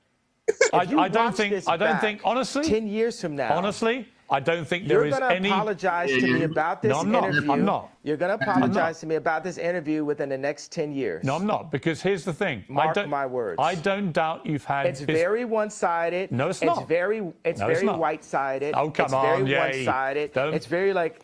It's not white-sided. I'm not doubting you've had business issues. I'm saying the way to respond to that is not to go public to millions of people and say you're going DEFCON 3 on Jewish people. Millions of people. Right. Millions of people have had DEFCON 3 on their contracts. Right. You didn't say that. Home to their girl you didn't say that. And said, millions of people. Well, I opened it up. Now I didn't, but now I'm saying it now. Okay. So now what I think you should say, I think you should say to the Jewish people, I'm sorry for the offensive language I used in that tweet. I wouldn't do that again. This is what I really meant. I think people. All you got to do, my boy. People would respect you. You see, Nick Cannon's career is back on track. It looks like. You dig? He apologized, went to the Holocaust Museum, all that type stuff. You just won't do it. That's okay, but you will do it eventually. When you see that thing go down to the low millions or mid millions, or you're nowhere near that billion mark, and you know that's not a reality, and now you're going towards the low million mark, you're gonna bow down. You're gonna bow down, dude. if you said that. I don't know why you can't just say that. Let me, you know when I Like, no, ma'am, kind of implied the people who made you a millionaire are the same people you're disrespecting. So they're gonna say, all right, well, give us all our money back. We're taking it back. You dig? And we're gonna show you who made you rich. The same people you're saying is against you, we the same people who are for you. Okay. when I'll say it. Yeah, you definitely sound. When I sit down with the people who write out the contracts for the NBA and for the NFL and for professional music and for acting contracts, we need to go to the top lawyers, the top execs, the owners of the stadiums, the owners. Is he not now a black identity extremist? He's proposing something ridiculous extreme. Of the football teams and the owners of the record labels, and we're going to put them all in one room, and we're going to read let's go top 10 in each one of these categories, right? Let's read Michael B. Jordan's contract. Why would any of that? Hey, bro, I ain't finished my sentence. Okay, no more la. He's straight gangster with it now. He like suspect gangster, like that old feminine gangster. Nothing you're saying has anything to do with regret. Hey, boy. Don't call me boy. Don't finish. I told you. Oh, don't treat me like a boy then. I'm going to finish my sentence of my idea. Nothing you're saying has got anything to do with the tweet. Cool. Bro, I was in the middle of a sentence, boy. Okay, so are you going to allow me to... US, it's my boy. It's not boy. It's not boy. Boy. It's my boy. My boy. That's how you got to say it. My boy. to finish my sentence? Yes. If you then answer my question. Okay, so I'm going to tell people when I would apologize for the tweet. This is what has to happen first. Look at this. I need all of the top executives in Hollywood. I need the top executives. Hold on. My boy, nobody's begging for your apology. People just giving you a rope because they don't want to see you fall like that. Like, you're going to be known as the dumbest billionaire ever in the world history. At the NBA and at the NFL, we'll do those two sports specifically. And I want the top executives in music, dealing with publishing, dealing with like Spotify and Apple Music and Universal Music and all the top let's do like 5 top execs there. And I want to look at the top 10 earners in each one of those fields' contracts openly. We want to compare and contrast the contracts. And then once we open that conversation, and we need to do it on a platform live with lawyers asking questions, and we'll have the top lawyers like a Johnny Cochran, Robert Kardashian level legal team, looking at all of these contracts together. After that moment happens, then I will say, I'm sorry. Okay, with that, we'll do a second half. He's cold, and I got to take him to Walmart. So with that, stay tuned for part 2. I got work today, so I got time. I'll stop it here. Thanks for